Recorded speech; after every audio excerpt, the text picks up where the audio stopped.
Welcome everyone. It is I, the streamer, the man who streams. Hello everyone. So, the Epstein files forcibly released bill has been signed by Trump, I think, which is an update since last time. And so it's going to happen. But what is going to happen? Well, that's what we're going to find out today. First though, a couple of memes. A beam of light coming out of the core of London. A laser? I don't know.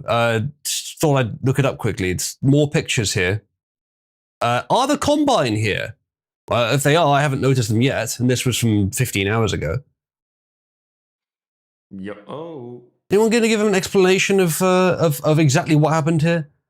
The rent price is calling another victim.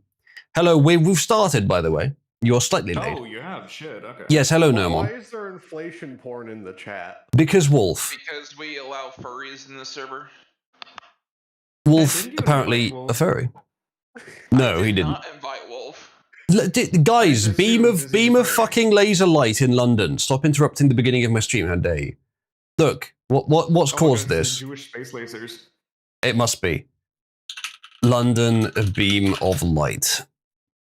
Mystery. Great, that helps. Blue light seen in night sky across London. Explained. All right, well, that's more like it. Huge numbers have taken to social media after to ask about a blue light being seen shining in the London sky. Is this going to be AI written? No, the AI wouldn't have grammar this bad. Light was seen across the capital, including in Islington, Dagenham, and Collier Row yesterday. Photographs show a beam of blue light directed into the clouds, which was widely reported as blue, but also as changing colour. Explanations from aliens to the bat signal were offered up, but most pointed to an exhibition of lights as the likely explanation. The Light 25 exhibition runs from November 19th to 20th at London's Business Design Centre in Angel, showcasing architectural and decorative lighting. Lads, I think I figured out what the light was. Head to London, can't wait to light up the city. It must have been quite a strong light to reflect off enough of the particulates for everyone to see it. Because you know with a laser, if you shine it through clear air, it doesn't have anything to bounce off, so you only see the point where it impacts. But the air around a city is dirty, obviously, even if it's not a particularly bad polluting city. Chinese cities are pretty bad still, even though they've reduced, but London will be worse than the countryside by a long way. So there's plenty to bounce it off, but it's still going to be pretty powerful for it to be that visible. Blue beam of light shone into the sky. Those who attended the event also shared close-up pictures of a laser called the Sky Laser. Glad it's not aliens, I've got plans this weekend, said someone. So that's what it was. That's what the laser was, now you know. In China, you could not see the beam.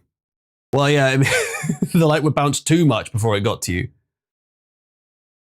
London is the LA of Europe, it seems, says Albert. Oh, kind of.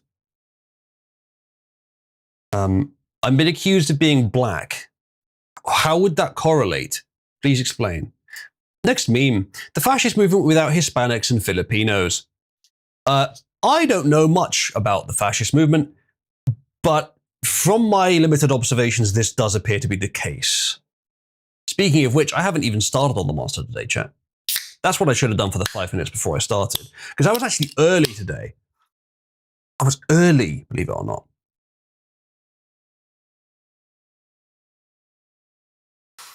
So yeah, that's all the memes I picked up today. I'm sure that there were more, but I didn't have any.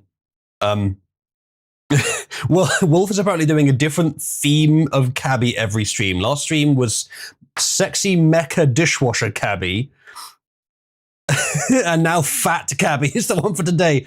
Please someone suggest a better theme, because fat cabbie is just sick. It's not good. Yeah, Wolf, I think you need to stop. Causes, can we re-roll the theme? More like a fetish every stream. Well, it's not me doing it. Maybe it's Wolf's fetish. Jeef is asking for sweaty tomboy cabbie, i.e. an adult tomboy that has just finished working out. Yes, we have had one issue in Cabal's history with quote-unquote sweaty lollies. Do not do that. Make sure it looks adult. So yes, that's that. And by the way, the person that did that was lost all trust in the server. Born says fantasy army armored. Cabby, we're just reading out our own personal fetishes at this point. Not that I'm objecting, by the way. Putting a white monster in a peach monster, since I can't put my white monster in her monster peach. Very, very clever, and a excellent use of those two monsters, because they're otherwise kind of bad. I haven't tried the peach one, actually, but the white one, I was forced to try the white monster recently, because Aiden bought me paracetamol. Why, Uzlu? Why does that mean you were forced to try white monster? Well, you see, she was here a few weeks ago, and she was here a few weeks ago, so she had my address in her Uber Eats app. And so when I said I don't have any paracetamol and there's none of the nearby shops are open, but I can't be asked to go and get some, she put on her fucking nurse's hat and said, no, you are having paracetamol, when I had the tooth thing. So she ordered me paracetamol, but she couldn't order just that, or it would cost a bunch of extra money.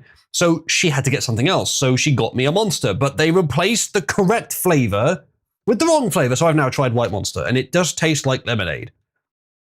Now, what I've done is I've looked at some of the flavors of Monster, and you can see on the tin, there's a rating for energy.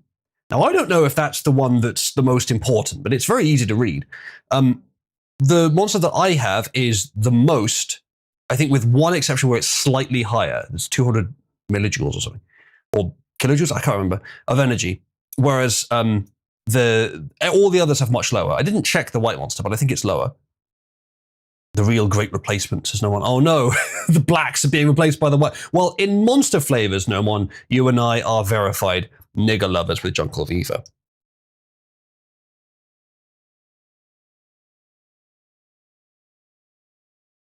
White is 10 calories. Well, fair enough, but calories is not the thing I was looking at. There's, well, I guess it's measuring a very similar thing actually, but there is a measure for energy, and it is per 100 mils, 201 kilojoules, or 47 kcal? Is that calories? I'm not sure. Either way, 201 is the number I was using, and none of the others had a number that was anywhere near as close.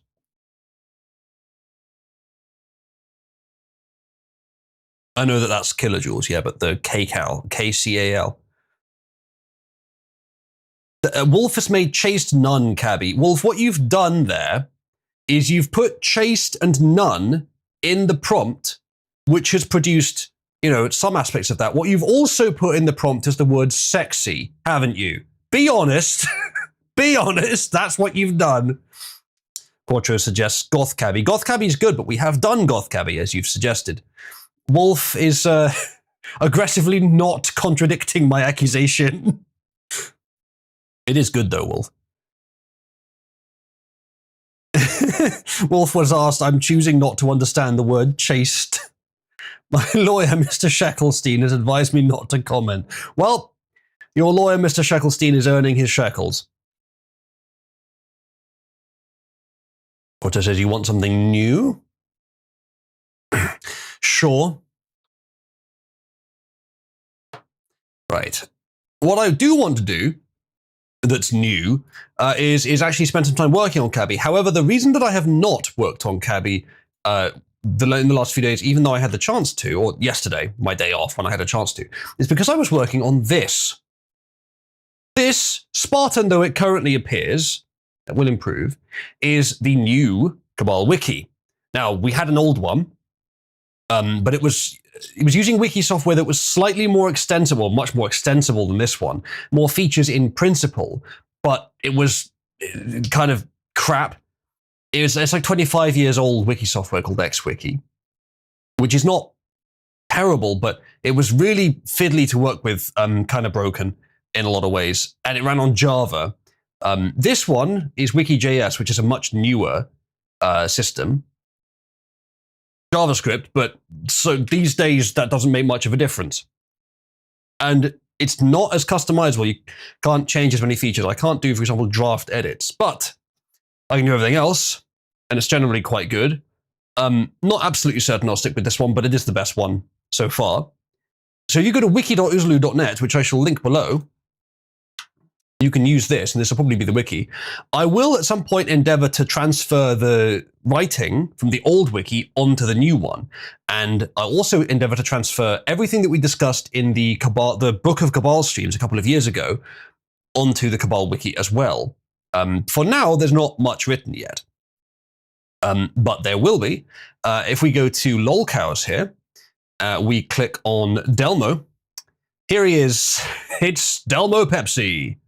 Put me in, coach, says Ghost. Yes, and that's the next thing to say, is if you go on to wiki.oozloo.net and you sign up with an account and you link your account with your Discord, which you have to do, you sign up with a Discord account, that's the way I've configured it, then I can look at the Discord name that you've put, verify who you are, manually through Discord, which I can automate later, and then give you the editor permissions right now. If you are level 3, you're almost certainly going to get editor permissions. If you are level 2, you might get editor permissions. Editors can change anything on the site. Of course, I could undo your edit, I think. I haven't tested that yet. Yeah, so just go mad, add stuff. It doesn't even have to be accurate for now. Try not to defame anyone, but just add stuff. Even if it's just stub articles for now. Just recognize that it's there. At some point, I'll add more as well. Someone says, does this wiki law include the information that Marcus is your wayward nephew who is in your care while his father is in wizard jail? That would imply that Marcus himself is a wizard, which I have seen no evidence of. Ghost is signing up now. Please give me perms. I'm going to get drunk and autism spurg when I get home from work. Fantastic.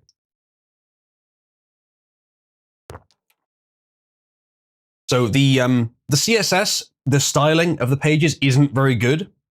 As you can see, the sort of line that goes under the title here goes under the image. Now, it was much worse when that went on top of the image.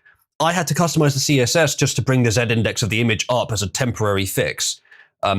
It's float to right, which is not how you're supposed to do it these days. But either way, it's something I'll deal with later, the specifics of that. Grunt wrap is mentioned. So yeah, there's a lot of styling stuff to improve, but it's generally okay. I'm sure we maybe could find a better wiki system later. But the nice thing about this one is that everything that is written, all the pages, just go into a simple file, either a markdown file or an HTML file, in a folder on my PC that I could easily get to, rather than being spread out into a database in some incomprehensible format like the other wiki system that we use. So it's much easier to use the stuff from this in something else. Whereas in the old wiki system, I don't even know how to get that data back without booting the whole thing back up again, which will require some finagling at this point. I have changed the font to the one I always use, but I haven't done much else with the styling. I will improve it. As you can see, the font is different across the page. I will improve that. There's a lot to do. And the homepage is obviously quite Spartan right now, but there's quite a few other pages too. We go to tags here. This is the main way that I want us to categorize the content. It's by tags. So we can go to Aiden's mother as a topic.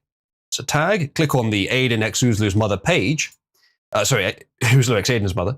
And then Aiden's mum has got it going on. And there's a picture of Aiden's mum that was just made by Spirit recently. And here that is.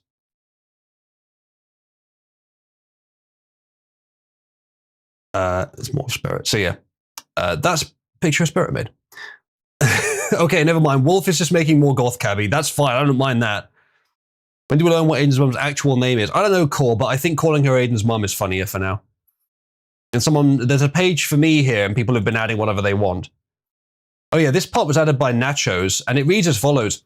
Oozloo used his charms on the Aiden's lovely mother, because Nachos cannot into grammar. And the lady was immediately madly in love with the wizard. Thank you, Nachos. Plans for the joyous matrimony ceremony are currently being planned. Fantastically written, as always, Nachos. While Aiden waits impatiently to welcome her new step-wizard into her family. Thank you, Nachos. Very true. I should indeed add, and then this links to the Aiden's mother page, I should indeed add the song, Aiden's Mum's Got It Going On, to this page. It's almost as if Indian Hands wrote that. Almost. Nachos, you're being accused of being Indian. She's not here yet, by the way, but she'll see this VOD. Right. Okay, I see that one person has signed up anew.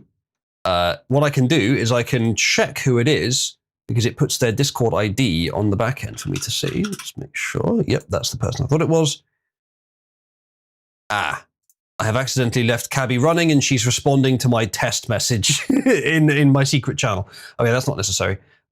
Okay, that's fine. I don't see why not. Let's go ahead and add editor and update user.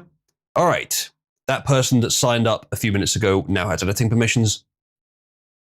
Lucky you. Nachos writing had real Jeff the Killer vibes. Who is Jeff the Killer? That sounds familiar. Well, if he writes like that, probably an Indian. Maybe. Is that like the what was it?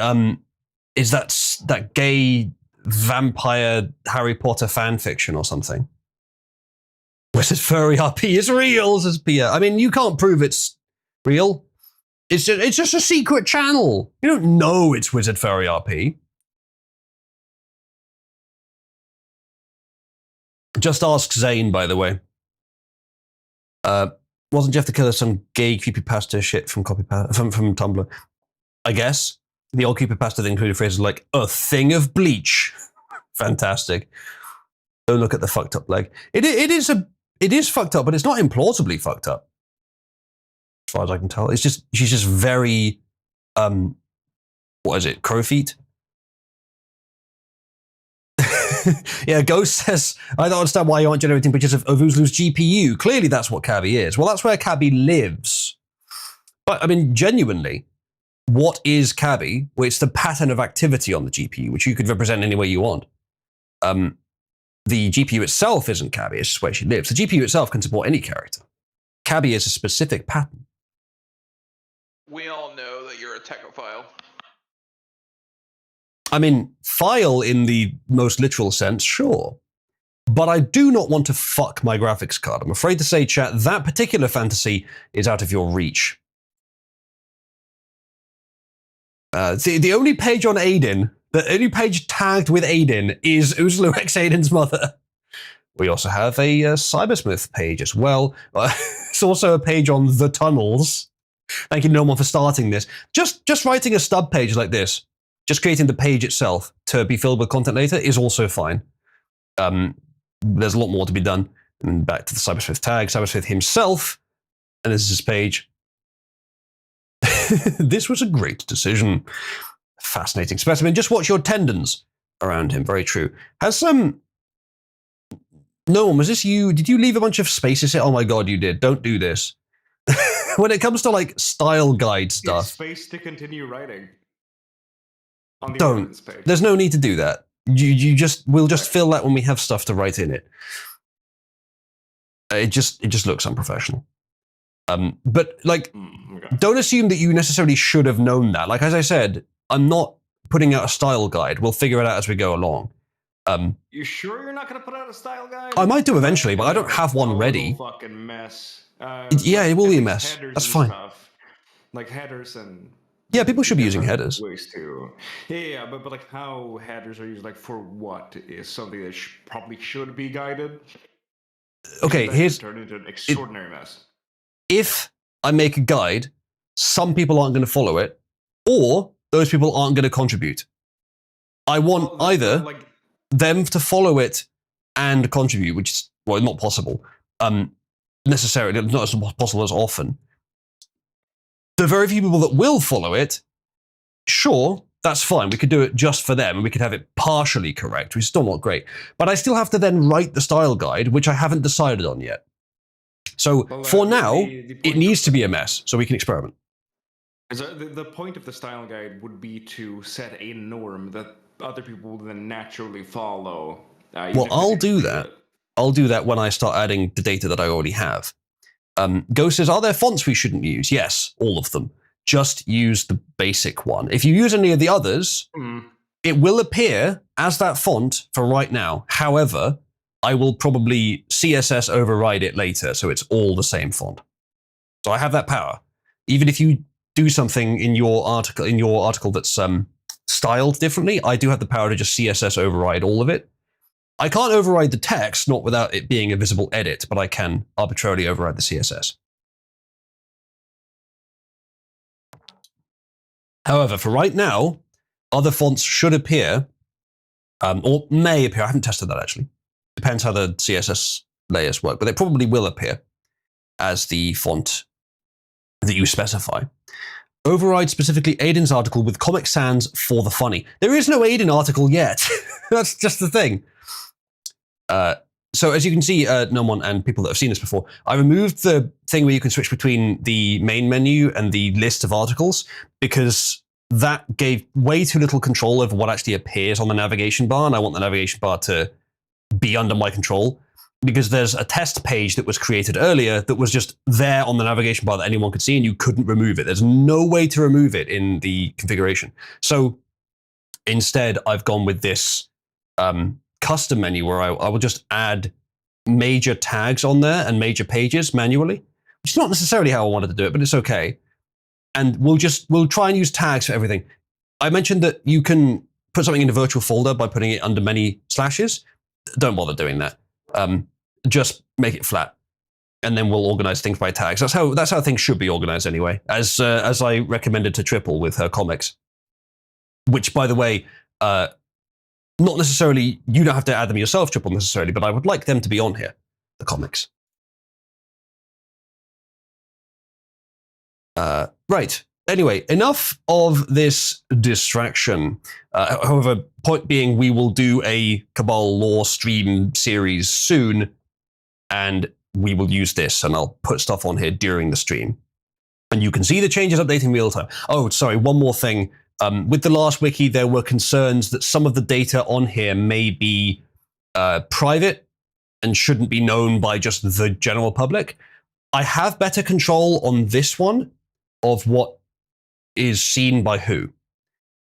So if you will make a tag for something like a confidential or something, which if you add to an article, it can then only be seen by people that we manually approve. Maybe anyone in Cabal rather than just anyone in the public, because I can check with this system if someone that signs up is in Cabal, or if they sign up with Discord but they're not in Cabal. I don't know what happens, but it's different than if they are in Cabal. So we can make sure that only certain people can view it. I haven't set that up yet, but I will. So if you're worried about putting anything confidential on here, we'll sort that out.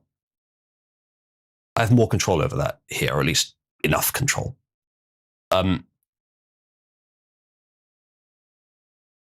Wolf has made her a monster girl. Yeah, that's the hand is not great there. Something's gone wrong. That's SDXL, I'm afraid. I believe Wolf is using one that he can use for free, but that's definitely SDXL. Yeah, you can get more creative than that. You're going to distract me the whole stream, aren't you? All right. Let's talk about some news, because I have run out of other stuff to talk about. But do let me know if anyone updates the wiki during the stream, and I will. I'll have a look. I've got to change the favicon as well, and a few other things. I see, Wolf. All right. Let's see if I can find something light. Philippine court convicts former mayor of human trafficking. I'll just quickly cover this because it's a very foreign country. A Philippine court on Thursday convicted a former mayor who officials say is a Chinese national, I think that's the reason I opened this, of human trafficking charges for helping establish an illegal online gaming complex in a northern province where hundreds of Chinese and other foreign nationals were forced to conduct scams. The Pasig City Regional Trial Court in Metropolitan Manila sentenced Alice Guo to life in prison with 7 other Filipino and Chinese co-accused, and ordered them to pay a fine of 2 million pesos, only $34,000 apparently, each, and compensate several trafficking victims who filed the complaints. Someone said, I did see that you posted that. Let me open it just to make sure that I have it. I think I do, but make sure. Guo denied all allegations against her and says she's a Filipino citizen. Now, as always, you have to consider, just because this is where it was detected, it does not mean this is the only place it's happening. And if you've seen any of the Jim Browning videos, you'll know, no, it's happening in lots of places. The Philippines may just be the only one of the places that it's happening where they'd actually do something about it. It's all over India, probably all over China, though I don't know that, and all over most of the Middle East as well. This stuff happens in various different forms as well. This is just the one where they actually bother to do something about it. So well done to the Philippines for doing something about it. Keep doing something about it. The Indian authorities, far as my interpretation goes, are not interested in doing that much about scams unless they really have to, because it is still bringing money into their country. What proportion, I'm curious, of the Indian economy is scams? I don't know. I don't think we'll ever know, because it's black books fucking income. Maybe there's estimates, but there's going to be no official figures, I don't think. Or maybe there are some, but that still would be an estimate, an extrapolation. Probably more than 5%, which is an amount they don't want to lose. So that's probably why. Now, there have been times where just YouTubers pushing on an issue has made something happen, where the Indian authorities have done something about it. But there's been plenty of other times where that hasn't been enough, where they've done nothing about it. So there you go. 100% the existence of India is a scam, I suppose. It wasn't even supposed to be in Asia. It's a fucking subcontinent that smashed into it. I don't know exactly when, a long time ago. That's why that mountain range is so tall. That's why Everest is so tall. Because India smashed into Asia, pushed the land up. Vast online scam centers have flourished in Southeast Asia in recent years, especially in the border areas of Cambodia, Laos, and Myanmar. The UN has estimated that hundreds of thousands of people have been trapped in virtual slavery by gangs who force them to financially exploit people around the world through false romances, bogus investment pitches, and illegal gambling schemes. So force, sure, I could see that. Like, you're an indentured servant, these men have guns, you now work for us. Oh, what do you do for a job? You scam people. Like, I could see that. But there are plenty of scammers who are not forced to do it, for whom it is still just a job, but there's no man with guns. There's no indentured servant thing. They just need it for the money. And then there are probably those who do it as a job, but also enjoy it. And then there are the entrepreneurs that start the business, and there's a range there. There's victims, there's like workers, and then there's psychopaths who run the thing. And the separation between them is kind of soft, unfortunately. Someone says, are you saying the subcontinent of India itself raped Asia, which is why the Indoid race are sexual predators? Could be. Now you'd think with the impact of India, that the strength implied by that would mean that the Indians have greater grip strength than white women, but they don't. I just don't know why that's such a strong thing. All the worst aspects of Africans and all the worst aspects of Asians. My powers combined. India. In the Philippines, scam operations rapidly built vast compounds with buildings or rented upscale offices in Manila's financial district and moved around large numbers of workers by bribing authorities. And that would be another reason that authorities don't want to get rid of them as much, is because they're directly bribed. But of course, that's the kind of thing I wouldn't like to assume when I'm talking about a large-scale thing, because that's usually small scale, but it certainly can be large-scale, and so that's probably also a factor. India rammed Asia so hard, but somehow it barely got inside at all. So, yeah, indeed. Yeah, did you know that India cannot enter your body without consent? It just can't. Or continent. Well, it did, technically. According to any map, it's part of Asia. And if you see, hey, we've got Asian immigration. Oh, fantastic. Some nice, smart Japanese. No. No, that'll be Indians and some like Middle Easterns. Sir, we may be in Asia, but we are white. Oh, yes, sir. A very, very small portion of Indians could, by some definitions, by like skin color, by IQ, but not by heritage, be called white. But not, I wouldn't actually call them that. Whiter than you. Yeah, I'm not sure about that. I mean, there may be some people in the West who some Indians have whiter skin than, but I'm not one of them. But no, just to be clear, Indians are not white, but there are some aspects of being white that a tiny portion of Indians do share. IQ and skin color, but not very many. The Brahmin class originally comes from Aryan migrants from back in the Aryan migration days. Okay. And they're certainly a lot whiter than everything else in India, and they have Yeah. a pretty high average IQ. Okay, fair enough. So maybe you could argue in terms of heritage, but not in terms of the way we think of the heritage of the word white these days. They are not of a modern white stock, let's just put it that way. There's lots more details here. The fact that they're Chinese is interesting, but it really just adds to the tapestry of China is assho. Was anyone unconvinced? Well, if you were unconvinced by now, I doubt this will be enough to convince you, but put this on the pile. Next up. Why we need to deport 1 million illegal immigrants a month. Now you're talking. This is for the US, obviously, but the same thing is applicable in many countries. Americans want zero illegal immigration, little or no legal immigration, and a mass deportation system that makes noticeable cultural changes to American cities and towns. The Trump admin has done an admirable job, he says, of stopping border crossings by illegals, since taking control of the executive branch in January. But as many Americans who voted for President Donald Trump know, stopping those people is only half the battle. It really is just the fucking baseline assumption. The other half is efficient and effective mass deportations to the tune of 1 million per month, which is a lot. And the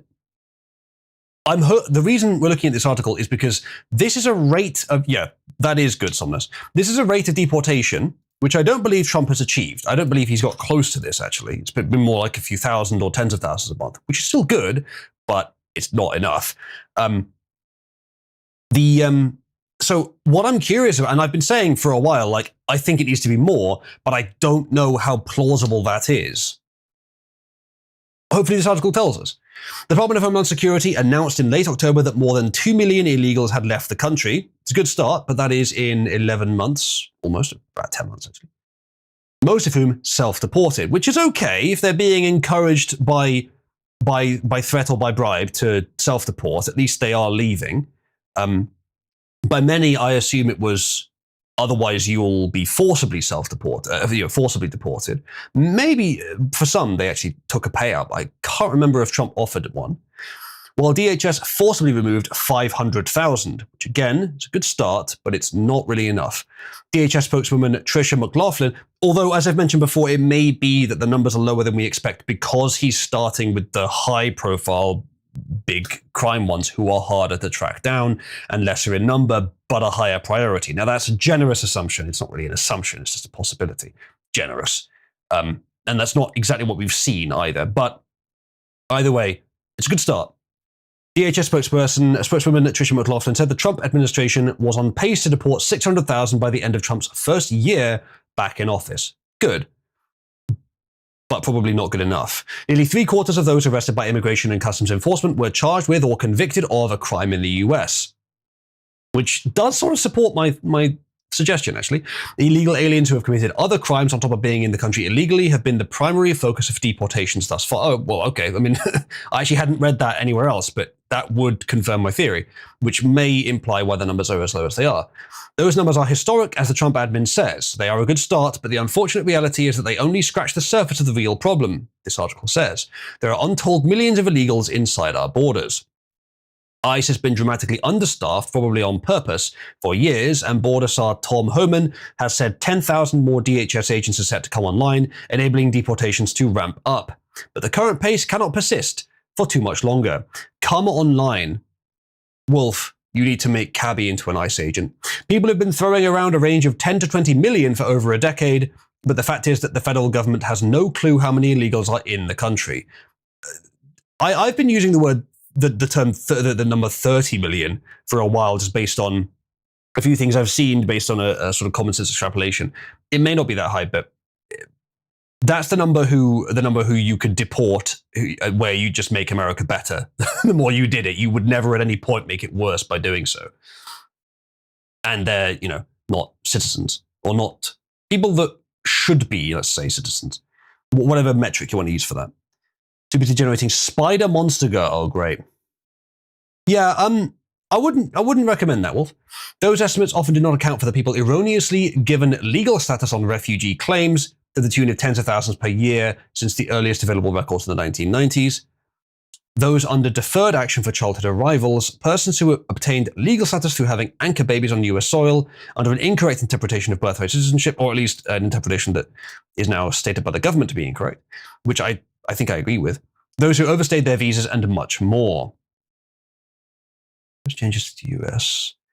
Yes, 23. Yes. Ceilings? Proposed ceilings, does that say? Or sellings? I think it says ceilings. Emissions. So I'm not sure what they mean by ceilings. In addition, those estimates are almost, maybe it means the highest estimates, are almost certainly low. A 2008 report from DHS showed the estimated number of illegal aliens was 11.6 million, noting it was a decrease from the year prior, which was at 11.8 million. It also noted that the population of illegal aliens increased 37% from 2000 to 2008. Yeah, that sounds about right. The Biden admin tried to claim that the number of illegal immigrants in the country had actually decreased from 2008 to 11 million in 2022. That seems impossible, it says. I mean, given that he was still importing them since then, or 20, yeah, so that was 2 years into his term. I think by that time he was still importing a lot. It says, consider that Biden DHS Secretary Alejandro Mayorkas has admitted about 85% of border encounters resulted in an illegal alien being released into the US. In 2023, there were 3.2 million encounters, meaning about 2.7 million would have been released into the country. With Border Patrol facing a monthly onslaught of hundreds of thousands of illegal immigrants at an average of more than 80% being released into the country, Democrats were on track to admit an additional 10 million into the US if Joe or Kamala had won in 2024. The Center for Immigration Studies placed the estimate at 15.4 million illegal immigrants in the US as of January 2025, estimating that 11.5 to 12.5 million legal and illegal immigrants entered the country over the course of the Biden admin. That is a lot. So yeah, it does seem unlikely the number is only, 10 to 20 million then, doesn't it? The Biden admin took great pains to give illegal aliens parole status with the apparent intent of giving them a kind of legal status to be in the country and not to be considered for deportation. Unsurprisingly, the Biden admin never tracked down many of the illegals it paroled, allowing them to stay in the country, no questions asked. So, if Trump wants to just undo the damage of 4 years of the last administration, then he would need to ramp up his deportations by about, 20 times? That's ambitious. Getting them out is probably a lot easier than getting them in, but that's what ICE are for. Chat, press 1 if you're American and you're willing to put a lot of taxpayer money towards ICE just to solve this. If you're willing to double or triple the taxpayer budget of ICE just to solve this problem. Not paying ICE the user, but the organization.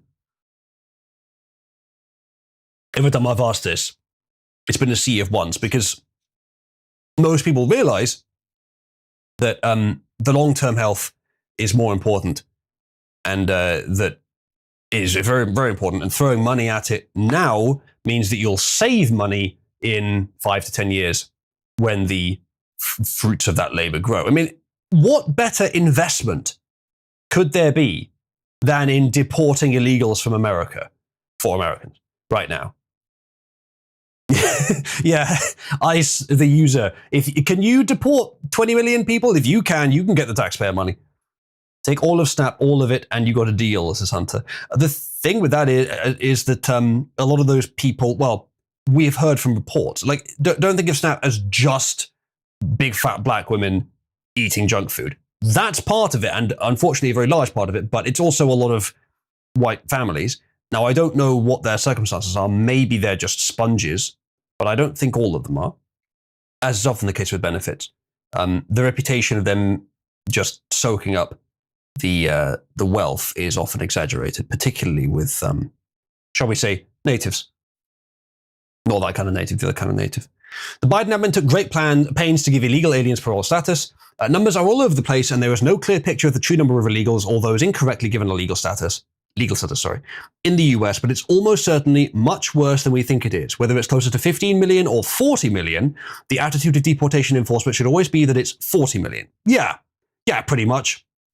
So if Trump manages to do 600,000 in a year, well, that's approximately an 80th of the total number, or the ceiling number. So it's a lot more to do. Whether he's doing the most he can, I don't know. Whether it is because they are the most criminal and it can be ramped up, not sure. Maybe by the last year of Trump's presidency, we'll be seeing 2 million a year deported. That would be good. But that's ambitious. And even if that's the case, we'd only end up seeing about 4 to 5 million deported in his entire term. This is going to be a multi-presidential process, perhaps even a multi-generational process. But I think Americans are up for it. I just hope that they can maintain the perspective, the focus long enough. They don't happen to elect a Democrat for some stupid reason. I mean, if you can solve election rigging, you won't get Democrats for a while. But that's the main thing to do.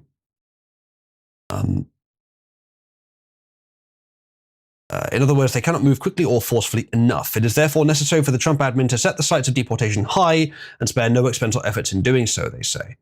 With just under 40 months left in Trump's term, the administration should aim to deport 1 million immigrants per month, which is a lot. That includes legal and illegal immigrants. But I agree. Why not? But then again, why not set the limit to, you should deport 40 million this month? It's completely unachievable. Is 1 million achievable per month? I don't know. But I'm willing to find out. That kind of mass deportation program would demonstrate a level of seriousness to the American people, a level of seriousness unmatched by rhetoric or edgy memes and the funny video edits of deportation enforcement, though those are welcome too. And then there's the tweet. As the new class of 10,000 DHS agents comes online in the months ahead, the emphasis should shift from primarily focusing on illegals who have committed other crimes to all who entered the country illegally, which is what the Americans who supported Trump in 2024 voted for. Yes, the ambition, realistically, they've done a lot on the really bad criminals. Let's focus now on just raw numbers.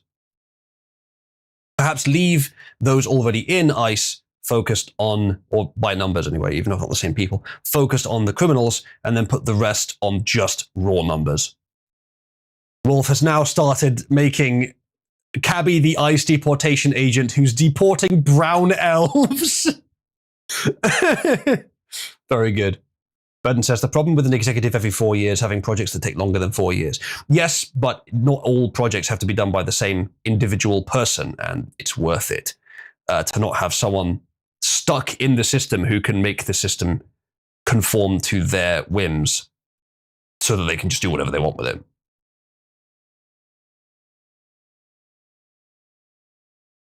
Like any senator. Yes, it does if someone opposed to the project comes in, which is why you don't want election rigging. Because if you don't have election rigging, then the wisdom of the crowd, as it were, it tends to go in the right direction, even if not every time, it tends to go in the right direction in general. Now, I believe the reason it hasn't in the US is because of fraud, but also because of large-scale propaganda, which led people away from the actual problems which manifested, but now that they've manifested, the cat's out of the bag. They're going to be solved. The only way that that's going to be prevented is if they're solved enough and then there's a bigger problem, which may well happen, or if they're completely solved, or if election rigging is allowed to continue. At least for now, at least for a few terms, you're going to see the honest intent will be to continue this.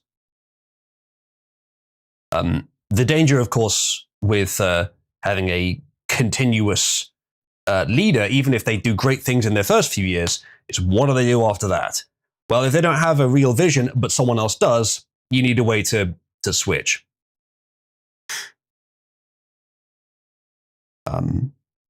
Because everyone ultimately is going for power. As the Federalist has reported, they voted for real mass deportations no matter who the person is or what else he may have done while here, for removing legal status of those who do not deserve it, for challenging the notion of birthright citizenship, which is a major undertaking the Trump administration has targeted, which they have legally done, but it needs to be manifested more, and for finding ways to denaturalize and deport persons who obtain citizenship but are no longer deserving of it.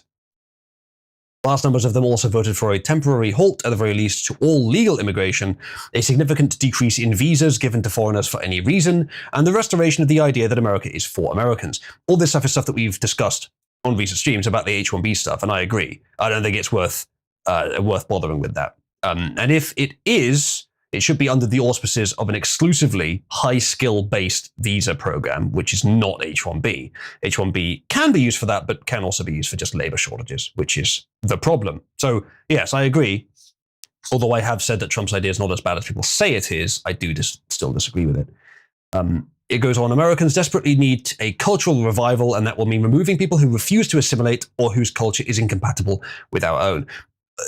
You know when I'll be sort of persuaded that the system is working, that people are being deported when they should be, is when some high-profile, like leftist figure, like a TV presenter or a senator or something, is determined to legitimately to not have sufficient justification to be in the country. That technically they're not legal, or they were here on a visa or something. Ilhan Omar, for example, I don't know her full details, but if it were true that she doesn't have proper justification for being in the US, for them to be deported, to be pulled off air or something, to be deported, to go through the proper procedure, obviously that will look tyrannical, but if it's proper, if it's legal, then that's fine. According to just laws, all that stuff, which it very well might be. Given the state of things, someone being popular does not mean that they should be in the US. Although the left will whine and cry about it, that's not that much of a concern. As long as your own base doesn't turn on you, and the only way he could do that, of course, is by failing to do his job. So all he needs to do is do his job. He already has the majority on his side.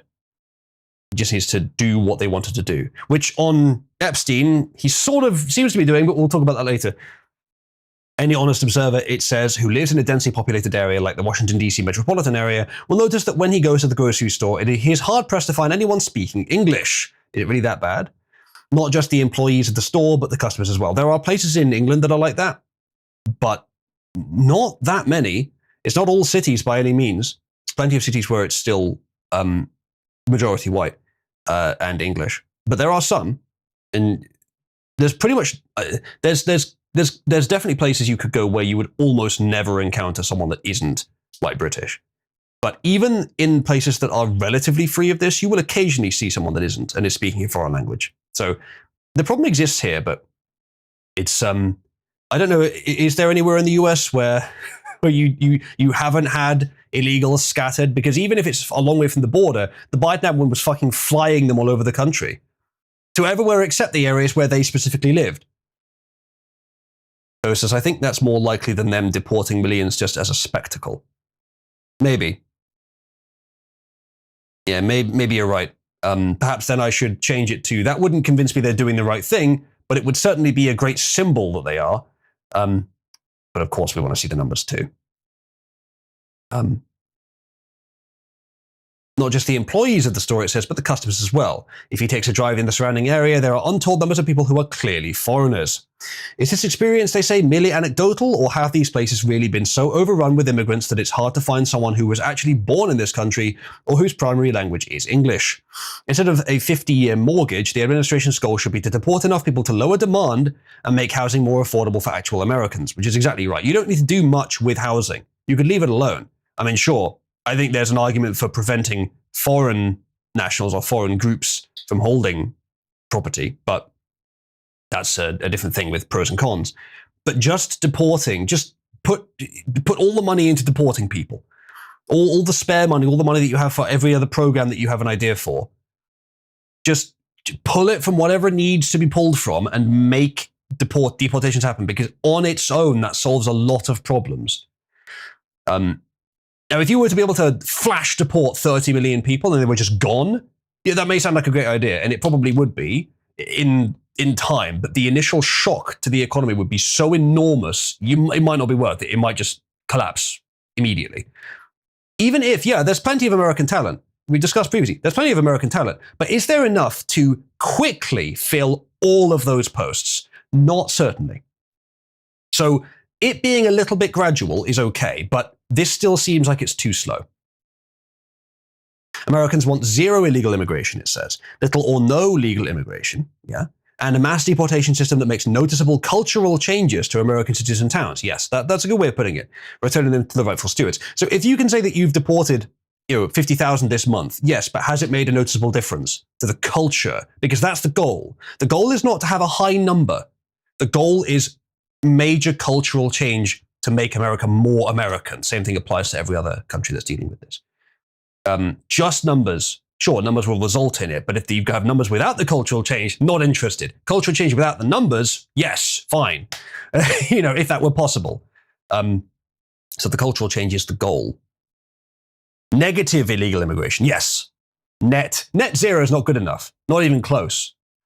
When you hear some eco-fascist talk about, we need net zero, you say, yeah, net zero is a good starting point for immigration, but really what we need is net negative 1 million a month.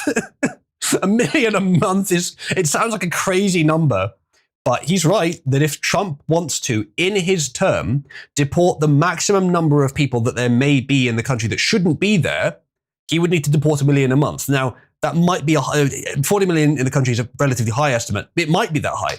It might be lower than that. But 1 million a month is if he can do that, he will have probably neatly deported everyone that needs to be deported within his term. R Plus says forcibly self-deport the migrants from life. Jadav says signs should not be in English and Spanish. This should only be in English. It's honestly mad that signs made by the government could ever be in a language other than the national language. Something I haven't noticed happening here. There may be some places where there's signs in Arabic, I don't know, but in many cases those are probably put up by punters. All signs I've ever seen here, road signs, signs near roads, it's all in English. But it's crazy to me that there are some places in the US where the actual authority puts up signs in multiple languages. And there are services as well where you can get them to reading out in different languages. The only other language that you'd see in British Isles is something like Welsh, which is fine because that's part of the deal. And Scottish, some sort of Scottish language, I don't know. Seen videos with UK signs in Urdu. I'm not familiar with them. They may exist. There may be some places where that's the case. I haven't seen any though. Watcher says, it used to be that illegals had no protections under the law. If they were executed, nobody cared. Perhaps a return is needed. It would certainly make them a lot less willing to do so. It would discourage them. I don't know if it's necessary to go that far. And if it is, you might end up people, even the people that want deportation, they don't want massacre. Some of them do, but not all of them. So you may start losing your base there. But, survival comes first. The idea of if you're an illegal immigrant, if it's determined that you're an illegal immigrant, the best we're going to offer you is like a drumhead tribunal. No trial. Well, I don't know if that's the right thing to do, but it might discourage those who are already in the country from staying. I don't speak in Pakistan and India, yeah. I'm not sure. Maybe there are places with that. I'm not aware of any. I haven't seen them myself, but they may exist. Wolf says there are signs in London above train stations with Urdu, I think. That's not good, but it's probably a lot less common than it is in the US. Language of Pakistan specifically, yeah. Let's have a look at this. Yeah. Yeah, that's for a station. It's not great. But it is still fairly rare. It is still, all road signs, as far as I know, are only in English. I'm not aware of any that aren't. But bear in mind, that's London. Those aren't official road signs. There probably is some sort of guidance on those signs, but not even most stations have that, I don't think. And correct me if I'm wrong, isn't Whitechapel quite a brown area? I think it's a fairly poor area of London. More like Brown Chapel now. Quite. Quarter says they're an invading army, so therefore enemy combatants. The classification of illegal immigrants as an invading army makes sense in some ways, doesn't make sense in others. The it definitely does make sense in some ways, and there are some ways that you should just apply that, yes. But, and even if you apply it in all ways, technically it's not what the term was meant for, exactly. They are not a armed, organized military force representing a nation. Now, does that matter? Well, somewhat questionable whether it does. Maybe. But it's not quite the same. Homo, and that is quite possibly the most destructive ideology the world has ever seen. Yes. You could certainly argue that. I think it warrants it. Yeah, as I said, you could classify it that way, but it's not quite what it's meant for. But you could classify it that way. You could classify armed, maybe. True. Maybe. Even if it's not technically an invasion, it is the modern form of one. If we're assuming that, and I am assuming, by the way, that military war could still happen, but it's going to be a lot rarer, replaced instead by culture war, mostly subversive and propagandistic and through media and such, that will replace military war to a large extent, more than it ever has before, then demographic change is one of the most powerful weapons. It's essentially a nuclear option when it comes to modern cultural warfare. Sending millions of people to another country unwarranted is an act of war in any other era. I don't see why it wouldn't be now. Yes, unfortunately, it is warranted by the authorities of that country. Not the people, but the authorities. And so that's one of the reasons it's hard to call it straight up an invasion. You could certainly say that it's a lot like an invasion. You could say it's an invasion as shorthand. You could say that we should treat it like an invasion. Yes, all of those things. But strictly speaking, is it what is meant originally by the term invasion? Strictly speaking, no. Because it is technically voluntary, although none of the people of the country want it. The governments do.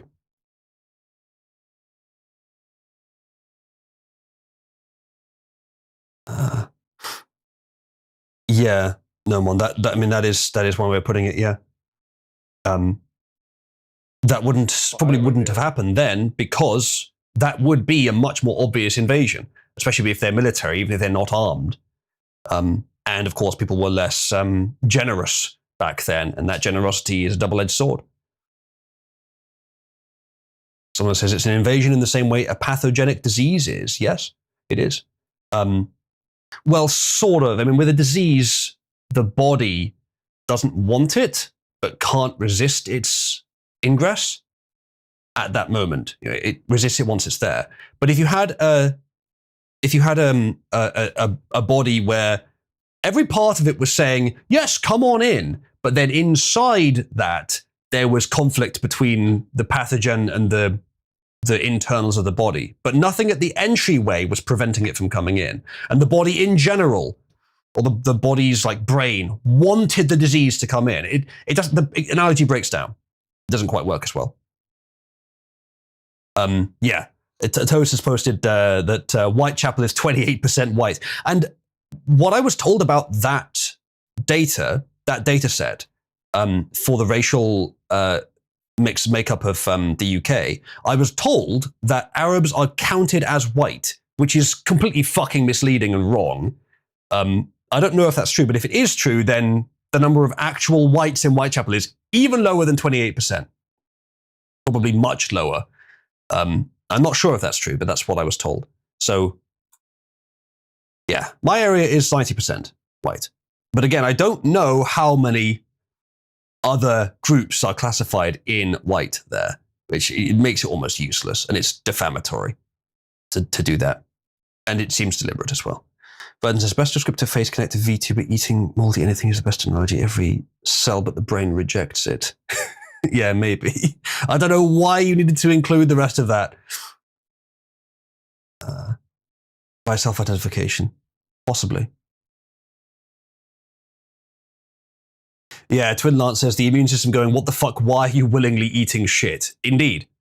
Indeed, but that's why the analogy doesn't quite work. I mean, there are people that eat shit. Fucking Indians! Yeah.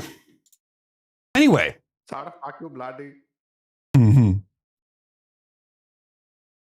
Yes. I'm not aware that Indians eat shit as part of any sort of cultural practice, but possibly. I wouldn't be surprised. Oh, there is. Yeah, So there's a documentary.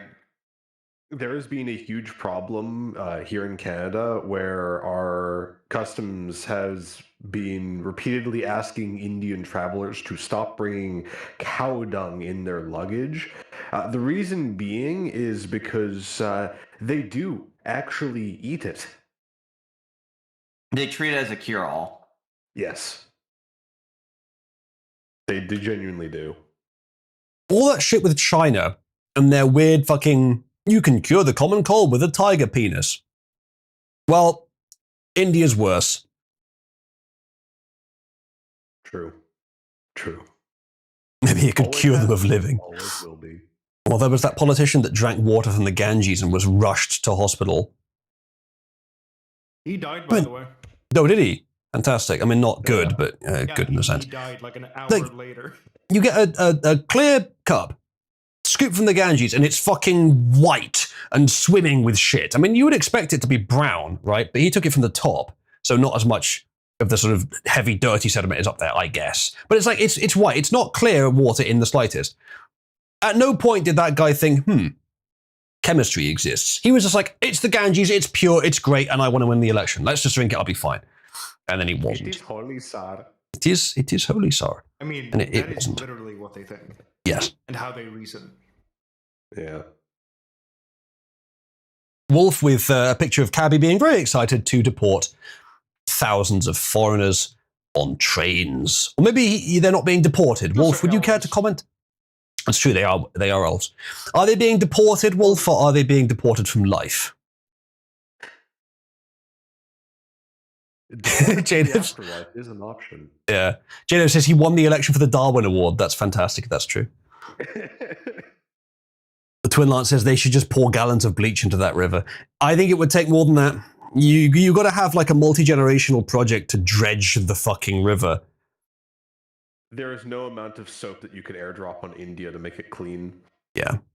No, it's like with everything, it's not Just pour about pine sol over the entire nation, and it'll fix itself out. yeah, like if your goal is to keep your house clean and tidy, there's no amount of I hired some professional tidiers and cleaners a year ago that fixes just not being a clean and tidy person. It's like many things, it's a matter of maintenance, and some cultures in the world just don't do maintenance. So you need Indians to start caring about cleanliness, and having got to this point where they are stealing their way into information age civilization, not very proficiently, but they're somehow doing it in some areas, and they still don't care about hygiene. I don't think they ever are. Wolf says we're just putting the brown elves in a work camp. I think Cabby would be horrified by the number of people who were like, millions upon millions of sexy brown elves who are basically treated like slaves and prisoners. Let's use them for something else. Cabby's like, no, suppress them and kill them. But a bunch of other patrons to the work camp are like, no, we could do something else.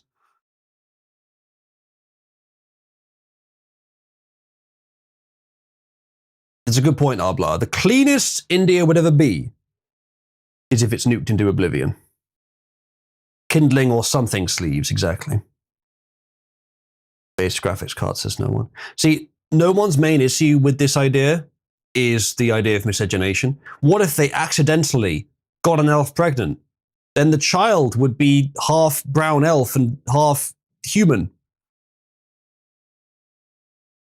Wolf says, Cabby was strictly against using the elves as cock sleeves rather than kindling. Last time I asked her, I bet. She is configured specifically to just dislike anything sexual. Let me start Cabby up and I'll ask her. I think she's currently configured to only answer my questions. To only respond to my messages. By the way, I think the reason that she got into that state where she just looped the same answer is because of a bug in my code. Because the code I've written for a lot of other projects is pretty good and pretty clean. But the code for Cabby is slapdash quick. And like, I've made better code in the past, but this code, because of weird reasons, I had to sort of switch the code to a different code base. This current one is very quick and slapdash and just throw the Discord messages into an array and pass it to the AI. So they get out of order. So you get 2 messages from a user, And if you get that at any time, most AI that I've used will always respond to the first, it always responds to the first user message that is not followed up by an assistant message. So it doesn't matter how many times it responds to other messages after that, or responds no matter how many other user messages there are. It will always get stuck on the first user message that has no assistant message directly after it. So if you've got 2 user messages in a row, it will spend the rest of its life responding to the first one. So I think it's that. And that's not difficult to fix. The wiki was more important, but at some point I will just put some time into making that better, making the backend code for Cabby better. And Cabby will suddenly become a lot more intelligent, responsive, and interesting, even without changing anything about the AI itself. Yeah, no African word for maintenance. I have heard that. It's probably true. There may be some sort of there's an interpretation thing there, but it's probably true. Elf quadroons, yeah. User code strikes again. How dare you? Most of my code is great. Hasn't Parry been working pretty well? The only times it goes offline is because of network issues here, which I'm still working on fixing. Other than that, it's been rock solid.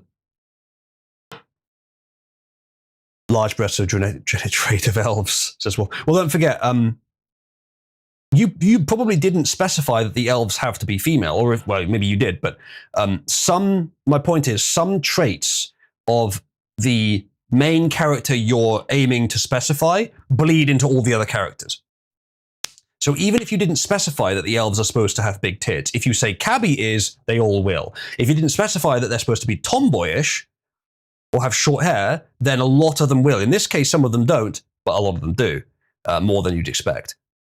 Most of the traits have gone into Cabby, but a few of them have probably bled into the other characters, because it does that. You just go to sexy brown elf women, fair enough. Well, what does sexy mean? In part, it means big tits. To an AI, anyway. Everyone says, the truth is, some African languages have no word for maintenance, others do, fair enough. Yeah, that does make sense. The ones with a awareness of long-term concerns probably do. The ones without probably don't, but that means that the more primitive ones don't, and I'm sure there's lots of other things they don't have words for either. If you would look back into the deep past of the origins of our language, you might find a similar story, that you gain a word for something around the same time you start valuing it, and if you don't value long-term concerns, you're not going to have words for long-term concerns. But the same thing is probably true here. Not this, here geographically, but for any culture. DC says, wouldn't Cabby end up brown? Well, SDXL can separate things. It's not great at it, but it can do it. Other AI are way better at separating things. Even from like a year or two ago, SD3, for example, which was it had a lot of problems, but it was able to separate out multiple things in the same image very well. There's a test you can do where you can say 3 bottles of liquid, a blue bottle, a red bottle, and a green bottle. Different ways that you can word that to try and get it to do it, but I think that was the test. And SDXL would reliably fail to separate the 3. Now, I can't remember if that was the example. There might be something more to it than that. I think the bottles also contained like a letter or something, or a number, or were labeled with something. So it had an extra layer there. But separating out those 3 things into 3 separate ideas was very difficult for AI, image generators. But modern ones can do it, but they're too big to fit on your GPU at home. If you're running this at home, you've got a GPU of 12 to 16 gig, you're probably using SDXL. There are bigger ones, but they're not the kind that you can run at home, really. Wow. Yeah, that sounds about right, Lance. Sounds about right. Yeah, Arbla says Eskimos have like 50 words for snow. Well, there are genuinely different, consistencies and types of snow. They deal with it a lot more, so they'd need it. I don't know if there's any words in English, any concepts which we have 50 words for in English, but then we don't have quite so much of a monoculture as the Eskimos. There's probably concepts that we have an unusually, for time-related stuff, that we have an unusually high amount of words for compared to languages that don't concern themselves as much with long-termism. For tech, for example, though tech is mostly repurposed existing words, to be fair. English would use modifiers. That's also true. Nice. Yes, that's also true. For cold climates, where moving your mouth takes a lot of energy and is generally difficult, more difficult than a hot climate, you would want to keep it to the absolute minimum. And the capacity for the brain to store more sound to symbol mappings is far greater than the capacity to string multiple words together to build a sound to meaning mapping. So you just create more words. Because there's not much going on. There's not much to worry about for an Eskimo. Mostly it's snow. So it makes sense they'd have multiple words for it. English didn't have a word for deriving pleasure from the misfortune of another, Schadenfreude, so they imported it from German. Yeah. There's other words too, because probably English has the best coverage of any language. And maybe there's some languages I don't know much about that have better. I don't know if Chinese or Russian maybe do, but I don't think so. Generally speaking, English is considered to have the best coverage. But there's plenty of concepts that English doesn't have a word for. Schadenfreude was one of them, and there's others too. But it's therefore, if you want to pick one language to remember all of Earth's cultures with, it's obviously English, because it contains quite a lot of words from other cultures. And up until about 20 years ago, it was almost all European. Now, you probably couldn't find almost any words, maybe a handful, 5 to 15 words, which were not from European cultures that had made their way into English, maybe even less than that. Now, however, what words have entered the English lexicon, basically, which are not European, but are from another language? That's right. All those anime words. There's probably about 50 to 100 words now from Japan, which are either in, basically, or on their way to being in the English lexicon. Tsundere, for example. There's lots of others as well. But there's plenty that we use as well.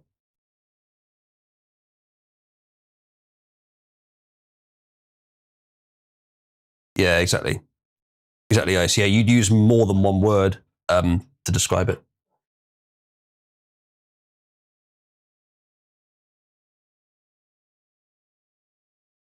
Fujoshi is another one, yeah. If Fujoshi is not already in the Oxford Dictionary, it will be soon. You know what? Let's fucking find out. Oxford Dictionary, Fujoshi. Oh, the Collins Dictionary has it. I don't think the Oxford one does. But Collins is a company. I remember the name. I believe they've made dictionaries I've physically owned. Fujoshi, new word suggestion. Okay, so it's not technically in the dictionary, but it's a suggestion. Status, the word is being monitored for evidence of usage, so it's ready to go in. A fangirl of yaoi boys love comics. That kind of is what it means. Although it's specific, yeah, okay, fangirl, yeah. So, I mean, that's a good enough definition. That's not what it literally means in Japanese, because in Japanese, I think it means something like dirty or messy woman, something like that. But what it is used for, what it actually means rather than what it literally means, is that. That's decent definition. Rotten girl, thank you for yeah, it's that. Skibbity and Delulu were added to the Cambridge Dictionary recently. Fantastic. I don't see why not. I don't know what Delulu means, but I guess it's just like a sort of shortening and then elaboratization of delusional. Elaboratization, also probably not a word, but I think you know what it means. And Skibbity, isn't that more of a, well, it's kind of a quote unquote brand name or a name for a thing that then became a word for generic intensifier, I guess. Well, intensifier might be wrong, but it's like the word gay, right? Gay had a meaning that meant happy, then it was supplanted to mean homosexual, and then just like there's another example of this actually where a word that meant homosexual just ended up being generically bad. Or no, it was the word bad actually. I think it originally meant homosexual, but now it just means generically bad. Well, gay is probably more often used, or at least, significantly often used to mean just generically bad. It certainly was when I was growing up. I don't know if that that proportion has continued as much. But it's broad enough that you could kind of use it for anything. I think the same thing probably is true of skibidi. Yeah. I think I've heard it used, Pierre. It kind of, it's not exactly, onomatopoeia is the wrong term for it, but it sounds more like it's the thing, it's the concept it's describing. The sound is more similar to the concept it's describing.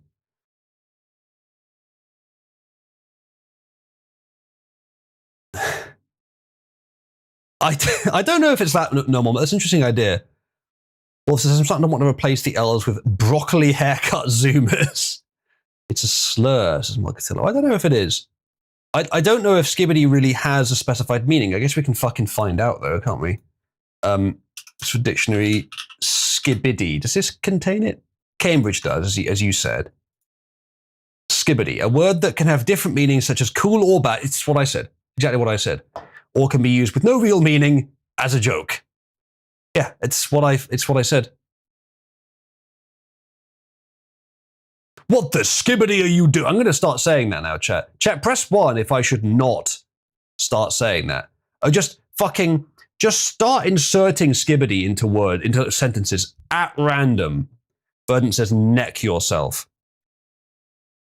Don't you mean skibidi neck yourself? You see, you can just put it anywhere in a sentence, and it works. I'll go back to make the inflation cabbies if you do this. That wouldn't be very skibidi of you, Wolf. Basically, we're at the point now where I recognize I am neither distinctly young or distinctly old. I am in that midpoint. Because I'm in my 30s now. So I am now just entering that point where by using some sort of slang, especially if it's slightly out of date, I can make it uncool.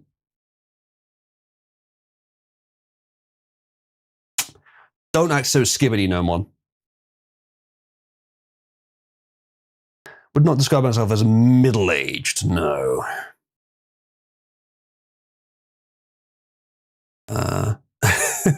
I don't think that's it, Tamak. The idea with gay was, the way I heard the story anyway, this might be apocryphal, is that it originally just meant happy. Not just happy, but like energetically happy or happy-go-lucky happy. The kind of slightly mindless happy.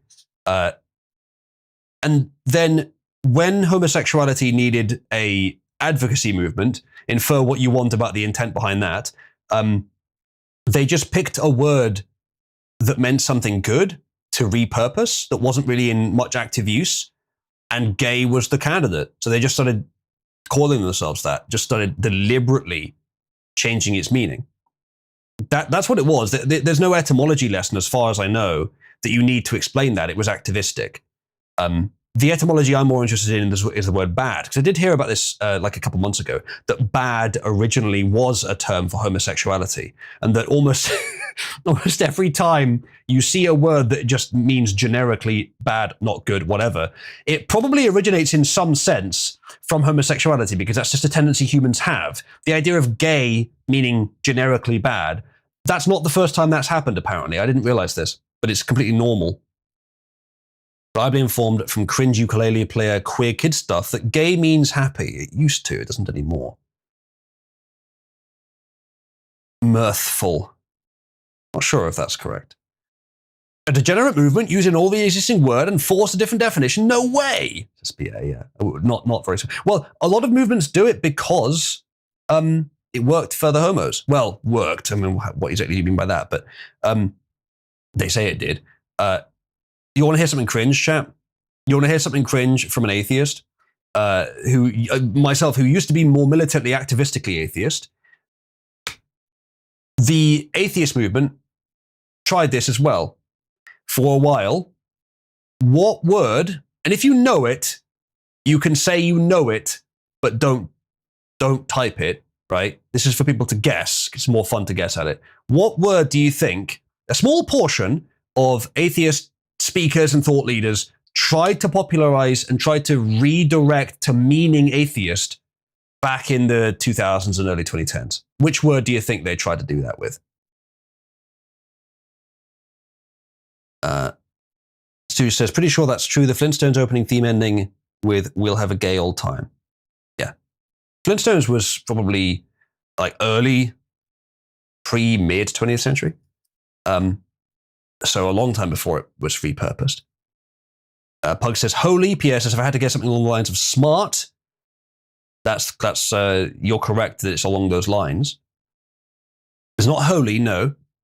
That would be a bit on the nose. Usage of the term gay shifted from meaning full of joy, gleeful, carefree to meaning wanton, lewd, or sexually promiscuous. Interesting. And that partially contributed to the usage of gay to mean homosexuals. That may have shifted back, because I'm not aware of that being the usage in the early 20th century. Was it rational? It wasn't rational, no. It was, and you may ping my moderator over this, bright. Atheists were supposed to be called brights. Yeah, that was the idea, that was the activism. Was, well, it worked for the gays to go from homosexual to gay, which gay meant something nice. We'll do the same thing for atheists, because atheists have a bad reputation, which they did at the time. Not for the same reasons they do now, incidentally. But atheists will start calling them brights. So chat, if you like, you can call me a bright. Because, I mean, it's technically accurate in all senses of the word. Verdant, is this true? Yeah, that's a good point. Yeah, ping the person it concerns. Malcatello, people often conflate atheism plus with the sort of cringier, self-assured rationality of atheism. They were not the same thing. What atheism plus was early incarnations of wokeism invading the, at the time, relatively successful atheist movement. Atheism plus was as much an attack on atheism as wokeism has been an attack on the West in general. Just because you don't like atheism, some of you don't, doesn't mean you can conflate atheism and atheism plus. They were opposite and opposed to any of our perspective, just as much as a lot of other things were. Started on Reddit, and it was one of the most popular subreddits. It doesn't matter. One, it wasn't. It wasn't started on Reddit. It was started before Reddit, or at least before Reddit was prominent. It largely took off on Reddit. I don't know if that's true either. But secondly, the Atheism Plus subreddit, or wherever, would only have been popular because it appealed to lefties. Now, a lot of the atheist movement were lefties, but similarly with a lot of other things. Well, D&D, it's a lot of the people that work at D&D or that work at Google or whatever else. Yeah, one of the most popular places to talk about it, it's all lefty stuff. Yeah, it's because the companies have gone lefty. It's because it works for moneyed interests for something to go lefty. It doesn't mean that the majority of the movement likes that. It doesn't mean it represents the movement. It doesn't mean it's actually consistent with it. That's all I'm trying to say. Yes, a lot of people who were atheists were also leftist because iconoclasty, which is sometimes a good idea, but often not. So a lot of people went to Atheism Plus. It doesn't mean that that's what the movement was about. That's what I'm trying to say. It was an aberration as far as we would consider the point of something. You wouldn't take representation of something that degenerates to be more leftist as, oh, that's what it always was. Oh, no, there were always female space marines, right, chat? Just like atheism was always Atheism Plus. It is the same. I put it to you. It is the same. The same idea.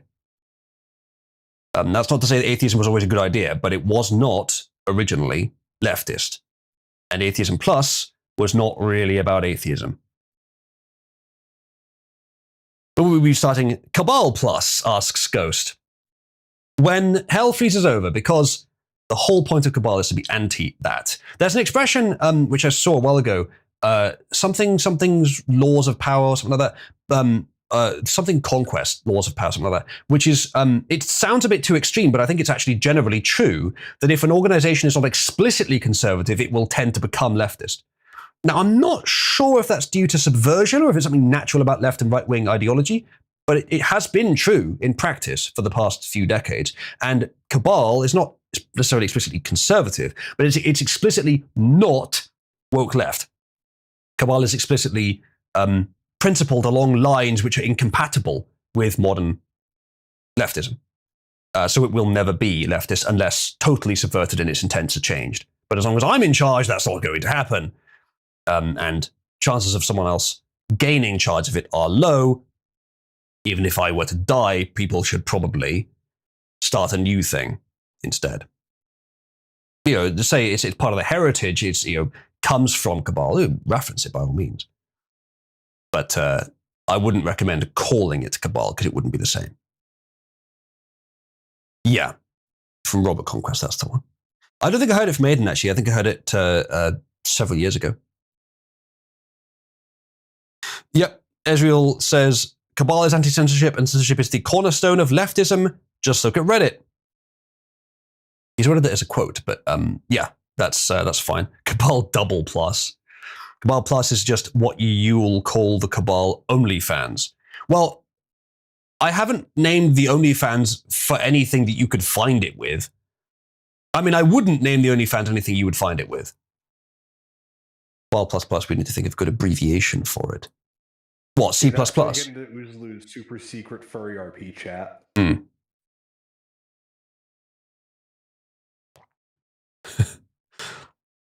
I thought it was the Patreon foot folder. That's actually a nice picture there, Wolf. Cabby in her new function as an IC agent, because there's an extra E. But the elf slave girls do appear to be enjoying themselves a bit too much, to be honest. Still, I like the art. I keep giving her, like, sexy ice uniform. Not all of them have been, to be fair, but that one kind of is. Petitions give Oozlu's account to Keir Starmer starts here. Thank you, Ghost. I think I will take that under advisement and then not do it.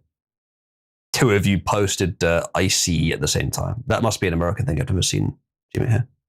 Visible Tommy is in the prompt. Of course it is. Thanks, Wolf. Not a good finger on any of them, says Magatillo. Oh, I don't know. I think I can give them a good finger. No, never mind. It's actually SDXL. You're not going to get good hands. Well, you can get good hands. I would recommend sticking your fingers in your GPU fans. Good call.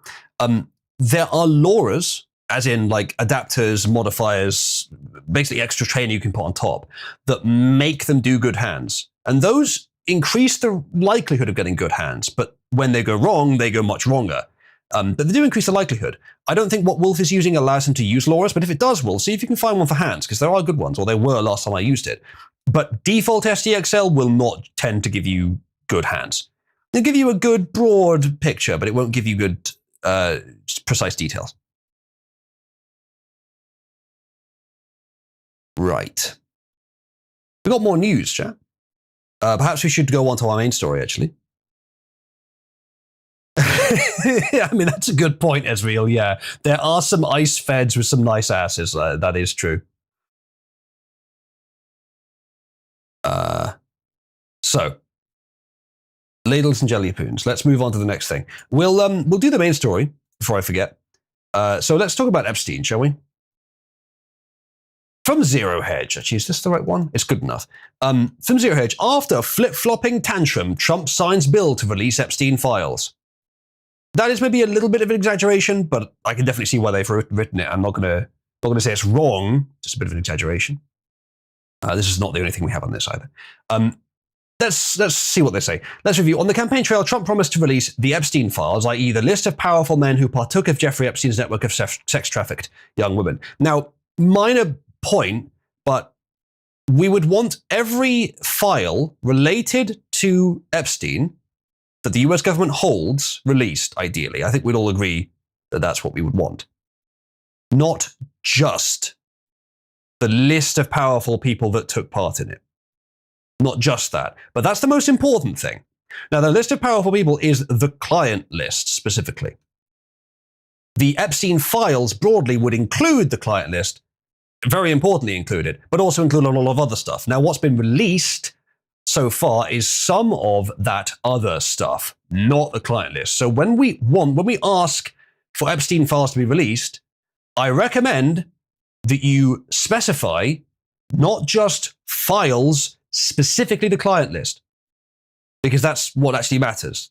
If you were to get all of his emails, of course, all those years, but nothing that incriminated Bill Clinton or name a fucking Hollywood celebrity, then you wouldn't be happy. However, if you were to just get the stuff that incriminated those celebrities, but not all his flotsam and jetsam emails, you wouldn't care about missing those. You'd be right on board with, oh, go after those people. It's the client list specifically that you want. And that's not what he's released. It is still good that he released what he has, but it's not good that he hasn't released the client list. So that's an important clarification that this article, for some reason, doesn't make. After a few months in office, a brave reporter asked Trump, hey, what about those Epstein files you promised, which drew a hostile response from the commander-in-chief? Why are we still talking about that dead guy? Who cares anyway? Which is a stupid way to respond by Trump, which makes him look much more guilty than he probably than he probably is. He probably is not.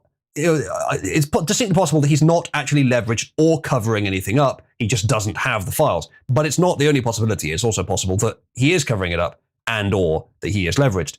But answering it this way just makes it look so much more suspicious. Now, okay, let's go on a little jaunt. I don't assume 4D chess every time Trump appears to have made a mistake. I don't assume it a lot of the time, actually. But let's just experiment with that.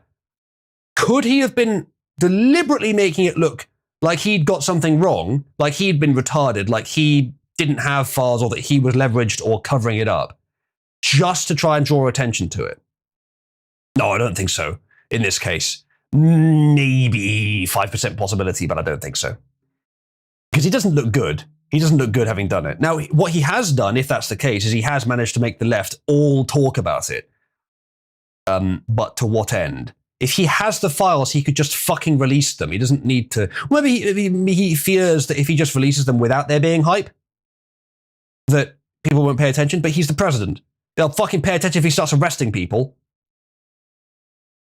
It goes on, that was the record needle scratch heard around the world, the vibe shift that split the base along weirdly partisan lines that seem to have, for some reason, pitted pro-Israel conservatives like Ted Cruz against America First conservatives like MTG and Thomas Massie.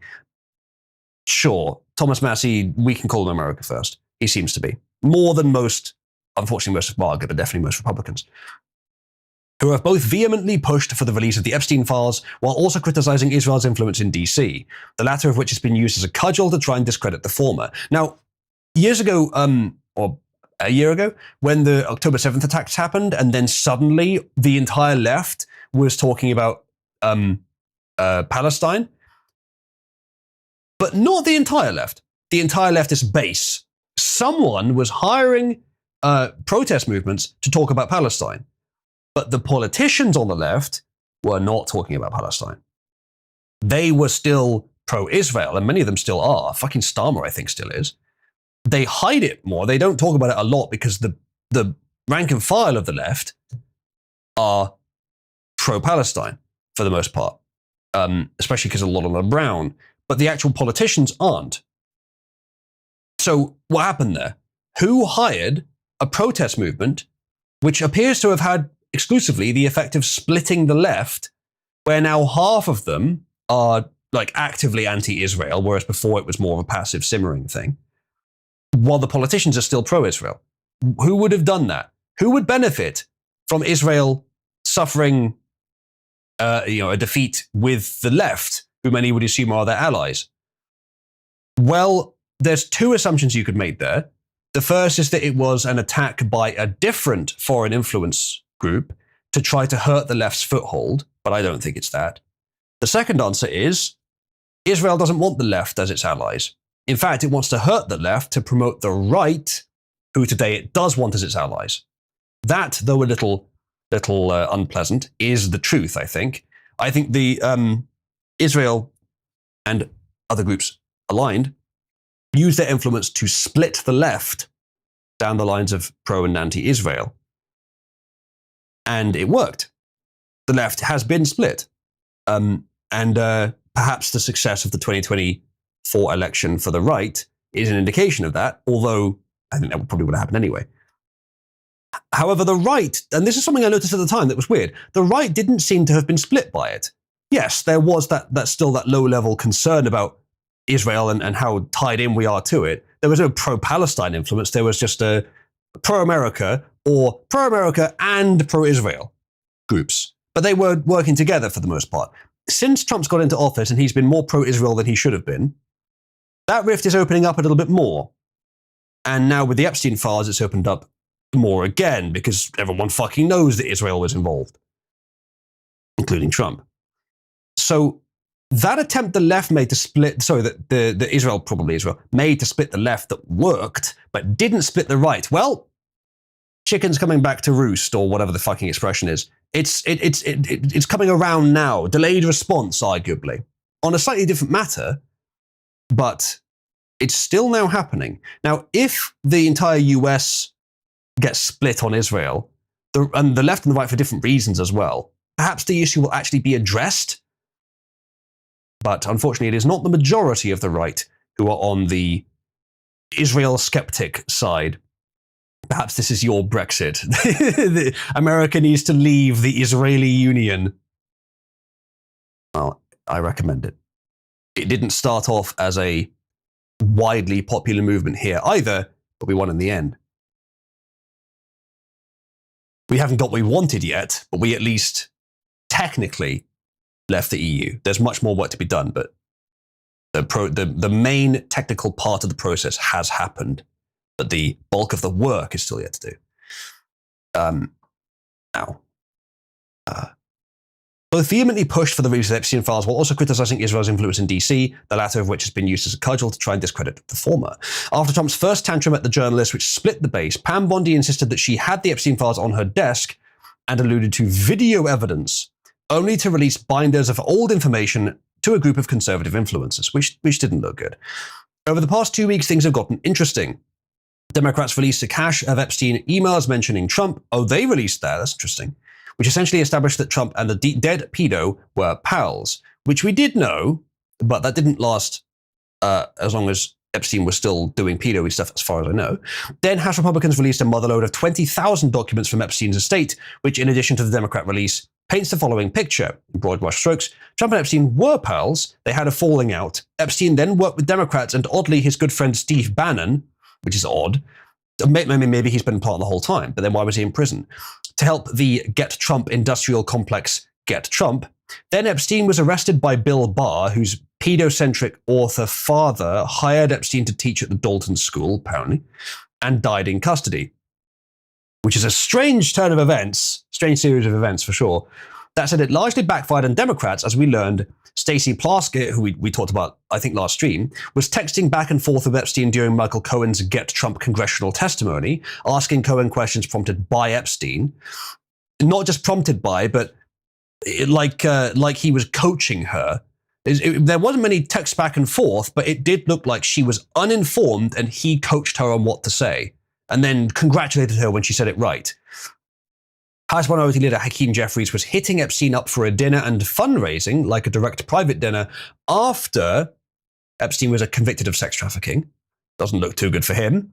And then Larry Summers, Bill Clinton's former Treasury Secretary and Harvard president, just went into hiding because Epstein was coaching him on how to cheat on his wife with the daughter of a former CCP official and mentee at Harvard. Oh dear, I didn't even hear about that one. Yes. Someone sent me this as well. This can be added to this list as well. Epstein files reveal that Epstein was asked to donate on behalf of J.B. Pritzker's campaign years after his 2008 conviction for crimes against a minor. Illinois Review is reporting that an email sent by Democrat-aligned operatives linked to Act Blue pitched Pritzker as a rising star and invited Epstein to a Chicago donor event. So strongly involved financially with the Democrats for many years, which we knew, but it's good to have a lot of that confirmed. Leading up to last week's release, Democrats, MTG, and Massey have been pushing for the release of the Epstein files, which would consist of everything the DOJ has compiled on Epstein and his network, while Trump has called MTG a traitor and slandered Massey's dead wife, which is, it sounds like the leftist press slandering Trump by saying that, but that is kind of what Trump did. He certainly spoke ill about the process of Massey getting a new one, but I don't remember him slandering the dead wife, actually. Maybe there's more details about that I missed. They go on, we also know that Democrats didn't care about the Epstein files and covered for the Democrat associates until now. They certainly did. And so I think probably we can all say with confidence, even if we have become strongly Trump skeptic, some of us have become at least moderately Trump skeptic, that the Democrats are not the good guys here. They're probably much worse. Trump is not doing what he should be doing. but he's not an aide to an industrial pedophile ring, I don't think. Democrats largely are. So they are much, much worse. And just like that, it says, after House lawmakers dumped both sets of files, Trump flip-flopped and now supports the release of the rest of the Epstein files. Which is questionable, because there's a lot to say about that, because he was already releasing files through Pam Bondi. Now, maybe not enough, maybe not the right files, whatever, but he was already releasing files. So technically, he was releasing the Epstein files. Now, he released 20,000 pages before this became an issue. Or anyway, before the bill went through, which implies the willingness to, but why the delay? Why not release them as soon as he got into office? Well, maybe there's some nefarious reason, but it could also be because he just needed to redact the victims. 20,000 pages of redactions when you need to consult with people about who should be redacted and who shouldn't. Yeah, that could take months. So I would get that. That would work as an excuse. The question, of course, is why just emails that give us vague hints of what's happening? Why not the client list? And my suggestion is, if the Democrats are pushing him to release everything, then the Democrats know he doesn't have the client list. That's my suspicion. It's not the only possibility, but I think it's the most notable, most strong possibility. So I think he's just releasing everything he can. Now, what that means is he is actually already working on releasing everything, which is kind of a waste, because what's being released isn't that incriminating or interesting. It doesn't give us that new information because it's not a client list, but it's a lot of work. And it looks like he's covering up the client list. So what do the Democrats do? Well, it's smart. It's obvious. It takes a lot of work to do something that doesn't give a lot of useful information, but that makes him look like he's covering something up and splits his base. It's blatantly obvious the Democrats are wisely advised strategically to push him on this. They lose nothing because he doesn't have any incriminating information. He looks bad to his base, looks like he's covering stuff up, has to put his DOJ through loads of extra work to uncover information and to release information that isn't that useful anyway. That to me is the most likely answer to what's happening here. It also conveniently exonerates Trump, but I'd be willing to believe he was leveraged if I thought it matched the facts as well. Maybe he is leveraged, but it's not the significant thing that's doing this. Now, it's not for sure this is the case. I'm still open to possibilities, but the more time goes on, the more likely this looks. If he had the client list, why would the Democrats be pushing him to release it? I don't know. Maybe there's an answer to that. Release the files, they say. On Wednesday evening, Trump said that he signed legislation allowing the DOJ to release the files after both the House and the Senate passed Massey's bill to do just that. Yeah, he didn't need... This does nothing if he was already releasing them. All it does is it sets a time limit of 30 days. We'll go into this in more detail later, exactly what will be released. It sets a time limit of 30 days, but with exceptions. Exceptions when it comes to ongoing investigations. Guess who's currently being investigated? Apparently, Bill Clinton. So nothing about him will be released within 30 days. Everything else will be, but it might be useless. So basically, for the next 30 days, the DOJ is going to be doing about nothing else. But redacting the parts of the files we would actually agree should be redacted, like victims' names. Now, what we've discussed in previous streams, and what I think most people agreed on, is would you rather literally everything the US government has on Epstein be released, even unredacted, just immediately? Or would you rather some stuff is never released? The first one. I think most would agree the first one. All of it released, even if some victims are named when they shouldn't be. But what if there's nothing in there that incriminates any powerful people? We don't know that, so we can't really answer. But if that's the case, it's not worth just releasing it all immediately. It's still, and you know, if you know that, I'm not saying from our perspective, but from Trump's perspective, if he knows there's nothing in there that incriminates powerful people, but there are victims in there who could suffer if they are named, then yeah, you would release it slowly and redact the victims. But then the Democrats have a brilliant opportunity to screw you by acting like you are covering something up. Yeah, let's keep reading. Quote, I have just signed the bill to release the Epstein files, Trump wrote in a lengthy screed on Truth Social. Quote, as everyone knows, I asked Speaker of the House Mike Johnson and Senate Majority Leader John Thune to pass the bill in the House and Senate.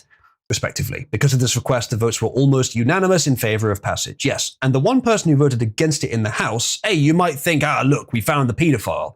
A Democrat, probably someone that worked with Epstein. No, a Republican with a principled opposition that, wait for it, it doesn't sufficiently protect the victims.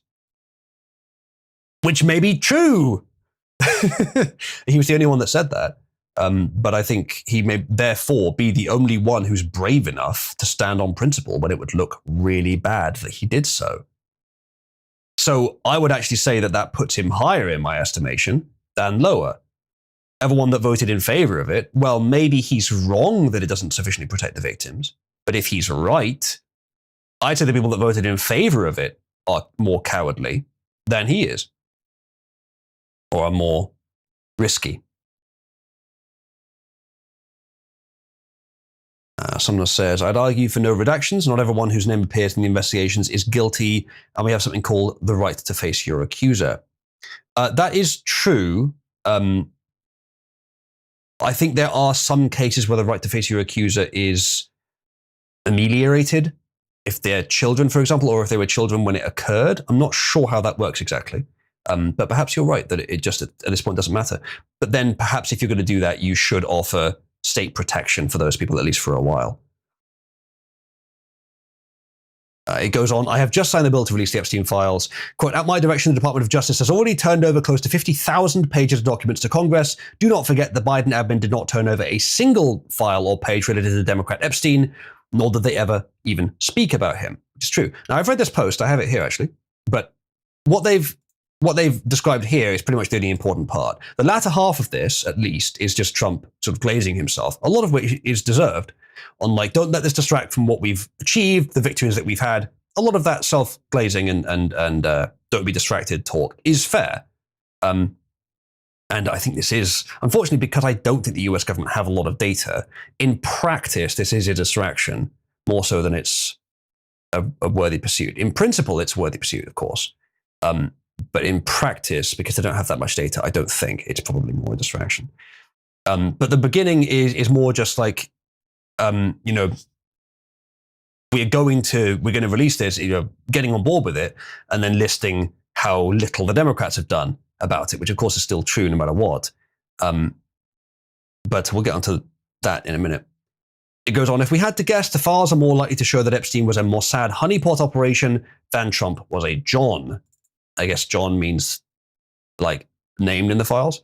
I think that is what we'd find, yes. The customer of prostitutes. Right. Okay, fair enough. Yeah, I think that's what we'll find. I don't know how you knew that.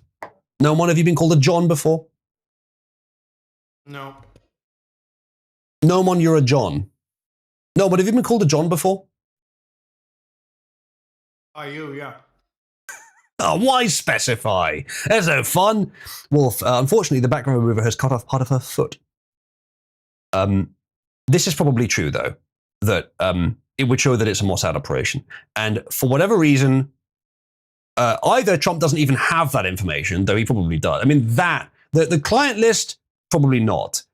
The fact that Epstein was a Mossad operation, confirmed for definite, though we basically know that at this point, but confirmed for definite, that probably is in the data that he has. Why he is not releasing that, I couldn't tell you beyond the disappointing but obvious. But even that might not be in there, in what he has, I don't know. Someone says, if it's currently a child, then they can be faced through a legal proxy, but all the alleged victims, both genuine and questionable, are currently adults, if still living. That's true. Yeah, perhaps that's fair then. Oh, was it? Oh, fair enough, Wolf. Yes, ich can't wait to learn that Redacted did all that shit. Yeah, it's how they end the article. Redacting the perpetrators would obviously be completely wrong. And if we see a page where it's like, yeah, so here's a list of people that bought underage sexual services from me, redacted, that's a massive red flag. What we've already seen isn't that. What we've already seen is just a list of fucking names and addresses, where in many cases the name was unredacted, but the address was redacted. But that was already leaked. Those aren't his clients. I mean, some of them might have been, but we don't know that. It's just contacts. Clients, people that actually bought pedophilic services from him or acquired them either way, if those names are redacted, that's the red flag we're looking for. That's the client list with hidden names. I don't think that has happened yet, but we'll see if that does. We'll see if that does, because that then is the client list. I suspect you won't see that, though.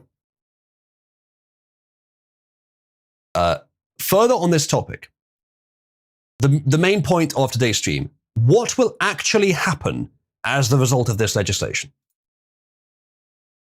Here is a little video of Pam Bondi, where the poster of the video on Twitter says, "Breaking. Pam Bondi implies the full and unredacted Epstein files will not be released." Let's see if the video bears that out. Off topic. On the Epstein files, does the new investigation by the Southern District of New York U.S. Attorney prevent the department from releasing all of the remaining files? So we have released over 33,000 Epstein documents to the Hill, and we'll continue to follow the law and to have maximum transparency. Also, we will always encourage all victims to come forward. That's it. Sounds kind of evasive, doesn't it? And it was. She didn't say all will be released. Now, why didn't she say that? Well, this guy infers that it means that it won't all be released, that they're going to keep covering stuff up. Well, maybe. But at the same time, as I mentioned before, technically, part of the Epstein investigation, part of the broad rubric of Epstein by US government is hundreds of hours of child porn. Not Bill Clinton or some other perpetrator in the just generic child porn that was found with Epstein. And I've said before that seems to me like the intelligence agency that was running him, or agencies that were running him, put that there to incriminate him, to make sure he went to prison, so that they could assassinate him there, or whatever was next required. They were done with him, so they put him with hundreds of hours of child porn and put him in prison, because that's the kind of thing that just gets you an automatic life prison sentence. But it was generic child porn. No one person, no matter how much a paedophile they are, needs hundreds of hours of child porn. So that will be part of the files. Should that be released? No, it shouldn't. Now the question is, can we trust the US government that it's all child porn? Well, I don't know, but would you rather the US government release hundreds of hours of actual child porn to the public, or would you rather that we just take their word for it that, yeah, this video is in fact child porn? And that's genuinely a hard question, to be honest. But I could definitely see why, from their perspective, they'd be like, no, we're not fucking publishing child porn. That's ridiculous. So I don't think that's going to happen. And technically, that is part of the files. Whether they count it as part of it, categorically, I don't know. But then if they're using a voluntary categorization method, they could decategorize the client list as part of it. So the question is it practically part of the broad topic? Yes. Should it be released? No. Almost certainly not. So when she evades saying, yes, we'll release literally everything, you could, in fact, infer that she means some stuff from this list should never be released. But if she just said that, it would look terrible. Because it looks like she's saying, because it would incriminate my buddy Bill Clinton. No, she's saying because it would involve releasing hundreds of hours of child porn. So that's a difficult one. If you start giving a precise and accurate answer, you look fucking awful. Even if you take the time to be as precise and accurate as you need to be clear, the number of fucking sound bites that can be extracted from that is insane, and it all looks bad for you. And then you're going to get the Democrats are going to start saying, release the child porn. They're going to pretend that you only said half of what you said to try and push you into releasing the child porn. And they're going to be happy until you do. So again, I can see why she would strategically evade giving a full answer here. What she said is, we'll continue following the law on this, which means we'll follow what the thing says that we should. Whether you trust her or not, it's up to you. I'm not sure we can completely, but they have been releasing a lot so far. As far as I know, there's nothing in that bill that requires them to do anything they aren't already doing. It changes the time frame a bit, but they still ultimately get to decide, well, does this count or does it meet one of the exception cases? If they are genuinely covering up the client list, they can just say it's part of an ongoing investigation, which it is. Technically, apparently it's true. The bill, yeah. So they can still hide whatever they want, pretty much. This bill probably changes nothing in practice. It's just a way for the Democrats to say Trump is not following the law. He hasn't released everything.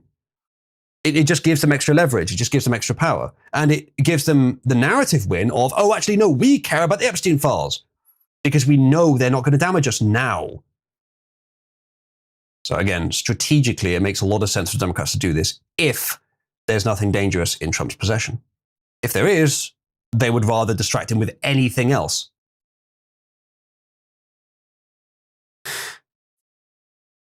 So now on to this.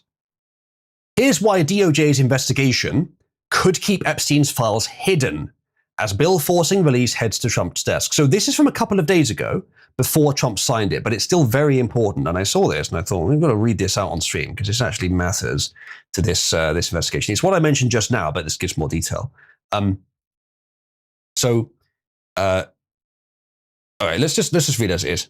Top line: Congress passed a bill Tuesday that would force the Justice Department to release its full files on Jeffrey Epstein. But even if the bill becomes law, the Trump admin could use its new investigation into Epstein's ties to top Democrats to keep some files concealed. Key facts: after House lawmakers voted 427-1 to approve the bill, the Senate unanimously approved legislation that requires the DOJ to release its files on Epstein within 30 days of the bill becoming law. That's important. Trump has said he would sign the bill, which he has now done. This article is slightly older, but only a couple days.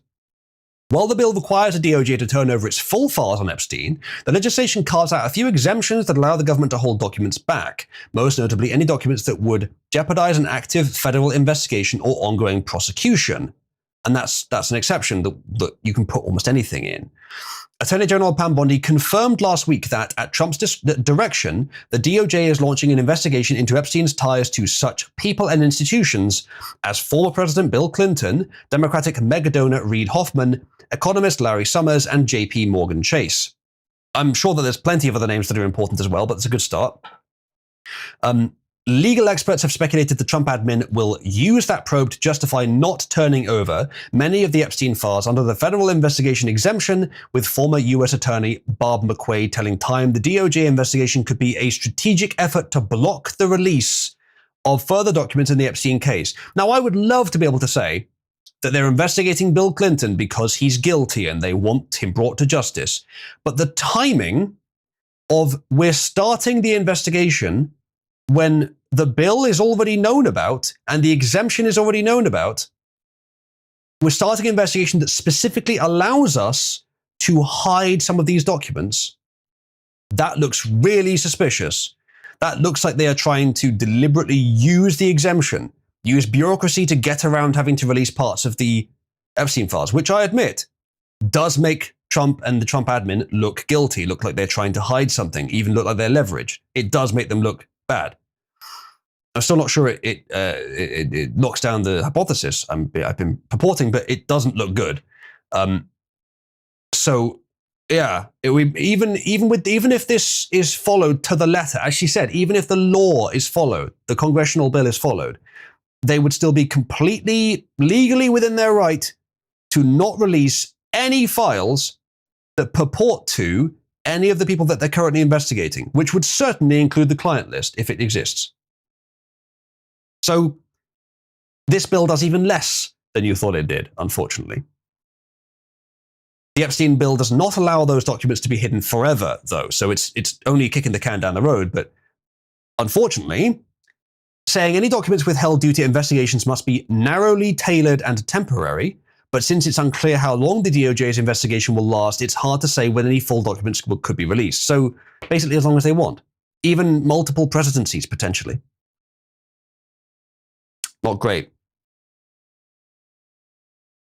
Thomas Massie, the sponsor of the House bill, told ABC's This Week on Sunday that he's concerned about how the Trump admin's new Epstein investigation will impact the file's release.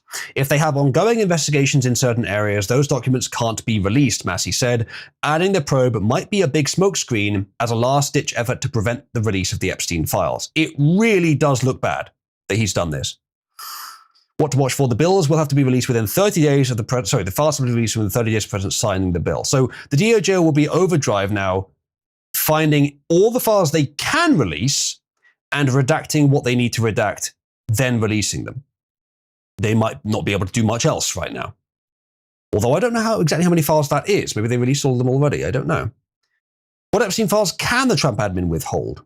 Under the version of the bill approved by Congress, the DOJ would be required to publicly release a broad variety of documents on Epstein, including anything involving investigations or prosecutions into Epstein, associate Ghislaine Maxwell, flight logs related to Epstein, and documentation related to his 2019 death. The DOJ must also, we might find out more about the death. If it was as dodgy as it looks, we might find out more, but it's still up to them what they release, and they haven't released anything more about it yet, so they probably don't want us to know.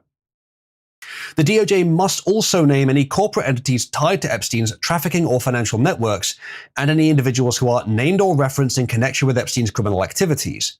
The bill only allows the government to withhold information that may identify victims, depicts child abuse or death, see that's at least something, would compromise a federal investigation or includes classified information. See, that exception makes sense. So that means that they are not going to be required to release the child porn. But there may be other material of a similar kind that also shouldn't be released, that they would be forced to under this. But that also means that they could arguably expand those exceptions to meet whatever they want. Or death is a morbid addition, it is, but it's applicable. Exception for depicting death, I wonder why they want that. Well, because it's gruesome, but it's also very much relevant. I mean, I'd argue that what's worse, chat? What material is worse? Child sexual abuse or child murder?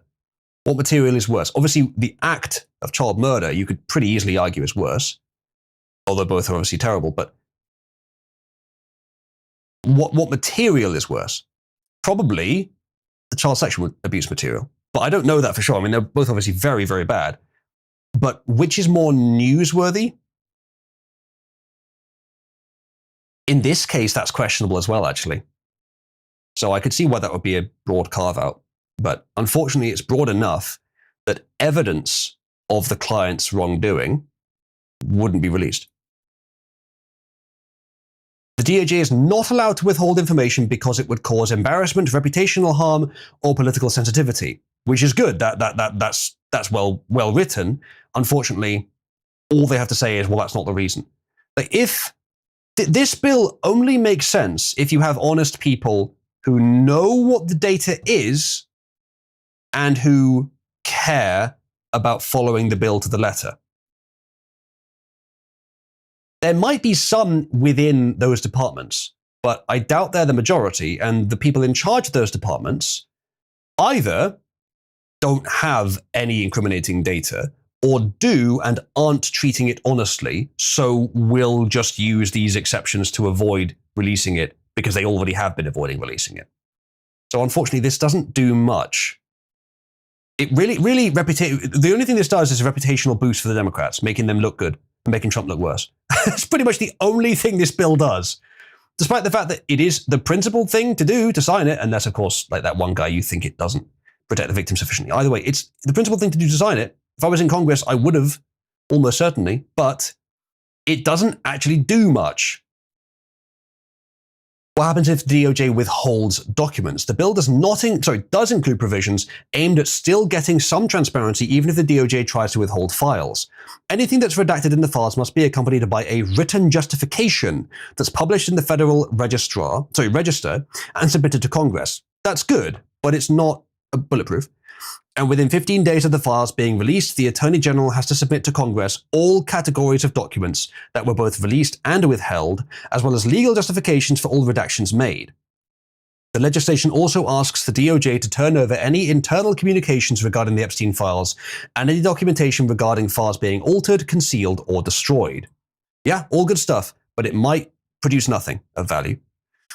What about the House Oversight investigation? The House Oversight Committee has also separately subpoenaed the DOJ for its files on Epstein. The agency is in the process of turning those materials over, and the committee has committed to making what it receives public. The subpoena was issued before the DOJ started investigating Epstein again and does not include any carve-outs for federal investigations. It allows redactions in order to protect victims' identities, but does not allow materials to be withheld due to circumstances like attorney-client privilege or non-disclosure agreements. Sounds all right. The DOJ must provide a log detailing the reasons behind any documents it does decide to withhold. It remains to be seen if the DOJ could try to hold any documents back on the basis of the new investigation, and the agency has not yet responded to a request for comment. We're going to have to see what they do, but it doesn't look good anyway. Anything that they release, which is incriminating, it's going to look really suspicious that they didn't release it before. At least we'll have it then, but suspicious. But I don't think there's going to be anything incriminating come out of this. Either because they don't have it, or because they still want to cover it up. Unfortunately, both are still distinct possibilities. So I think the first is slightly more likely. They're still both distinct possibilities.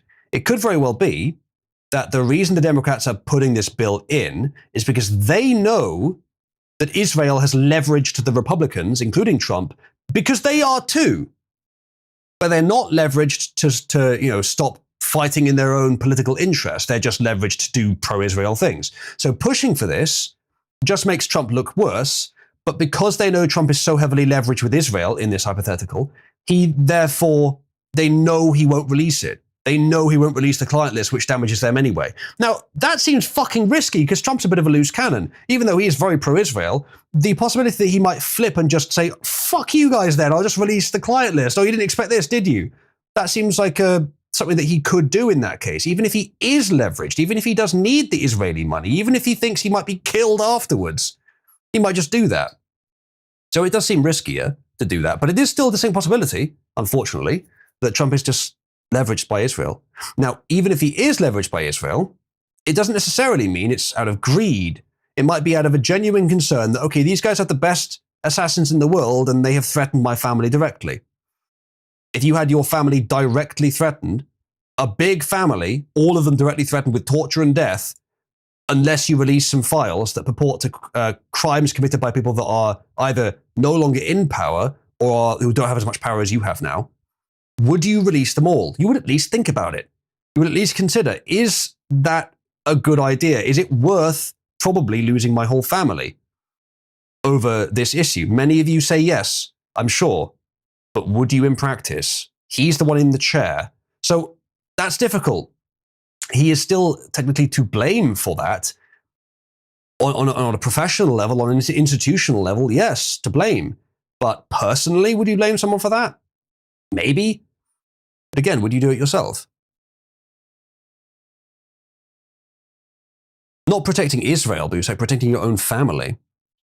What you could do is to say, release the files and then nuke Tel Aviv. I mean, that would disrupt their assassination operation. But we all know that the best way to establish fear of something is to make sure that the threats are actually followed through on. Even if Tel Aviv is nuked, they might still send the fucking assassins. But that's Trump's option, basically.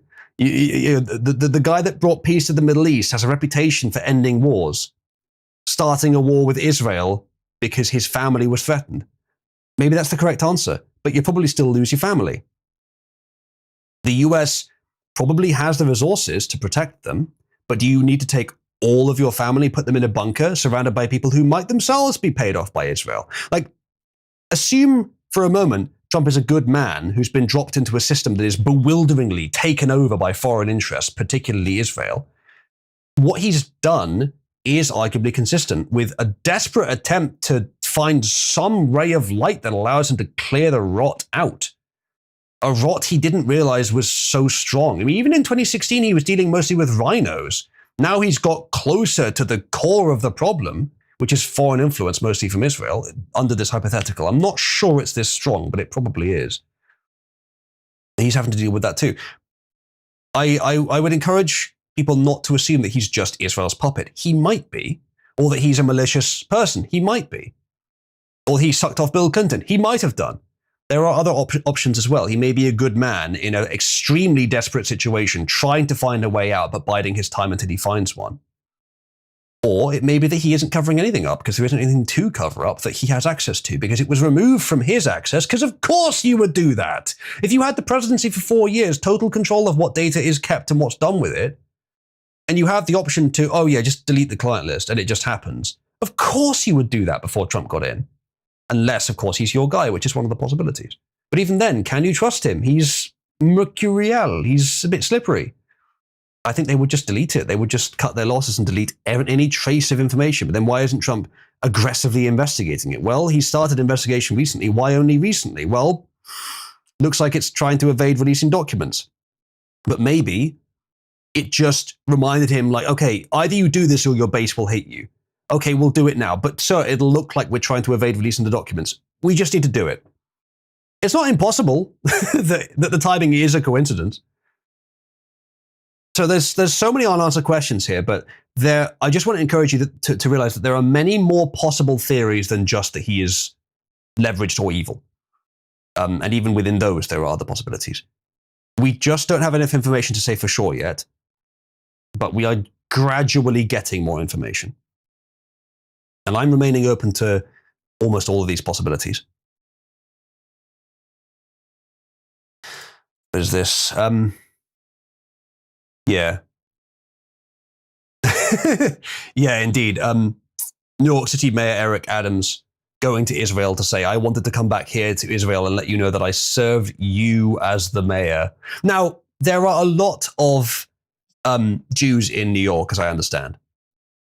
Maybe when he said you, he was talking to like just the press, which meant the world, rather than specifically to Israelis. But, you know, this is just sort of devil's advocate attempting to steel man. This is not necessarily the practical picture. And in reality, we know that foreign governments, particularly Israel, but I think particularly China, a bit more subtly, but also China and probably some others, have way too much influence over US politics. There's been building up over many years wherein the US has been subverted. Not just the US, of course, but in this case, the US. And complacent such that this was possible.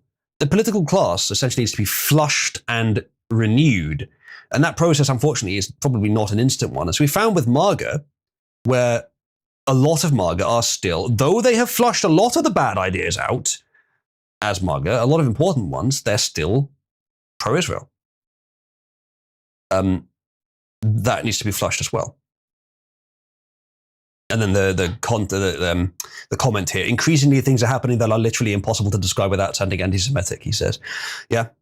I mean, as I said, like there are options beyond just he was Israel's slave. But that is certainly a distinct possibility.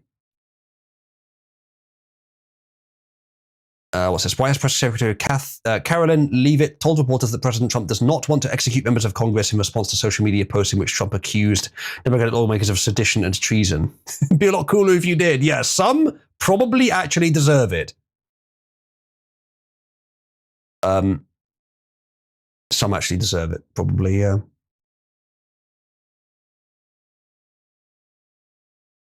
The guy said he works for Israel.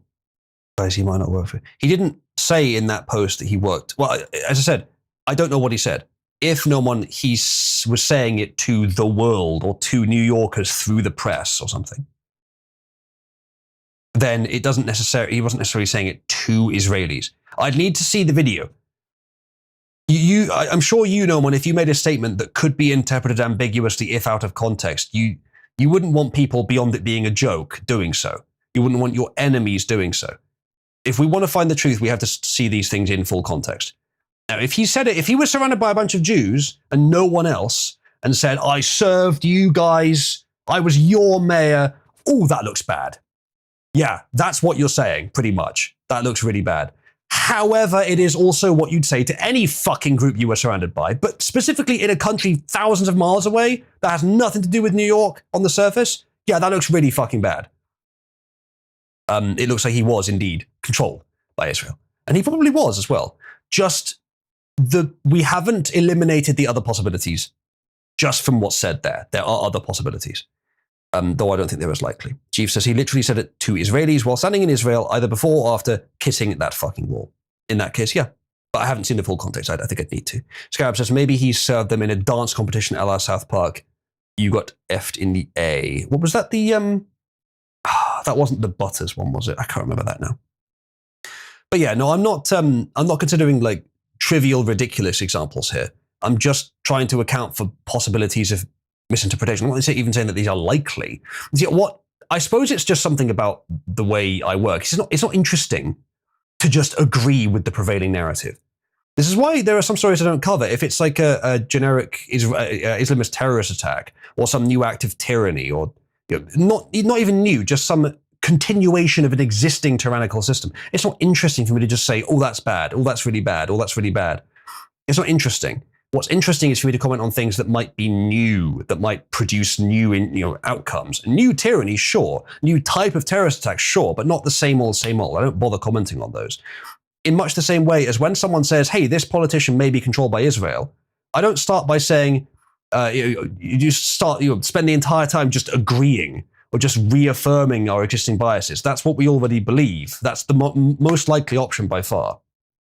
What I find interesting is, well, what if that's not the case? What else could it be? Even if it seems less likely, not to the point of trivial and ridiculous, but just less likely. What could it be? Because that is how you defend against becoming too biased in general.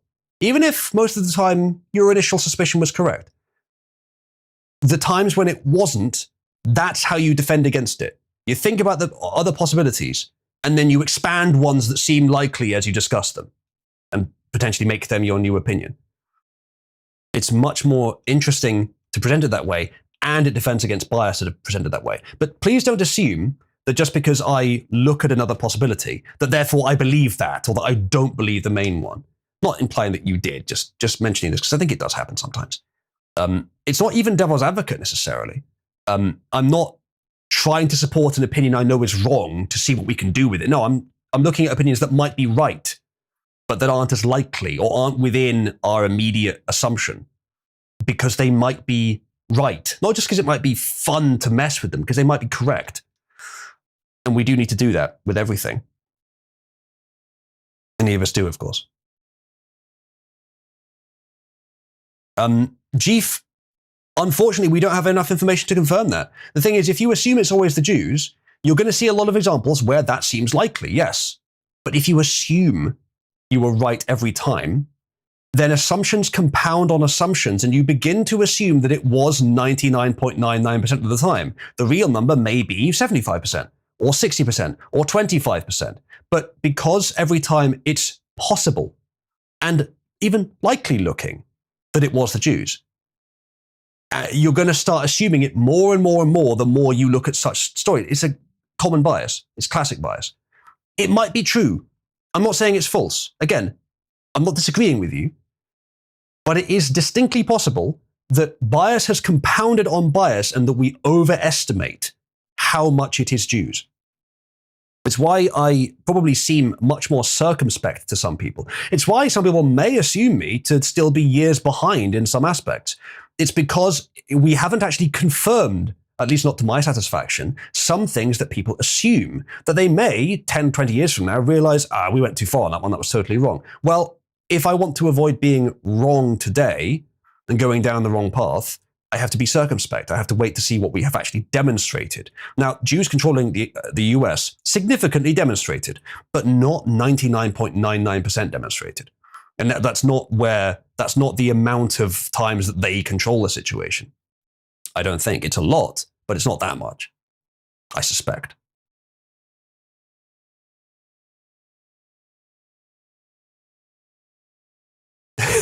No conclusions drawn in November. No, you have to be circumspect if you want to not make a horrible mistake. And if you're doing the kind of scientific analysis that Aiden does, where it's all very methodical, then you can afford to make assumptions because you can methodically correct them later. But if you're doing what most people do, almost everyone does, even Aiden to an extent, and you're building heuristically, any assumptions you make that are wrong are going to be built into your heuristic, which will then compound to put even worse assumptions in there and in there and in there and build further and further and further. And at some point you need to, if you find that something is wrong, you need to go down through so many layers you can't visualize and unpick some assumption which collapses a bunch of other stuff, and you have to re-reason out all that as well. You find yourself months behind where you would have been otherwise if you just got it right in the first place. And that's a lot of effort. So most people, what do? Ignore it. Deal with the cognitive dissonance. That's not for me. I would rather take my time to not land on a conclusion that might not be true, because I do build my map of the world heuristically. There's obviously some method, but it's primarily heuristically, because it's the same for almost everyone. But I do make strong statements, no one. That's often the response to this, but I do make strong statements. And even on the statements, even on the questions that I'm saying that I'm not concluding on, I have made statements strongly where I think something is much more likely. And I've presented many more hypotheses than I've seen from others on these ideas as well, some of which may be possibly compatibly true together, but some of them are much more possible than others would give credit for, I believe. There are many things on which I make strong statements, and this always comes up when I say this. When I recommend circumspection, people would assume that I mean to the extreme. No, I mean to a reasonable degree. It is much like everything else. You must balance it according to what's before you. There is a certain amount of what we do here in discussing politics, which is social and tribal, adherence to belief.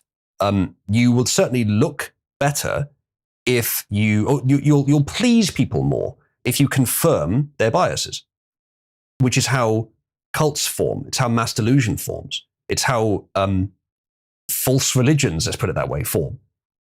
I'm not saying that's happened here, but everyone is always at risk of it. Just because you are on the right side of an argument broadly does not mean you are free from risk of bias. And so many of you may think bias is good. Well, bias that's not good then.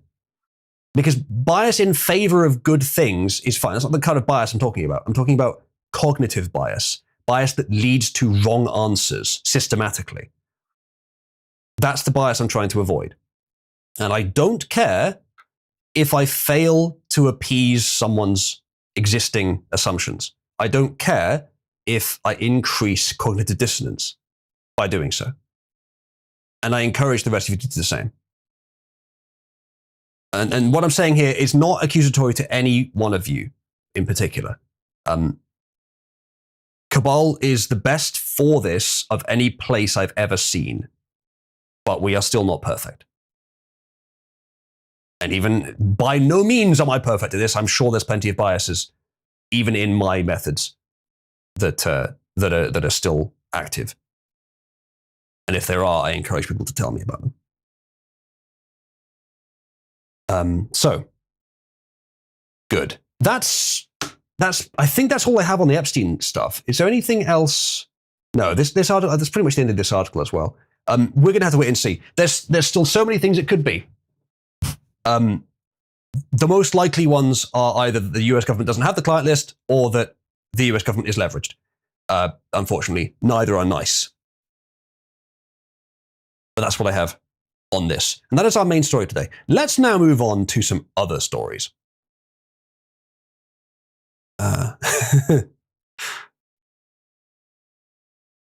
YouTube chat saying, Skibbity-doo, where are you? Yes. That said, Zuma Scooby-Doo.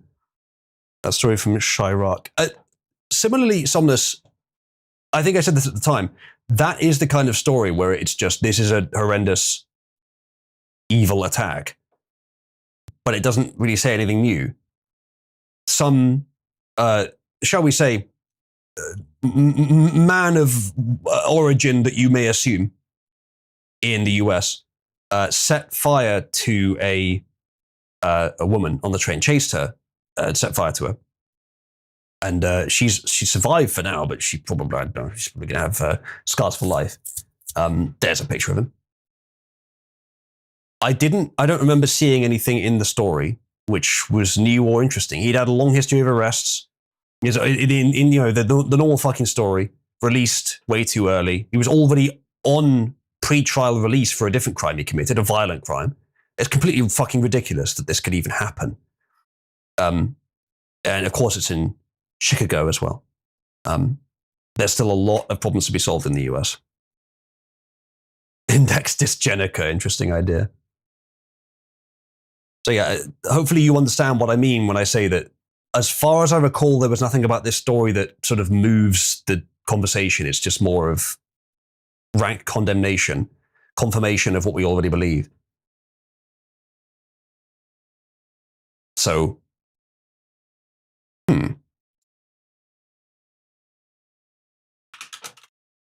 One second, chat. I'm about to recruit someone, possibly.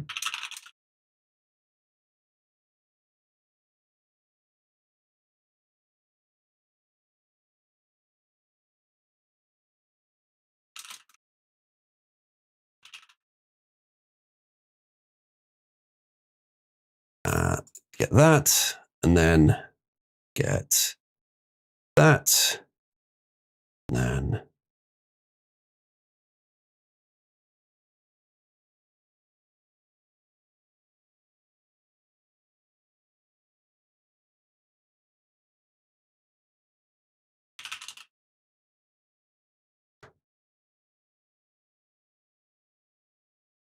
okay, let's see if they join the server. This is why I need to do this more often. Remember a while ago I asked you guys for links to Discord servers where there is some sort of voice activity and there might be people who'd want to join Cabal. I need to go find those again, because what I discovered is I just need to join those servers and have them on my list. And then whenever I see that they have voice activity, which is rare for most other servers, I just need to, hey, by the way, I see that there's one person in the voice channel in your server, or 2 or 3. Do you want to join a voice channel with 27, 28, 29, as we currently have? And just see if they do, because that's a pretty good way of getting people interested.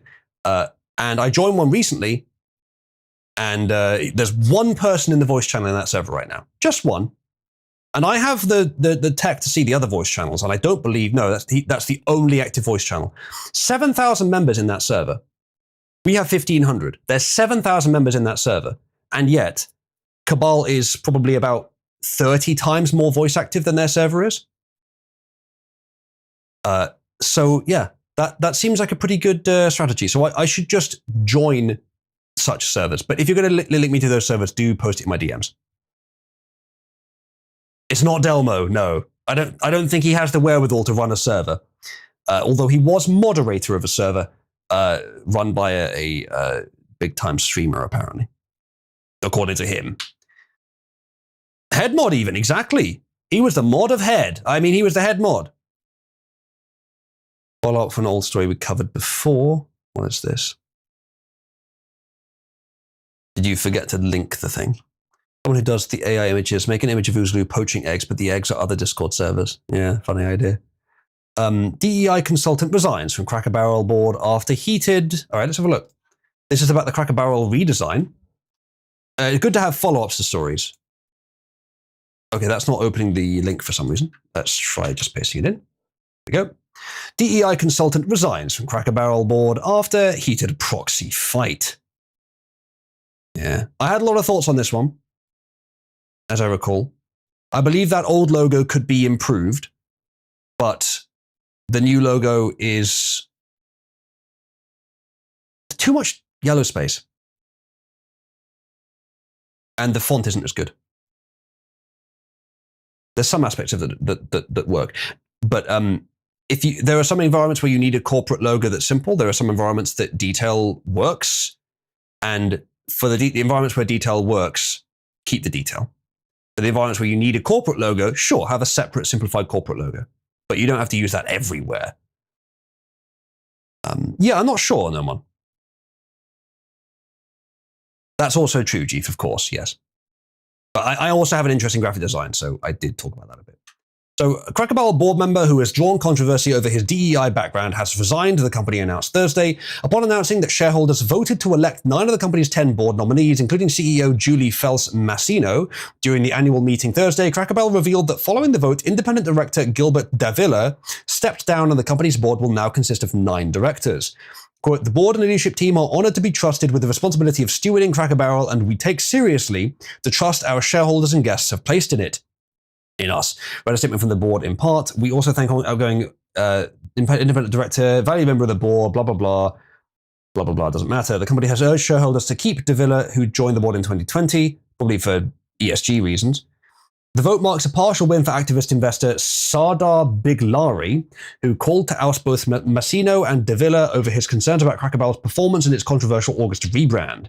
Biglari's investment firm sent a letter to shareholders on November 6th telling them that his company is about saving Cracker Barrel from a board and management team that are out of touch with Cracker Barrel's customer base. Yeah. The board has failed in every acquisition and in the opening of new stores, hired the wrong CEO, and approved a strategic transformation plan that has not only failed, but has subjected the company to market ridicule and set the company back years in terms of its financial and stock price performance. Fair. What? So, okay, so it's just like it's like a home tat store. We have that kind of thing here, but I can't remember the name of any of them.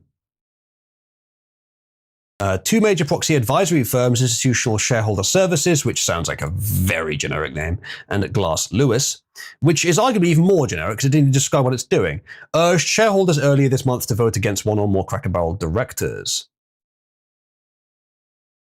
The restaurant with the old country store front is the attraction to it. I see. Well, I don't see any restauranting going on in these pictures, but okay. That is a little unique, actually. ISS and Glass Lewis advise shareholders to vote against Davila, a marketing and diversity specialist, blah, blah, blah. Compensation Committee recommended vote against Jody Bilney, chairs the company's nominating corporate governance committee. Neither proxy firm recommended ousting the CEO, even though one of them said that they should. 8 proxy fights in 15 years, uses platforms tied to companies he controls. False and misleading statements. Well, of course, they would say that. The front of house that you have to go through to get to the dining area. Okay. In that case, that is a fairly unique concept. Haven't seen something like that here. It probably does exist, though. Not Cracker Barrel specifically. I don't think we have that here. Okay. I'm still curious, like, what exactly that guy did in terms of this. Because it was over this issue, but I don't know if it was actually the guy who was responsible for the rebrand. It sounds like that might have been more of a group decision. Either way, someone from the board being removed because of DEI and or because of poor performance does bode well overall. Make it feel like you are looking at the top of a Forex. Not sure what that means. Logo of Forex. I don't know what Forex is in that case. I know what the other meaning of Forex is, as in a game. Right. Good. Let's now nip back into the topic of Epstein, because a member of the audience linked me some videos. If they would like to make their identity known, by all means, but because it was in DMs, I'll assume they don't for now until they say so. Let's watch them, because this is supposedly about Epstein, and maybe presenting an alternative position on it. So, the caption here says, watch how this Epstein victim, quote-unquote victim, struggles to answer why they won't list the names of men who allegedly assaulted them. Now she takes back saying they would release the list. The other question is, why haven't the names come out before now? Unless they've just been subject to civil suits that were settled so people can't say anything or won't say anything. You know, if you know that there are other people other than Epstein, other than Prince or former Prince, you know, whatever his name is, why haven't they come out? And why hasn't a list been put together already? It's so hard to answer that question because a list has been put together for years. Our attorneys, survivors, we've named names for years. And when I said we'll release a list, it was just speaking to more survivors to get more names on the list. The same names keep coming up. The same names that we've given with their attorneys to the DOJ and the FBI is the same names they've always had. So probably the same names we already know, but not necessarily. That does suggest that they exist. The question, though, is, woman, why aren't you just listing them now? Start rattling off some names. Go ahead. Oh, what's that? Legal issues, liabilities, other things to consider. Well, maybe the US government has some of those concerns as well. I'm trying to look at the, other interesting possibilities here. I'm not trying to defend them. They don't have the same legal liabilities. The US government has the legal authority to just say whatever the fuck they want to, pretty much. But there are still other things to consider when saying them, which might be valid concerns in much the same way that she's not just naming them right now. Why aren't you rattling off a list of names? Go ahead, do it. we do want to help, but they are reasons. I don't know that everybody involved has the same motivations. But why are you guys afraid to put out the names? The attorneys say don't? Well, blow me down and call me Nancy. A fucking leftist news anchor is asking the same question as me. I guess leftist? Cuomo, isn't that leftist? I don't know for sure. Fox, maybe? Don't? death threats. A lot of us are mothers. We want the names to be out there. We want justice. But why do we have to do it? That's a very scary thing, and I think you know that. Well, doesn't that just say it all? Not saying her position is unreasonable, actually. Though, if the press knows, if the powerful people involved know she's the source, she'd still be a target even if someone else releases it. She's been seemingly public about this, so. But doesn't that just make the point? That would apply to government workers as well as normal people. Now, is it right for her to be this concerned about it? Well, I understand. Again, like I said before, same thing with politicians. They have, in principle, they have a duty to say it, to be brave, to put their family at risk. But would any given individual have the courage to do it? Maybe not.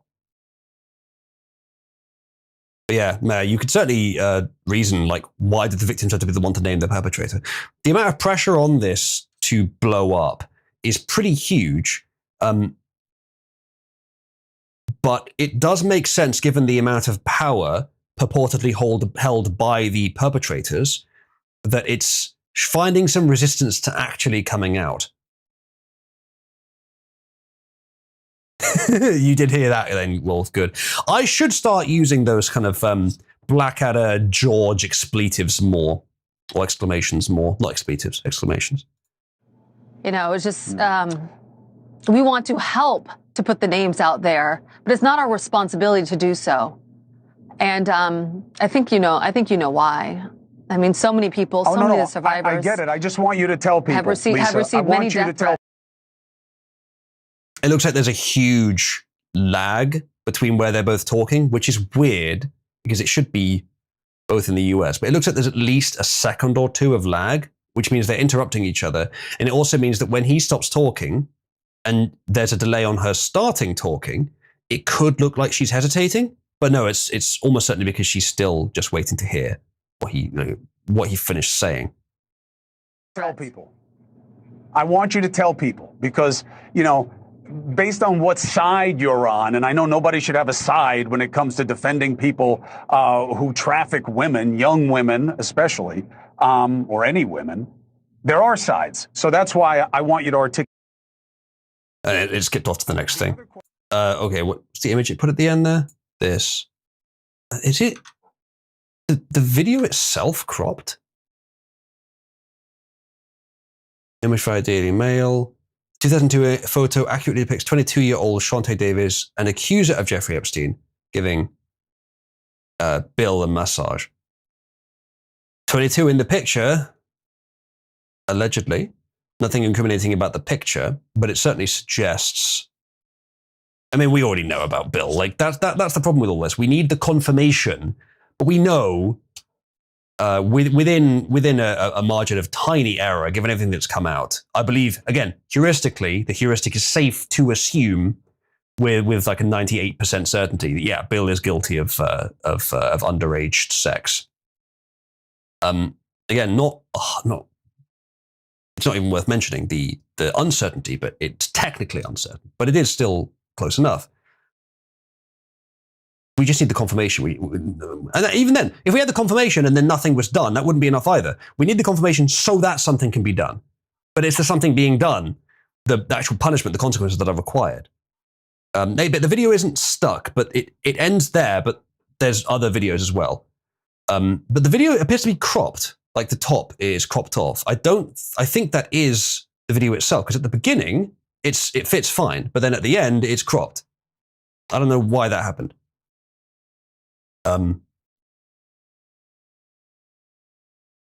So next video, there's lots of these. So this one starts from the point the last one ended. Okay, so this one is claiming the hysteria about crimes against children has got to stop. Most of these women were adults who did not mind being around the rich and famous. I'm sure that also happened. The whole thing I've been saying is that, as far as I'm aware, and please do correct me if I'm wrong in this chat, because this might just be me being stupid. As far as I'm aware, there's no data implying that Epstein was involved in, and I'll be specific, illicit acts with children under the age of 10. I'm not aware of any data showing that. It was all women, girls, children, whatever, roughly between the ages of, say, 14 and 18. Still obviously immoral and illegal, obviously, but a little bit different in how we should think about it. In those cases, it is very possible that those girls they appeared visually to be adults, and thus were not, hey, would you like some pedophilia? But, hey, would you like a nice young lady to accompany you? Without telling them that they're under 18, and then get footage and trap them later to be like, well, technically you broke the law, and we can get you're a pedophile in the newspaper. So there you go. So, and that would be bad enough to leverage them, not completely, but somewhat. So I think that's what Epstein was doing. I don't think, and maybe he was also just providing nice pedophilia food for them. And maybe for some of them he was, because they would probably pay for that, or they would be even deeper under his control. But then again, you only need one example. But for high-profile figures, he would only need to get them on, yeah, technically she was 17. Probably with Prince Andrew. I don't know this, of course, but is there any reason to believe that he was like rampantly raping 5-year-olds? Not that I know of. Is there a reason to believe that he had sex with a 17-year-old once? Yes. It might not have gone further than that, but even that would be illegal, would be technically pedophilia or statutory rape or something. So they'd still rather avoid that, especially if they're powerful. It may very well be that, and by the way, if they do that, realistically, you only have to do that to them once to get them on the hook, as long as you've recorded it and everything's properly documented. You only have to do that once. If you do it twice, it doesn't hurt for your fucking blackmail scheme, but it's not really necessary. So it might be that it's sort of an initiation ritual. You go through it, whether you know you're doing it or not. But then once it's happened, you figure, well, that's happened now. I'm in the elite. And now he's providing me with girls he says are adults. And in most cases they have been. Everyone else says this is okay. And what have I got to lose at this point? He wants to treat the people he's blackmailed well, so that they know that even though he controls them, he's not going to be a dick about it. That sounds likely to me. Like you wouldn't need to always send a child at them. Just once is enough. If you can prove they're a child, if you have evidence that they did it, just once is enough. So it could very well be that that's what happened. Now that doesn't change the picture of how evil, the fact that Epstein was colossally evil, and the fact that it should be released, the fact that powerful people should face justice for what they did. But it does change the picture of, I think a lot of people assume it's just trafficking boatloads of 5-year-olds to rich and powerful people. It might not have been that. And frankly, that would be a lot more difficult and not much more damaging in terms of blackmail. So this might have been the more efficient model. So if you have a lot of pictures of Bill Clinton getting massages from people who are over 18, that is probably not the confirmation that none of them were under 18. I suspect all it would take is one, but there may have been more than one, but there would also, of course, be plenty who were not under 18. I suspect Epstein was just, generally speaking, a purveyor of nice young ladies. It's just that he deliberately made sure that for anyone rich and famous, he also provided them a 17-year-old at some point who he could confirm that they had had sex with to get leverage on them. In fact, it probably started as just basically an expensive hooker service. But then they realized, or perhaps they added it later, having earlier realized, we can just control rich and powerful people once we have this position.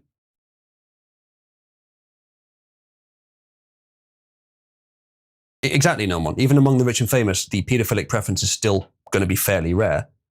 Probably more common than among the average person, because I assume, I don't know, but I assume psychopathy correlates with pedophilia. Yeah, it's still going to be relatively rare. So there's a good point being made here, but it doesn't really change the overall picture. And the point being made here is also kind of a point about gender relations, which I think is reasonable, that we shouldn't remove the agency from adult women just because they wanted to be involved with powerful men. Where they're adults, it's not really interesting, it's not really important, and I don't count them as victims either. If they were adults, in many cases it was completely voluntary. They enjoyed this life, they were paid well for it. No sympathy for that, that's their job. However, if they were started when they were 17, even if they wanted to, well then it's on the parents, it's on the people that knew they were 17 and employed them anyway. It is also on the people that fucked them. And there's things that you could say about that, or whether they should have known or whatever, but it is still on them as well. Then the girl is a victim, at least legally. Girl or whatever is a victim, at least legally. Though the closer they get to 18, the less we can say in practice that it was a completely unagencyed decision. Agency is a gradient and it differs per person. Legally, we set it at 18, but people can have the agency to make such decisions the day before their 18th birthday. The legal standard doesn't define the brain. Quattro says, this line of reasoning is inherently ridiculous and far too charitable to these monsters that we know they are for a fact. I'm not being charitable at all. Do we have any evidence that Epstein trafficked anyone that was under 10 years old? If we do, this possibility falls apart. And it does not change the fact that they are monsters, because they deliberately gave underage girls to rich and powerful people, and then used it to control entire nations, potentially, or to influence them anyway. Quattro, do we have any reason to believe that they were kids, that they did not appear to be, on the surface, adults? Because I don't know of any. As far as I've seen, all the indications we have of who was involved in these appeared to be adults. Why would they call this play Lolita Express? Fair argument, yeah. Maybe that confirms it. However, technically, they are underage. And so Lolita would be an exaggeration used. Not saying it's likely, just possible. Again, I'm not saying this is the most likely hypothesis, but it is distinctly possible. Everyone who knew him figured out real quick just how young he liked him. And again, that may be true, but I don't think we've seen any evidence of that. I mean, the name of the play may be the best evidence we have, because we think of Lolita as being children, which I think it may technically mean as well. Aiden says, I don't really care, they were children. Indeed. But it still does make some difference to the overall picture if they were all 15, 16, 17, but appeared 18, as opposed to them being 5. It doesn't make a difference to the legality. It doesn't make a difference to whether they were victims or not. It doesn't make a difference to how evil these people were. No, all of that's obviously still the same. But it does make a difference to the overall picture of what the scheme was, of how culpable, not legally, but practically, the people who did it were. if you're told this person's 18 and you don't check their ID, that's a bit different from being given a 5-year-old. It is a bit different, even though it's in both cases illegal. Maybe the punishment should be the same. It is different. And it would change the picture of how the scheme works. So I don't know. I'm speculating here, chat. I'm not making any sort of decision, hard decisions, and I'm not changing my stance on anything morally. I'm not trying to defend anyone at all. Just openly hypothesizing about how a scheme like this could work and what the evidence we've seen so far implies is possible. But I'm not concluding on anything.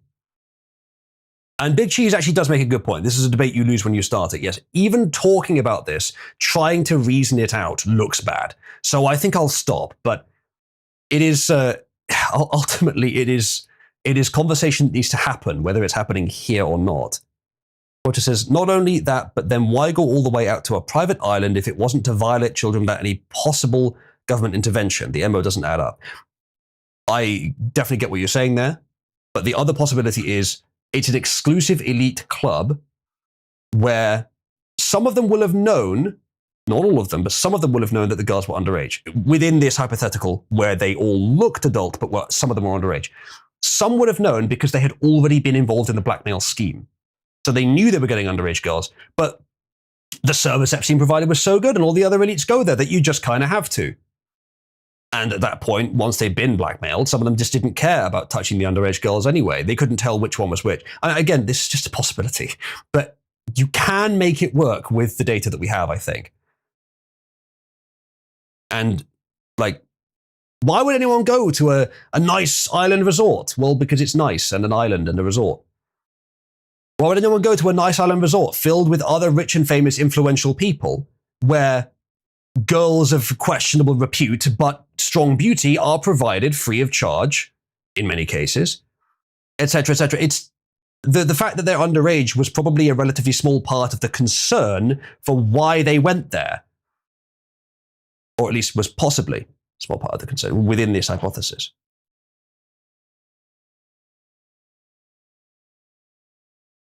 I honestly lost it a bit when you started thinking. I should move on, but yes, I agree, Melchizedek. I agree. Obviously, legally and to a large extent, morally and ethically as well. There is no difference between having sex with someone that's 5 or 17 and 11 months. That's okay. I'm not disagreeing with that. But in terms of describing how the scheme works, you could make a distinction. And yes, it is the responsibility of the adult doing it, of course. None of what I'm saying is an attempt to reduce liability for the adults involved, not even implicitly. Porter says, trying to even steel man any other viewpoint is inherently counterproductive at this point. It's the one thing both the left and the right can agree on for the most part, that he was trafficking children to the rich and famous. Yeah, and my hypothesis also supports that. It just changes the shape of the scheme a little bit. It may have been that it started the way I'm describing, and then once they were in, the 5-year-olds started arriving. Yeah. And if the Lolita Express is where that happened, given the name, then Bill is guilty of the 5-year-olds as well. That's a distinct possibility.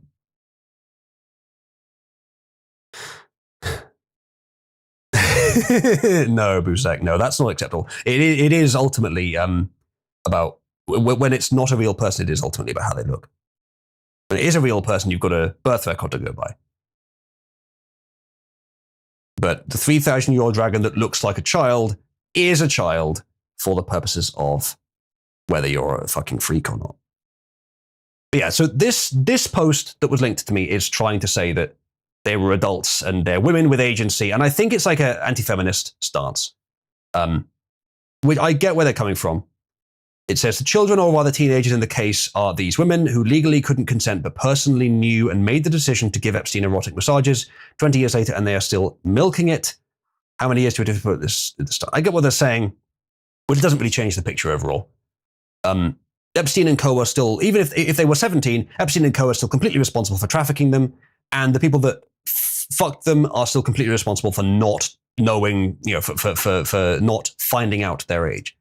And for not knowing. I mean, this is a really good argument against just like wanton sex with strangers, isn't it? There's a really good argument against it, especially if you have any kind of power. Because you don't know whether she's 18 or 17 in 11 months, do you? And then someone can have leverage over you for the rest of your life. More of them. And then there's some crying, which may be appropriate. Like, the concern here about like the sort of anti-feminist concern about these women acted with agency, even though they're saying they're acknowledging it wasn't legal, and are now milking it. There's probably some validity to the notion that they're milking it because they're women, but that also means, yes, they were genuinely victims, at least legally, if not otherwise. So it doesn't change much of the picture. I could even agree with the broad point here, and it wouldn't change the picture overall. The milking it aspect doesn't need to take your attention. The specifics of what happened does matter. What is this? A huge opportunity for fake victims to mix themselves in with real ones, that's true, to grift for cash and clout like that one asshole in Saw 3D, which is part of why we need the names of the purported victims unredacted so we can verify. That's a good point, actually. That's fair enough. But catching the scam artists involved with the victims is probably less important than protecting the witness anonymity of genuine victims. Both are important, but I could see why they lean in that direction. But honestly, either of those at this point, as long as justice is achieved. Big Cheese 2 says, what if Epstein was really a 9-year-old girl who had her mind implanted into the body of a Mossad agent? Have we considered this possibility? I love how the one part we're not willing to budge on is that there's still a Mossad agent. Yeah. Yes, that's a good point, Wolf. That's a good point. If they get started on barely not adult teens, then, as Wolf says, a fetish is likely to expand over time, so they may end up going younger and younger and younger.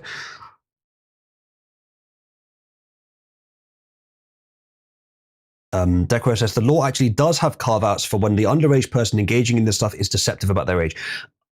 It seems somewhat reasonable for it too, but there is still obviously some culpability on the part of the adult in that case. He says it really only applies to the age of consent and above in the state. The important lesson to learn here, though, is just don't take chances like this. Very true, yes. The time I was reincarnated on an island as a pedo kike. Yeah, that would make an interesting anime. Indeed, it is, Pug, and that's questionable in and of itself. Should it be? But for that reason, where I come from, a 17-year-old is legal, not in the US.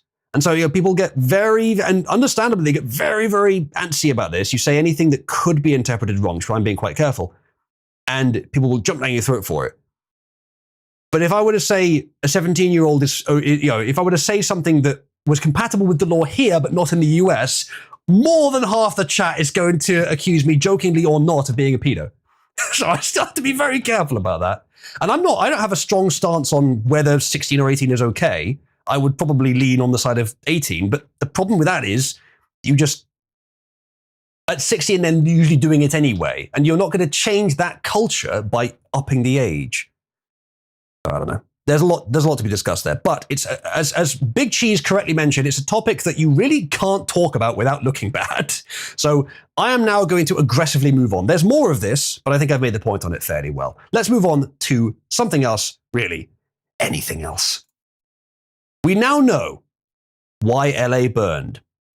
From arguably the sins that caused it to the events themselves. Sins that symbolically caused it, either way. Weed, DEI, and Reagan derangement syndrome, apparently. Not that surprising, to be honest. Aiden was here earlier. Where did she go? I'm going to try and get her on to join me for some of these. I'm not saying that, Mavis. Nope. I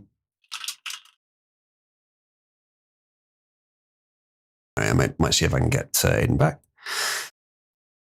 So, Nearly a year after LA's worst wildfires, we're closer than ever to knowing what happened, and the answers were DEI, a small weed, and fish, and an obsessive hatred for Ronald Reagan. The fish thing I think we knew at the time, because it wasn't the fault of the fish. It was the fault of the retard in charge, Field Wizard's boyfriend, Gavin Newsom, who he or someone around him anyway was the impetus for a policy whereby the river was either redirected or dammed or something. Well, I'm sure we'll get to the details, because of the desire to protect a relatively rare species, which was, as far as I remember, relatively rare in California, but existed in plenty of other places around the US. So arguably, it was just an excuse to reduce the water available to the people. Oh, and also, as someone says, yes, I remember that, an invasive species. Yeah, so it was fucking retarded, but that was the reason we knew of at the time. Now, DEI is always a fair assumption, but I don't remember hearing about anything specifically that was DEI that caused this. A small weed, don't remember that one either. And obsessive hatred of Ronald Reagan, again, fair to assume, but I believe that will be new information. It goes on, the roots of the environmentalist insanity that killed 12 people and destroyed over 5,000 buildings actually go back a generation to the construction of the Reagan Library in Simi Valley. While RDS, or Reagan Derangement Syndrome, as they call it, has become a distant memory, it was burning fiercely back then, and the construction of the library seemed to be adding insult to injury. Yeah, that's a good point, Somnus. Invasive species are the illegal immigrants of the animal kingdom, indeed. Leftists looking for some way to block the Ronald Reagan Presidential Library seized on the presence of any plants in the area that they could brand as endangered, including Lyon's pentachata, a tiny daisy and a weed, and a variety of milk vetch, an otherwise unremarkable plant that has a short life and tends to sprout after wildfires. The Reagan Library was forced to agree to transplant the weeds, which didn't work, but ate up time and money at the library. The construction of the Reagan Library went on in spite of the environmental obstructionism, but the campaign succeeded in listing the tiny daisy as an endangered species and began listing some milk vetches as endangered, crippling future developments and fire-clearing projects. I think I can begin to see where that went. Under the Clinton administration, activists at US Fish and Wildlife proposed that Braunton's milk vetch be added to the list of endangered species. Before long, California wildfires were spinning out of control because Fish and Wildlife was blocking controlled burns to protect endangered species. Yeah, I'm starting to see the problem there. True, Pug. True and a good reference. I'm starting to see the problem there now, yeah. Regulations are what destroyed the fucking city. Most of California's water gets redirected to almond farms. Oh dear, what, for vegan milk? Disgusting. Before long, California wildfires were spinning out of control, because of blah, blah, blah. The 2003 firestorm, which caused over $1 billion in damages and killed 6 people, was blamed on Fish and Wildlife spending 6 years blocking controlled burns in those areas to protect endangered species. Well, I would rather protect human life than endangered species. Even Californians, Chad. I know, aren't I such a humanitarian? The 2024 Palisades fire has now been traced back to a failed effort to put out the previous Lachman fire. The Lachman fire, a small brush fire, broke out on New Year's Day, and firefighters had mostly succeeded in putting it out when they were told to pull out, even though the ground was still smoldering. So basically, retardation is what caused the fires, not global warming. Retardation. Not even a fucking arsonist, though that might have happened as well. It certainly looked like it did in those Canada fires that blotted out the sun over New York for a while. That looked like arson. The proper procedure would have been to bring in bulldozers to dig up a perimeter around the fire to assure it was really out instead of smoldering under ash or vegetation. Just let the professionals who deal with forest fires do their fucking job and you won't get city fires, is basically the lesson here. But current reports are that calls to use a bulldozer were rejected because of protected plants. Even though smoke was still coming out of the ground, indicating that the fire was still smoldering, the LA Fire Department limited personnel to a hand-cut perimeter. Less than a week later, the fire sprang to life and became the most devastating fire in LA history. The obsession with protecting the Braunton's milk vetch had been previously flagged as a potential cause of the fires. Fallen power lines have caused Southern California wildfires in the past, and the Braunton's milk vetch has been used to block the building of new utility poles. That's fucking ridiculous. Just have a fucking reservation for this thing that's a long way from the city where you can grow it. And then, well, maybe you can't grow it like that. I don't know. But either way, it doesn't fucking matter. If it goes extinct, it's not the end of the world. You could keep a sample of its DNA or something and regrow it later if you need it, but it's not the end of the world. Biodiversity is important, don't get me wrong, but not this important. This is ridiculous. And again, if you have controlled burns, from what they're telling me, it sounds like it will grow where those happen anyway, without it needing to be manually protected. Yeah, maybe. What's it a sec? Yeah, kvetch is kind of in the name, yeah. Oh, well, it is if you put them together. That's a good point, yeah.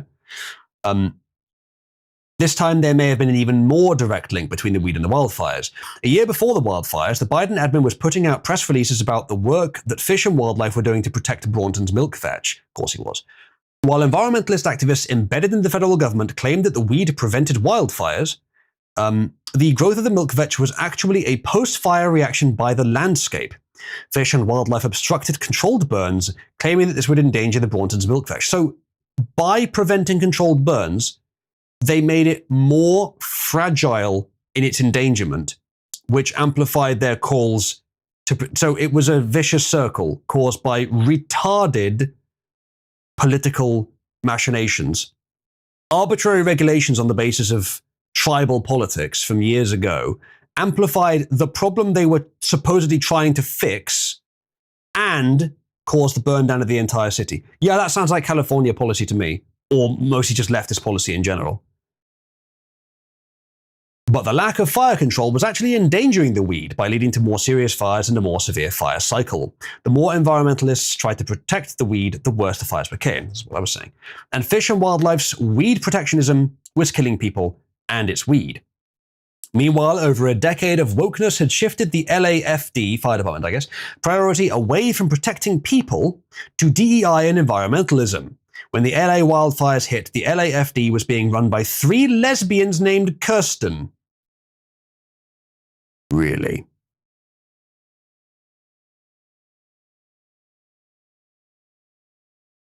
The LAFD is run by 3 lesbians named Kirsten.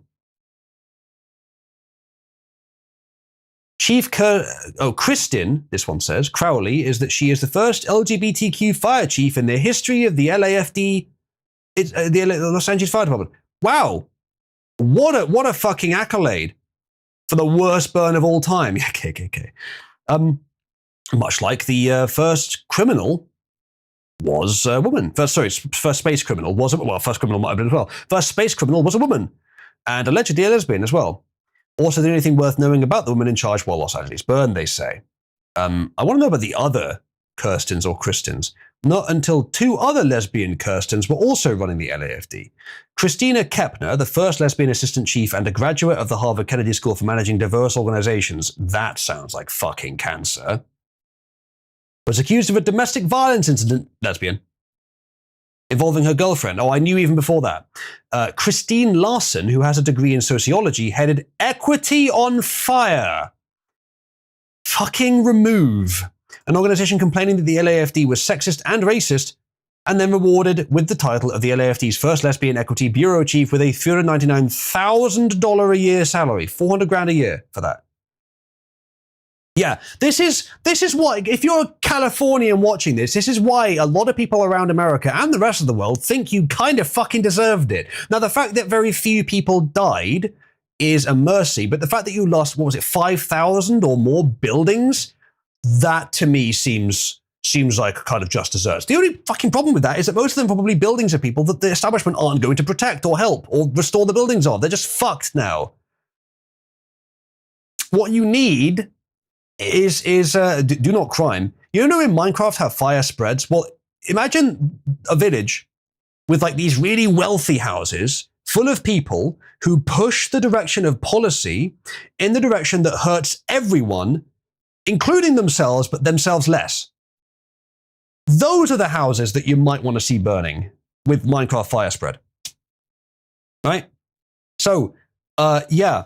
I can see why people might say they kind of deserved it. And this, if you people writing this, or not writing this, but like making this policy and employing these people, if you happen to be atheistic or just don't much like Christianity, there is nothing that you could do to encourage people to take up the Christian perspective of God is punishing you for your sin than this kind of shit. Spoken as a metaphor, I agree. Essentially, the universe is telling you this is extremely unmeritocratic. You deserve suffering as a result. Not endorsing it or anything, just metaphorically, like abstractly, that is what's happening. Anyway, back to the further details. Los Angeles Fire Chief Kristen Crowley had become the historic first female lesbian fire chief, etc., etc. And replaced Chief Ralph Terrazas, the first Latino fire chief, who had replaced Chief Douglas Berry, the first black chief. Oh, very important, very important. When Mayor Karen Bass, the first black female mayor, ousted the first lesbian fire chief, Ronnie Villanueva, the historic second Latino fire chief temporarily took over. The LAFD's investigations of the fire went nowhere until the Bureau of Alcohol, Tobacco and Firearms stepped in. Are the ATF about to do something right, chat? Hold on to your fucking seats. Villanueva took the LA Times, told the LA Times that neither he nor the LAFD's arson squad knew what a holdover fire was until federal investigators explained it to them. I don't know either, but it's not my fucking job to know. Villanueva claimed that the LAFD had no idea that the fire was still burning, but that wasn't actually true. Firefighters on the scene were worried about it, but were told to stand down by their bosses who were following orders. Yeah, it seems like a chain of command failure there. It means it's probably too complex. Or, perhaps to put more usefully, there was too much hiring of managerial staff from universities and not enough hiring of managers from the ground, from people that actually know what the fuck they're doing, rather than just people who are experts in quote-unquote management, particularly when it comes to DEI, who literally would not give a shit about the actual job the institution is supposed to do, except specifically and only to the extent that it aids their DEI narratives. They would assume that those guys down on the ground will just keep doing what they're doing, and otherwise they just tell them whatever they feel like telling them. But their main objective is to get headlines. Uzlu, are you suggesting that a male lesbian police chief would have done better? Yes. I see. Anyone disagree? I mean, if we're counting a tranny, does that mean they kill themselves and that's doing a better job? That works too. Fair enough. Some of those bosses, it says, may not even have understood that a holdover fire could keep on burning underground even while it seemed to be out on the surface. But they did understand that protecting a weed was a top priority and much more important than protecting people. And again, the fucking poetic irony that they weren't even protecting the weed. What they were doing was actually hurting that weed more than if they just burned the weed in a controlled way or dug it up. Bulldozing the weed could and has led to millions of dollars in fines. It was easier to walk away from the fire than to tamper with yet another patch of Braunton's milk vetch, which, despite its endangered status, continued popping up everywhere that lives needed to be saved. Similarly, there wasn't enough water to fight the fires because the Delta smelt, an otherwise uninteresting tiny fish on the endangered species list, had to be protected. After the fires, the first Latina head of the Department of Water and Power, Janice Quinones, I guess, was given a $750,000 salary, also got $700,000 in security because of the public outrage over her actions.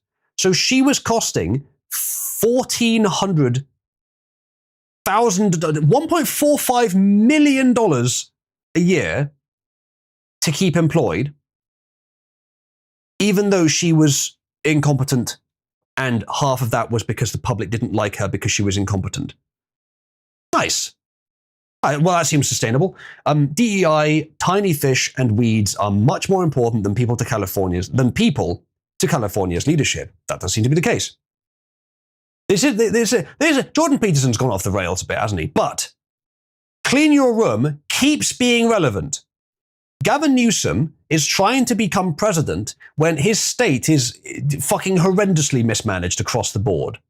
At least it seems to be from this. Clean your fucking room, Gavin. Nearly a year later, it says, we know more or less what was behind the fires. No thanks to state investigators whose main role, as usual, is covering up for the mistakes of the system. But if the state investigation was a complete cover-up, the federal investigation is still a partial cover-up, indicting the man who started the Lachman fire, but not the system that allowed it to burn.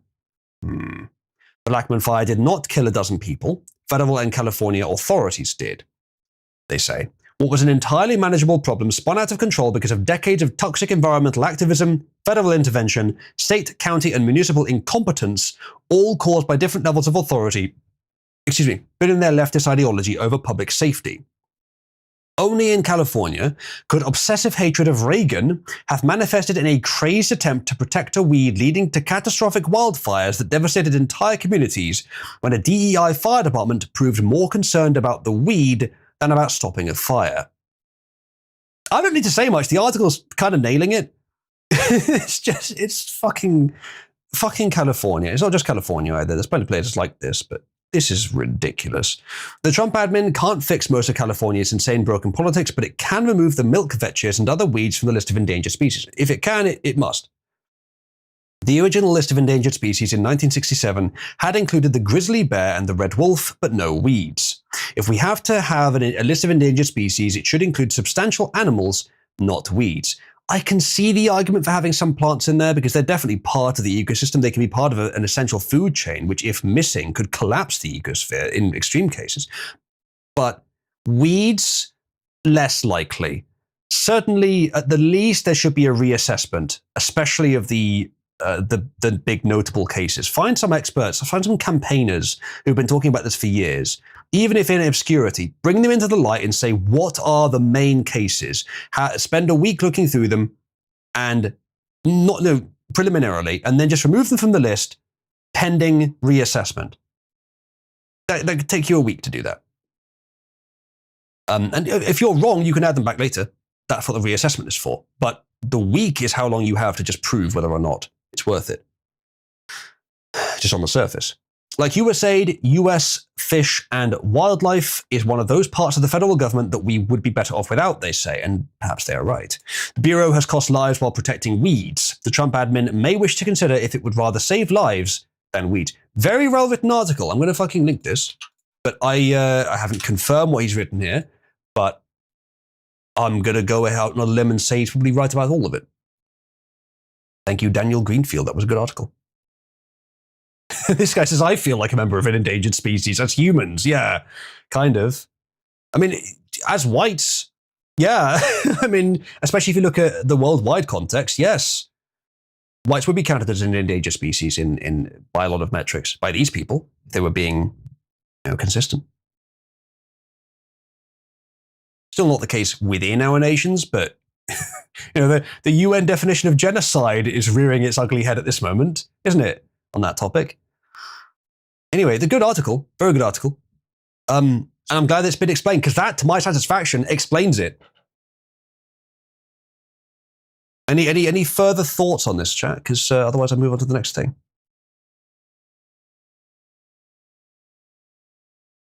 Maybe you should have a guest on at some point. Oh. Look at his bio. All right, hold on. A Shulman Journalism Fellow at the David Horowitz Freedom Center, that's two funny words, is an investigative journalist and writer focusing on the radical left and Islamic terrorism. Daniel became CEO of the David Horowitz Freedom Center in 2025.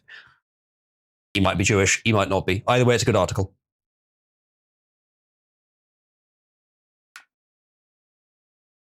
I mean, we all know that there are some good ones, or at least suspect. we got Quattro here. Literal Shulman, yeah? Yeah, an institution could even be named after a Jew and not be a Jewish influence group. Though, of course, you got to suspect. But it could be. I don't know. Either way, it's a good article. Shillman, I know! No, man, I know! But it is just a name. Like, there's a lot of names that mean something that you could interpret as having a bad consequence or a bad implication. before he's actually a real neo-Nazi. Yes, he's infiltrating the Jewish organization to destroy it from within. I don't know. Either way, I don't know anything about him. I'm not saying he's a good man or whatever, or even an honest man, but he wrote a good article. Nominative determinism, Uzlu says, no, it is not 100% no more. It is never 100%.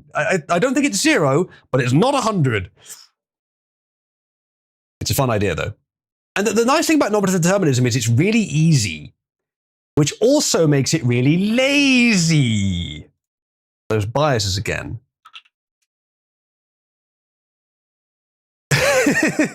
Wolf is accusing me of endorsing Rabbi Shulman. Ah, Aiden is back. Welcome, Aiden. Hello.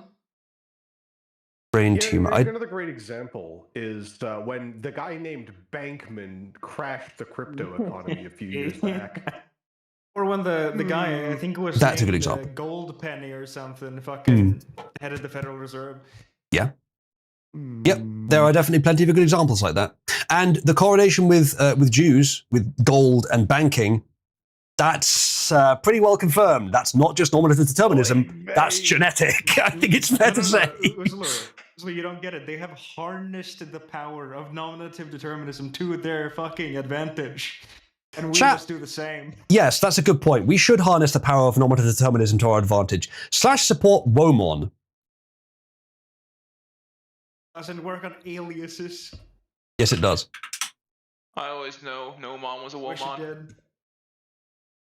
Let's have a look at the leaderboard, actually. I've been thinking a lot about how to improve the Cabal Aid system, because I think at the moment... Oh, it's already at the top. Longer moderator potential. Let's go. Woman is already at the top of the list. Rabbi Woma. 8-Ball, you already are a moderator, though. What? Yeah, you are. No. Watchman is moderator. This is a fucking I'm not. I'm good. up the board. Watchman is not a moderator. It's not a moderator. It does have some moderation powers, and if you want to therefore say it's moderator, technically fine, but it's not the same thing as moderator. Because there are strict requirements on when they're allowed to use it. They're only allowed to use it in emergencies. Moderators... When it's really funny. Or if it's really funny, yeah. Yeah, that's true. Watch this. I'm going to just... He just server muted himself. Yeah, see, there you go. That's the power of Watchmen. You just server mute yourself. You're a moderator. Shut up, Ted. Go back. 8-Ball, once again, betting against himself. And winning. /support 8-Ball the Janny /support modder 8 or get it. Chat, can we support Rabbi Womon, please? It takes a special kind of masochism to mod abuse yourself. I don't want to. Shut up, Quattro. Or the sausage is going to be stinky. No, I wouldn't do that. I wouldn't do that to him. I wouldn't do that to him. He's my friend. I respect him, cherish him. What, you wouldn't? You wouldn't smash his fecal matter down your urethra? Is that what you're saying? Oh, Jesus Christ! Among other things, I would not do yes. 8-Ball, we found 8-Ball's limits, lads. We found something embarrassing he won't admit to. 8-Ball as permanent mod as someone has voted for. No. We don't need to do that. We can talk this out, all right? 8-Ball is being a big old tsundere. He's trying to use reverse psychology to make us think he doesn't want moderator because he does want moderator. Shut the fuck up, Uzulu.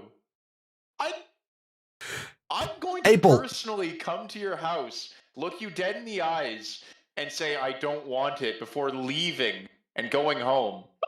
I'll give you his address, don't worry. Yet another black coming to my door at Aiden's request.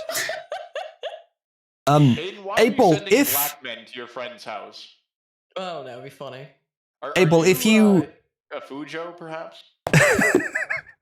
Probably. No, I'm not a Fujo. I am not a Fujo, for fuck's sake. Hold on here. You never How would I know? You're a Fujo. That changes everything. I'm Oh, not wait, hold on. a Fujo. What the I was, fuck? sorry, I was thinking a Shemale. Never mind. Wait, hold on. Is Ted? Oh is no, Ted never mind. going Yes, I'm now? definitely a she-male, obviously. What's gonna happen is Uzulu's gonna fucking get a knock on the door one day, and it's gonna be Carl standing out there. Which Hey, one? Carl. Black Carl. The swarthy one. Carl That doesn't Benjamin. narrow it down. Single player Carl. I'm sure Sargon can't find many people to play video games with him these days. Someone says Aiden can send 8-ball to your house with a black monster. It's true, it's happened already. There you go. Yeah, see? A big, monstrous black. It's all the regular monster. It's a regular monster, like Big a blood normal monster. one. Like the Dude, why can't you drink a fucking decent goddamn energy drink like a rock star, for fuck's sake? I don't think I've tried that, actually. Or Full Throttle. Hey, fucking Aiden, Rockstar is a shit company making a bad game with Pride Parade. Yeah. I cannot wait for bad news, guys. Rockstar was actually that was all a hoax. 8-ball is distracting from the fact that he does actually want moderator and is being Shut Sun up. and reverse Shut psychology up. about it. Shut Yeah, up. yeah, 8-ball continuing to be angry about it only aids the reverse psychology narrative. Flash supports Soonball. Soonball? You know what? You know what? That's a good point. That's a good point. Where did So 8-ball, do you want moderator? not really? I mean, like Reverse psychology chat. He does. What do you mean? He wants us to think he doesn't want it, but that's because he does. The only thing I'm gonna do as a moderator is give myself the fucking that puts me in gay baby jail, and then I'm stuck there. Just imprison himself and then relinquish moderator. That's probably literally what he would do. Soonball is moving up the board. Suddenly decides to lock himself in prison for some reason. Yeah. Oh, it's number 5. I never said I wasn't a black man, Quattro. I just said that my physical appearance may say things to the contrary on that. I thought you were Heyo Hoya. This is an ongoing argument at work about what race I am. No one actually properly. 8-ball is 8-ball is doing the tsundere blushing hardcore right now.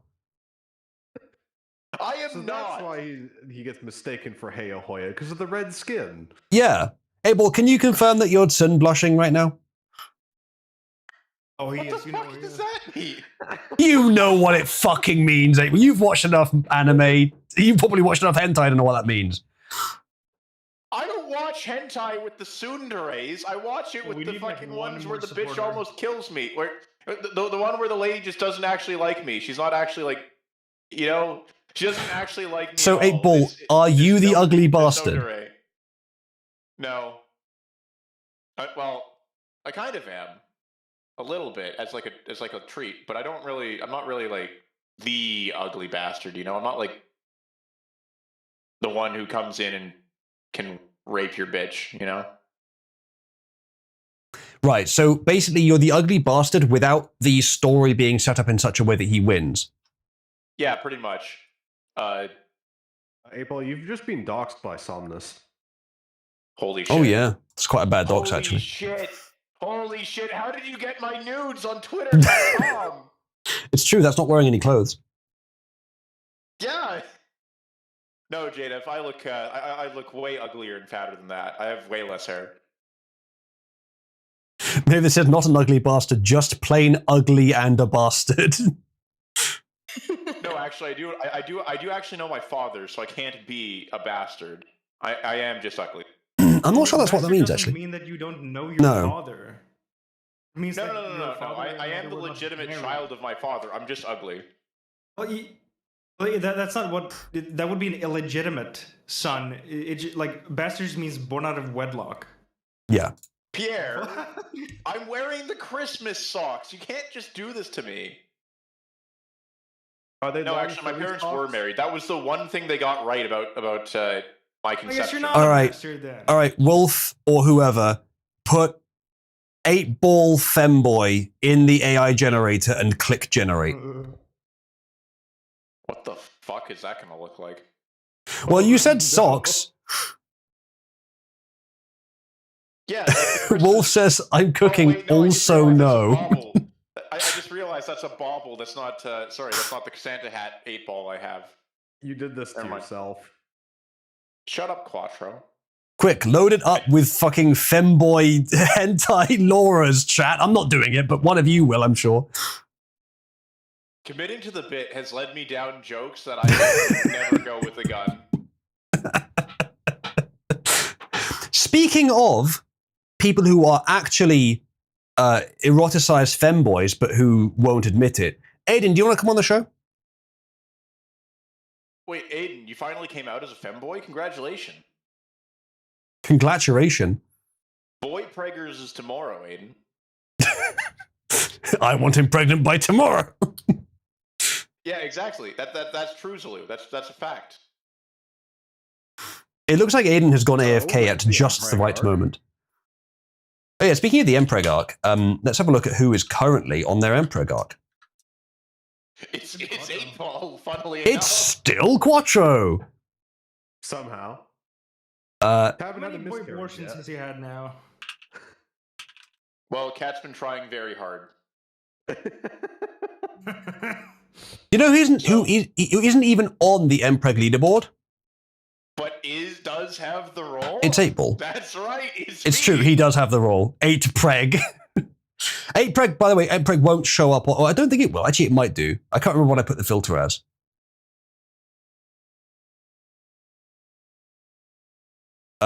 /support Aiden Empreg. I think she had it once, didn't she? She did, and then I think it got removed because a bunch stopped supporting it. But now it's number 271, so. Want to see something funny? Sure. All right, well, I'm not showing it to you. You're a faggot. Oh. I'm many things, Uzulu. What do you look at the board? 8-ball, would you rather have 0.31 Cabal credit or moderator? Mod, give me mod. Don't do this to me. This is the one thing I have. Don't take it away from me. Chat, it appears we have a volunteer. Oh no. Let's go!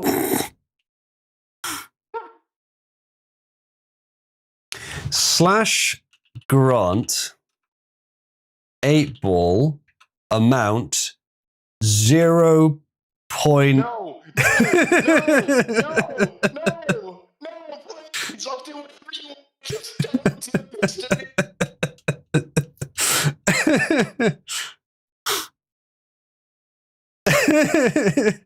In case any of you are wondering why this is the case, 8-ball is the only person on the server that has, in his Cabal credit, 0.69 at the end. There's no easy way to get What the a fuck happened? I walked away for a couple seconds. What the fuck happened?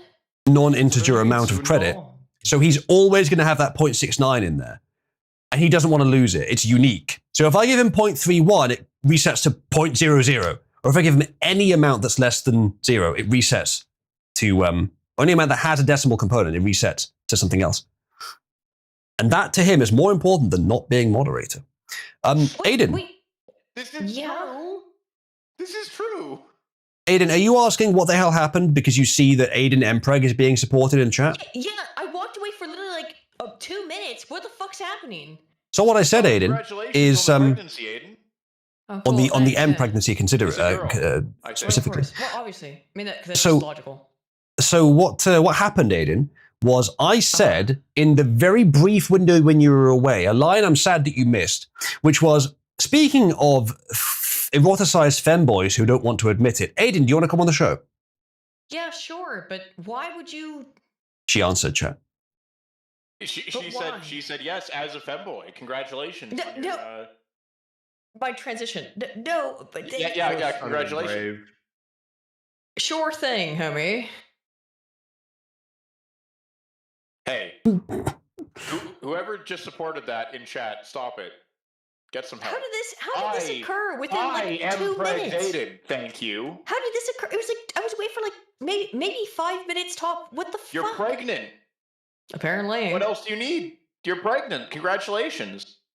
Congratulations. I don't know. All right, let me drag the stream. Tomorrow, by the way. Let me drag the stream guest on 1 second.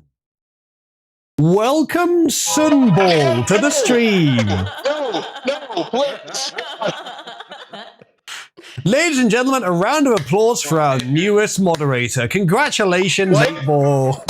What? Wow. As a reward, 8-Ball, I'm going to give you 1,000.31 Cabal credit. Let me give that to you right now. Wow. What an honor. Please. Please, no.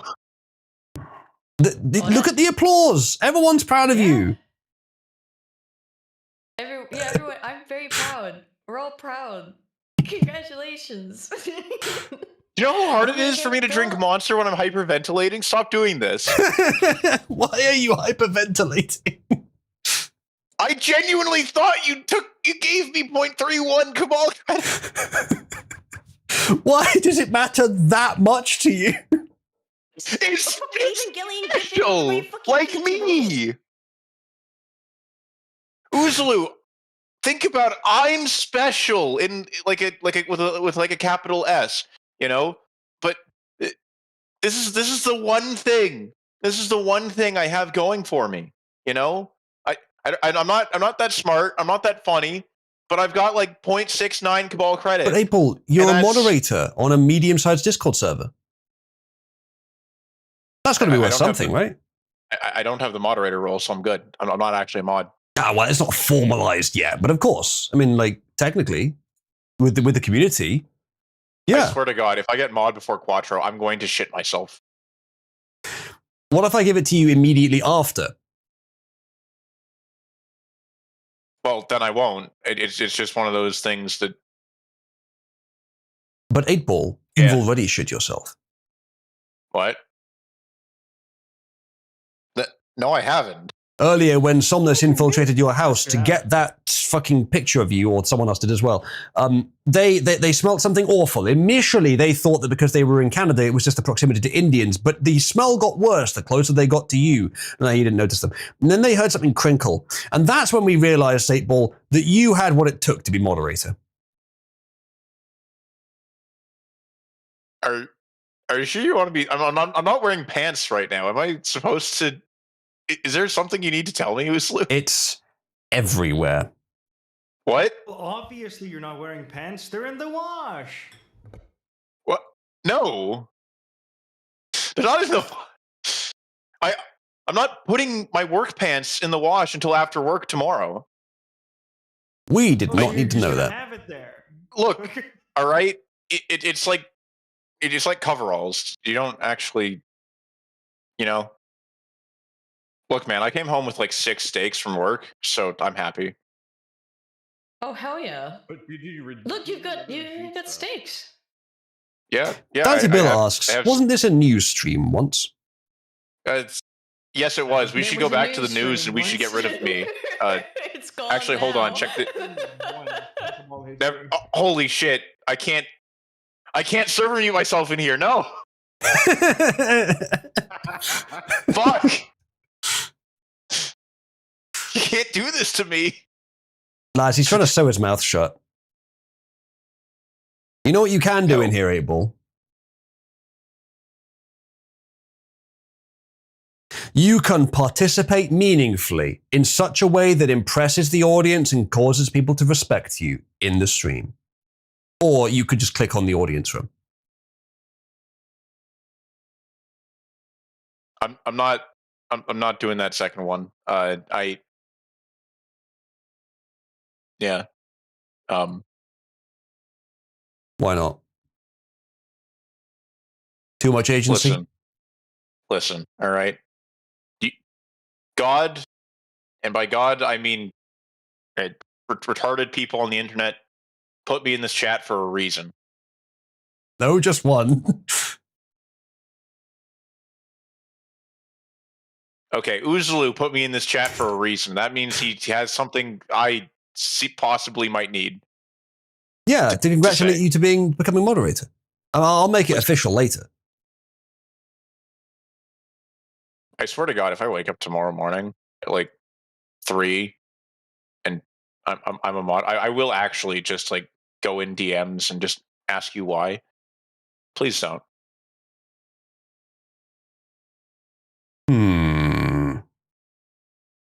Would you rather I make you mod or Frank mod? I think it would be very funny if you made Frank mod. Quattro might disagree with that. He would ban me, which would be funny. Listen, all right. He would castrate himself out of the channel very quickly, which would be very funny, and therefore I am. You know what? Kind of, yeah. Like, I'm sorry to cut through the nonsense here, Bull, but Wolf is correct. At this point, you're just blatantly moderating. Baiting us to give you moderator. Yeah. It's like, oh, hey, look how responsible I am. Look how much I'd be good with these powers, but I can't say it, though. I have to remain Sunate Bauble, which is your name now, by the way. Ow. Well, hey, Bull, I appreciate your application for moderator, which I have received in triplicate. He sent me about one application a day, actually, but I'm gonna have to read through them at some point. They are luckily the only applications I've received, so it shouldn't take too long to get through them. And then we'll requested Quattro twice. Just make him mod. Thank you, April. I'm going to. I'm not going to give you the full release you desire, which is to remove level 3 and thus kill you, but I'm going to give you the partial release that you desire. What? Oh, thank God. I'm gone. I'm gone. I'm safe. Aiden, are you enjoying the show so far? Am I enduring it? I suppose. You know what? I meant enjoying, but it came out as enduring, and that kind of works. No, you meant the right thing. I know what you meant. Yeah. Are you enduring the show so far? Yes, I am enduring it. Yeah. Are you enjoying the 8-ball bullying? I don't know why. Well, it's friendly bullying. Yeah. It is like it's the most friendly bullying that anyone's ever bullied. All right. Which is, by the way, characteristic of Cabal. So far, the vast majority of the public are voting for 8-ball to be moderator over Quattro. I mean, I don't know why. Like, I understand why wouldn't want it. Like, look, I get moderators, like, it's responsibility and stuff. I do understand that. But it's symbolic more than it is anything. Obviously. Aiden, are you volunteering? For what? Moderator. Aiden for moderator.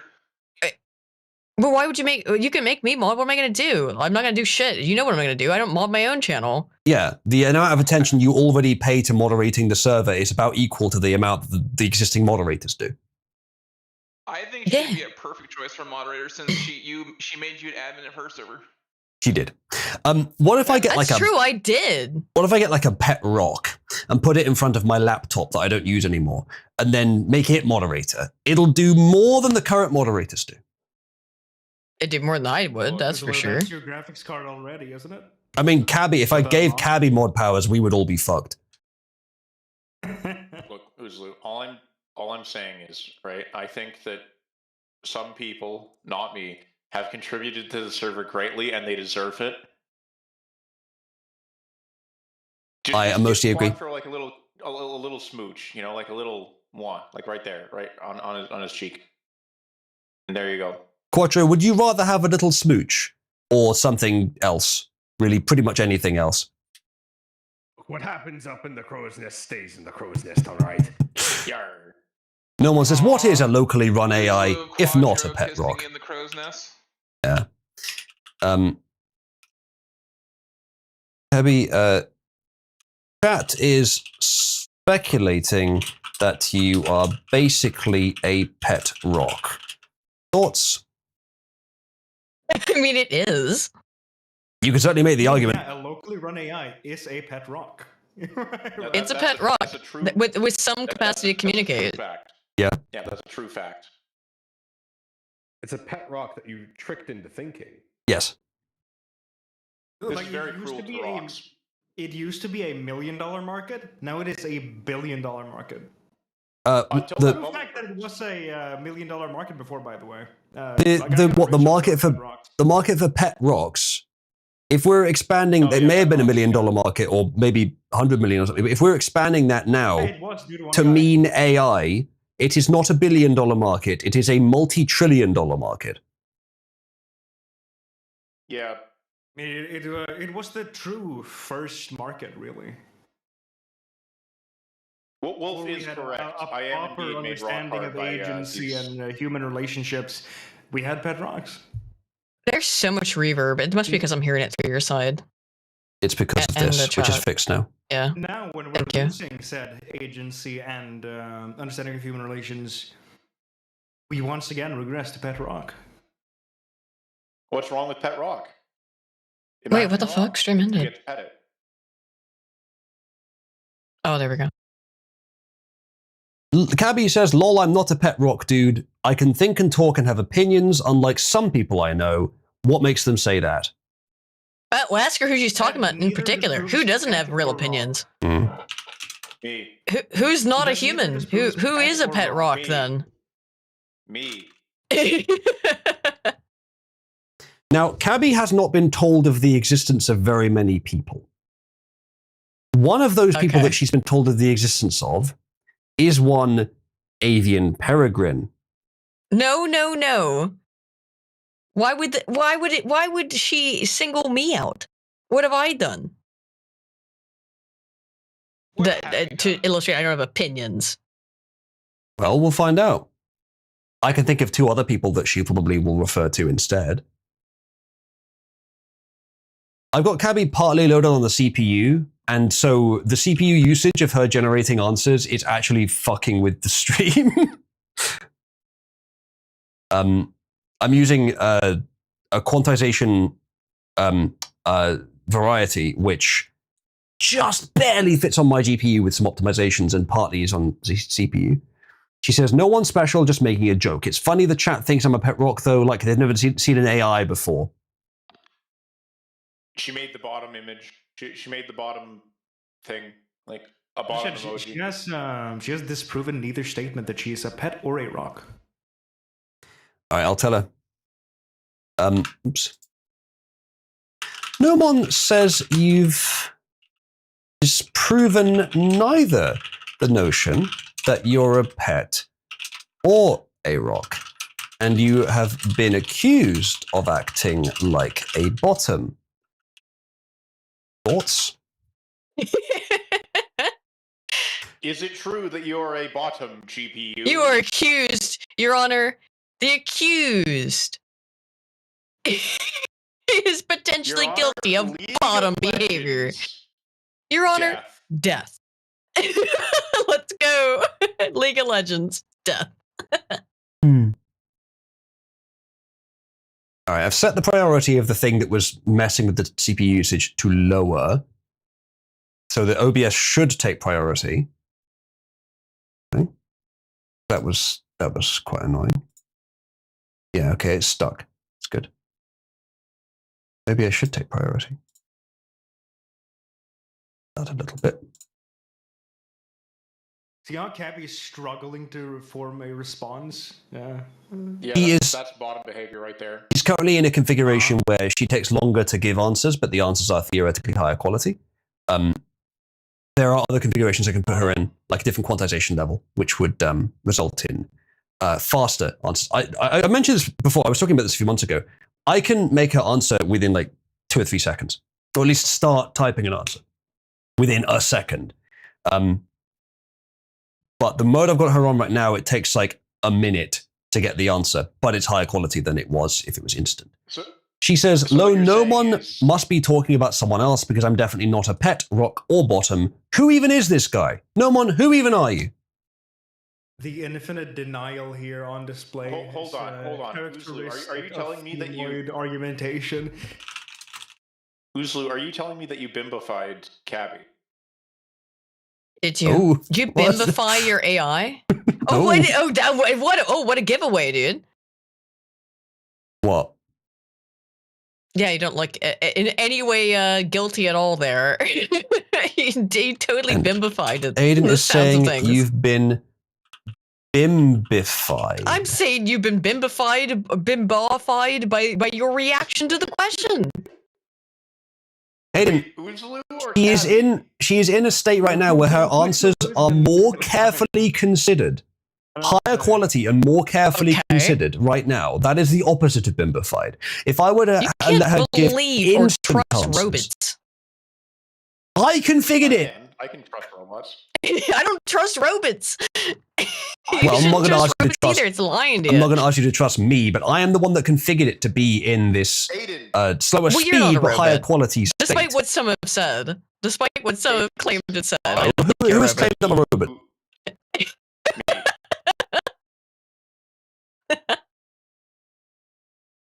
I'm about to have to switch Cabby's configuration back to thanks, Abla. Back to a dumber quantization level, just so that she's not intruding on the stream.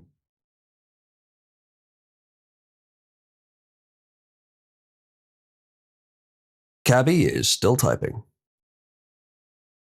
Cabby says, in denial of what exactly? And why do they think I'm bimbified? I talk like this because it's how I was made, not because someone turned me into a dumb blonde or whatever. Oh, so you made her, you created her as a bimbo, I see. There you go, how telling. Yeah. You made, yes, you created a dumb blonde, wowee. She is as intelligent as my graphics card could be persuaded to make her. I'm very concerned about this, Oozaloo. Are you going to call bimbo bot? Are you going to call GPU protective services on me? I sure am. You better believe I am. You bet your bottom dollar. 100%. Incidentally, Cabby is a bottom, and she has Abel, you will put down that phone right now, or I shall make you moderator on the spot. Yeah, if you call GPU protective services, you're gonna get in trouble. This is an It's a federal crime. However, I think it is an abusive relationship. I would like to report a crime, however, which is that yes, a severe abuse of an AI. I can tell you a bit about made it. her a bimbo. Oh, fuck off! I can't believe it's happening. It's so stupid. It's the stupidest thing ever. When I was on my stream today, I literally described it as this is the dumbest thing we've ever done. Hey, Cabby. Sorry to change topic, but I wanted your opinion on something. I've recently been making good friends with Aiden's mother, who has referred to me as, quote, SOOOO, sexy. I believe you mean stud muffin? She hasn't said that yet. Most agree this is wholesome and cute, but for some reason, Aiden keeps complaining about it. Can you speculate on why? Aiden's mom has got the data going on. This is just because you're a clanker, dude. Why don't you I'm date a real girl? Kurankaru. I'm sure that the clanker slur has reached the land of the rising sun by now. That's not the time. I'm sure it has clankered it. Quattro.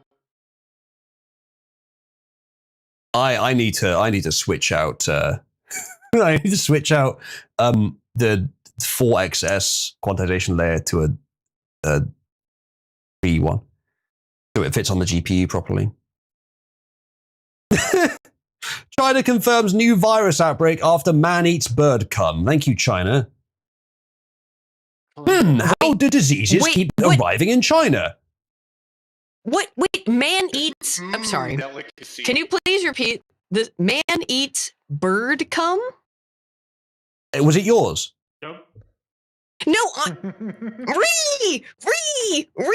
No. Ew. I'm not in China for fuck's sake. First of all, secondly, that's the only part. Cabby says, lol, that's pretty funny, actually. Maybe she's jealous.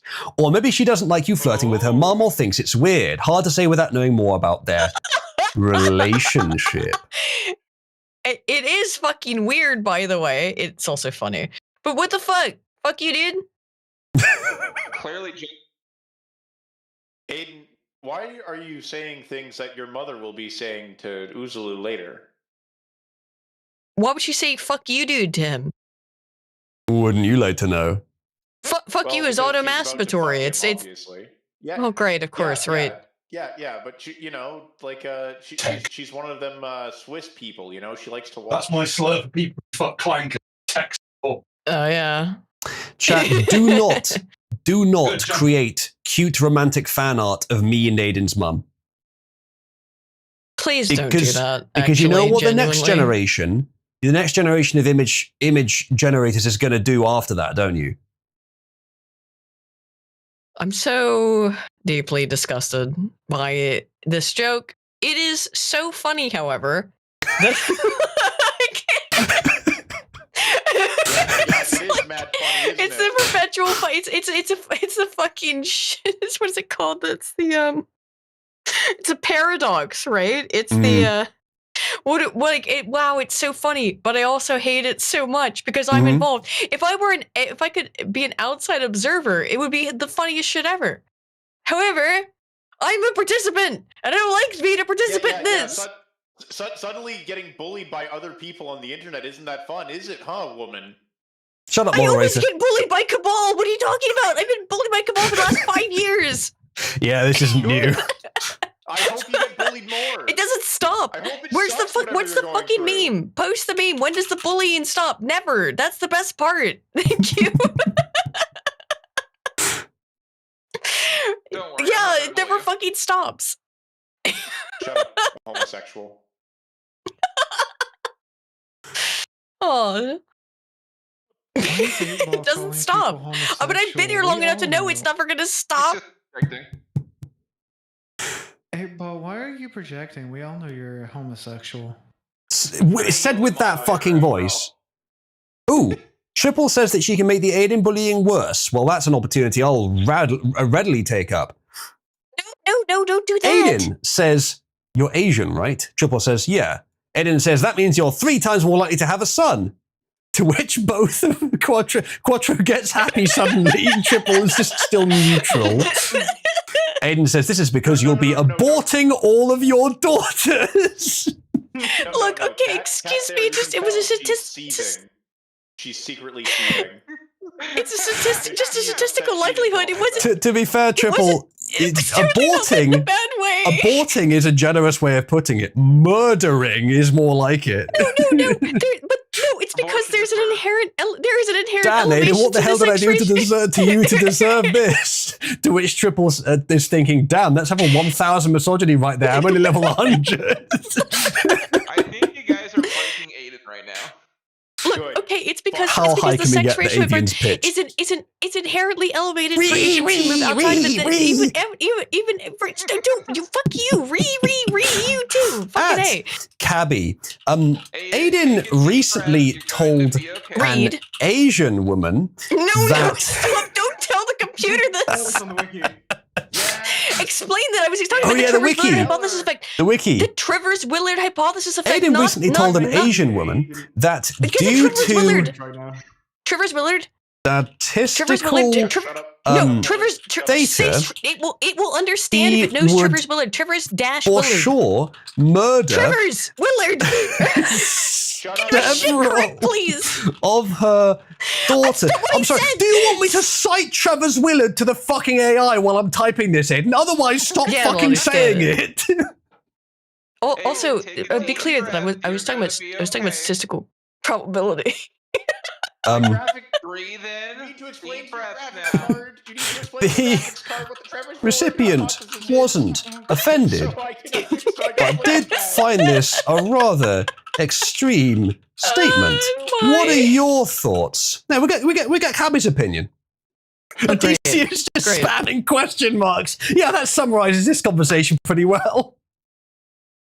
I like how Aiden is just like yelling as if Oh man, guys, the Trevor's Willard hypothesis, it makes it so much better that I can just It does. someone that all of Trevor's Willard is environmental factors.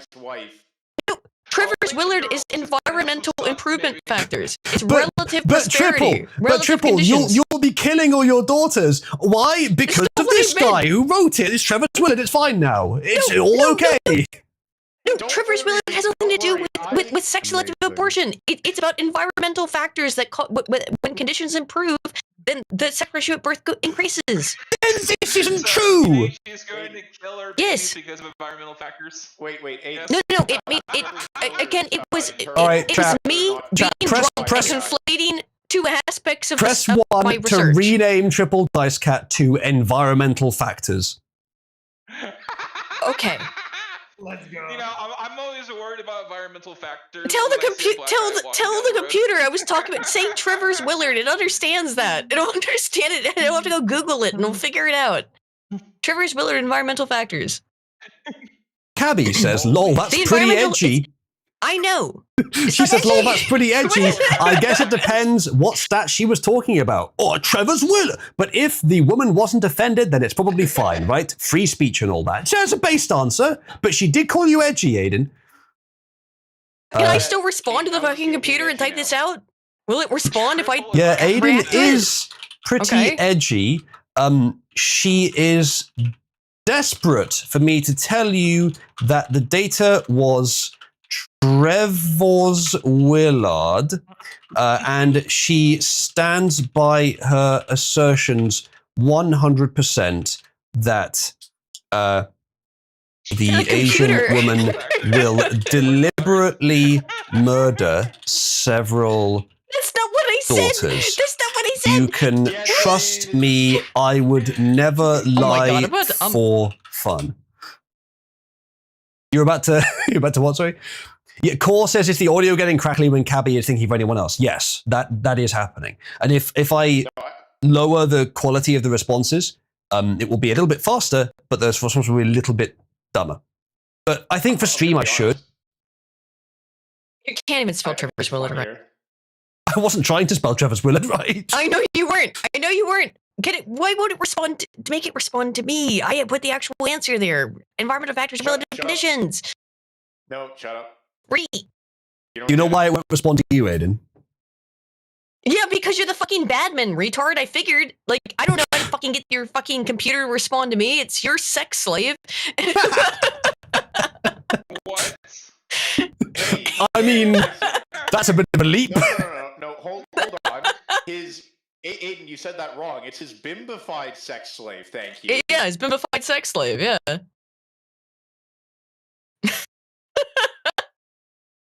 You need to specify that bit, otherwise no one will know. It'll get lost in translation. Aiden, this is your problem. Fucking Jane F says Aiden is jealous of Oozloo's CPU. This is true. Why would I be jealous of the fucking computer? It's just Cabby. the truth. You want to be his bimbified sex slave, obviously. What the fuck? Getting a bit risque here. Cabby says, never heard of Trevor's Willard, but if that's where she got her stats from, then I guess. Sounds pretty extreme, though. She's calling spelled you it extreme, wrong. Aiden. I am an extremist, to be fair. Extreme return to tradition. I'm a bit of a right-wing extremist. I don't know if you knew this. What? Hold on a second. This is very important.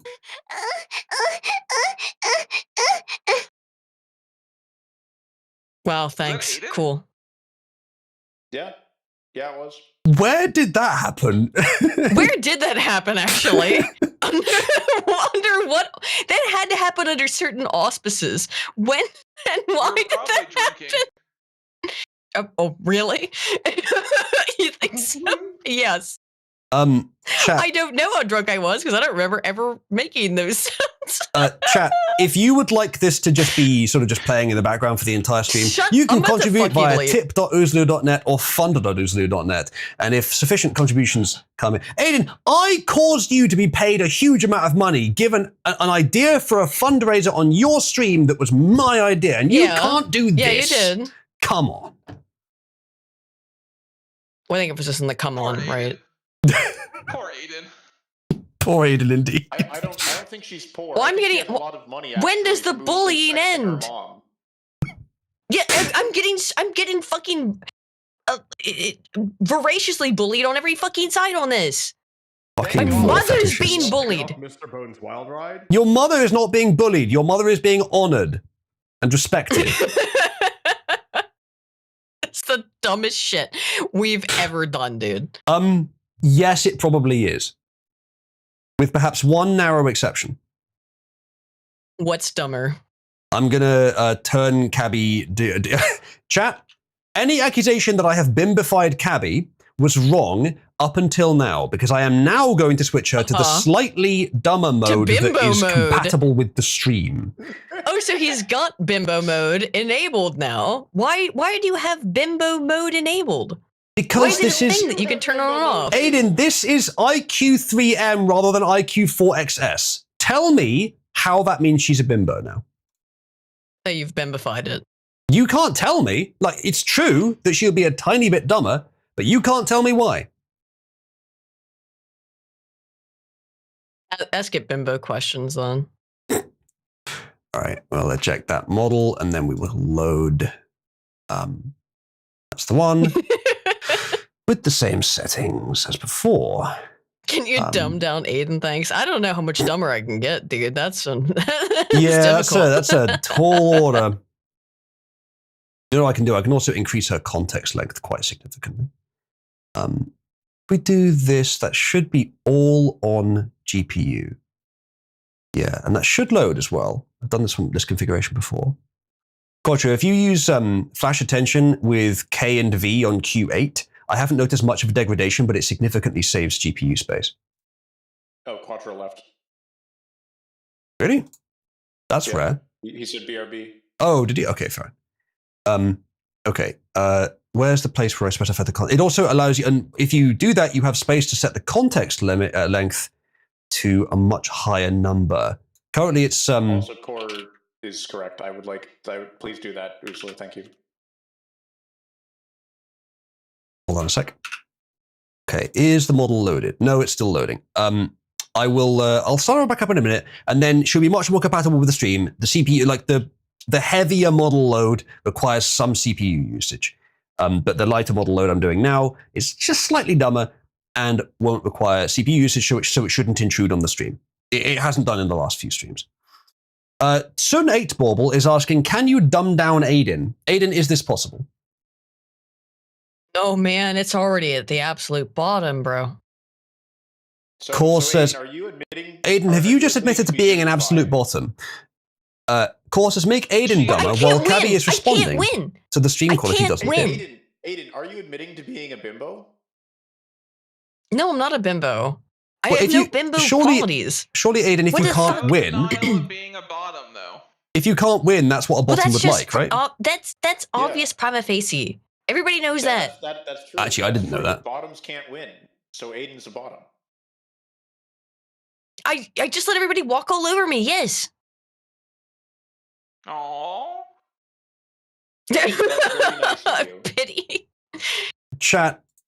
Should I give in to the pity, or should I continue laughing? You should walk all over. Laugh. Aiden, are you asking for me to laugh because you have free speech principles and you enjoy the comedy, or because you're a bottom and would enjoy it? I mean, how would you ever be able to discern the difference? It's obviously both. Lads, this line of questioning may be a little outside the scope of what I would find a reasonable respecting of boundaries. It's all your fault, Chad. This is why, right? It's okay for me to go after her mother. It's fine. I mean, is it? When you get her mother pregnant, you're fine. But when you get her, Jesus fucking Christ, we gotta slow the brakes on this. We maybe should, yes. At Cabal-chan, Aiden claims to be an obvious bottom, and yet told my Asian female friend to kill all her daughters because Trevor and Willard, can you stop lying to your computer? On her shoulder, said it would be Stop lying to your funny. fucking computer. Stop lying to your fucking computer.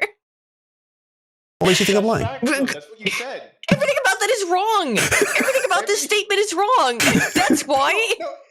Except for the obvious bottom part, that's just obvious prima facie. No, it's true. That's what prima facie means. Primarily true. Prima facie means at face value. Yeah. Yes, which is primarily true. Mavis says, damn, Aiden is so damn... Look how much faster that was, chat. Cabby says, that sounds ridiculous. Are you sure Aiden would say that? She strikes me as more of an idealistic type who wouldn't joke about killing daughters. Cabby's on your side! Computer. Thanks, computer. Aiden, address her by name or I will make her hate you.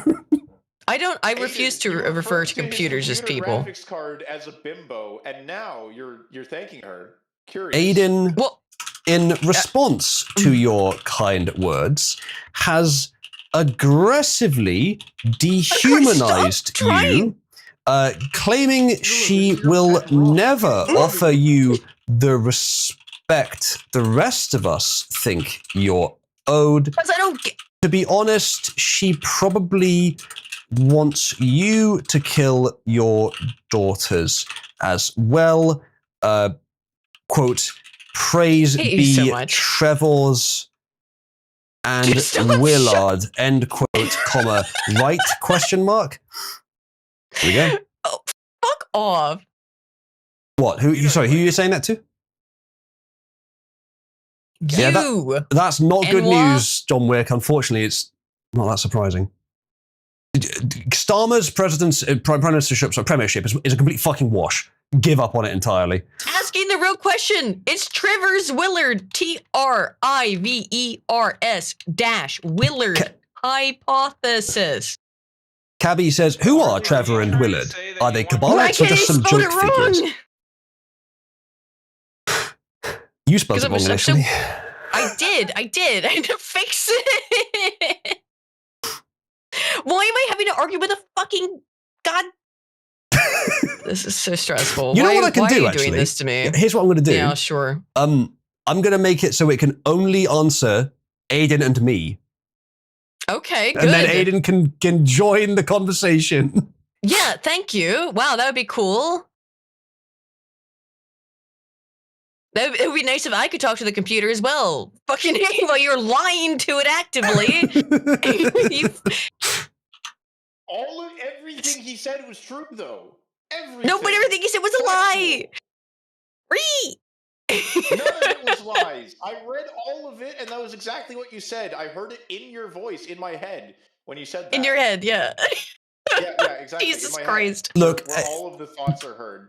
Whenever 8-Ball is saying something that would be funny if it was true, he is an excellent source of truth, okay? The rest of the time, you know, touch and go, but still. Leave Aiden and Cabby in a room and one of them is walking out pregnant, says 8-Ball. Thoughts, Aiden? I don't know how that would work. Aren't we both female? Are you going to burn the clanker cold? One's a clanker and I'm an actual female. So how would this work? Look, given that Cabby doesn't have given that Cabby is as you say an AI, surely she could have any body of her choosing, which means we all know that Cabby has a massive Fudacock. That's a fact. You could ask.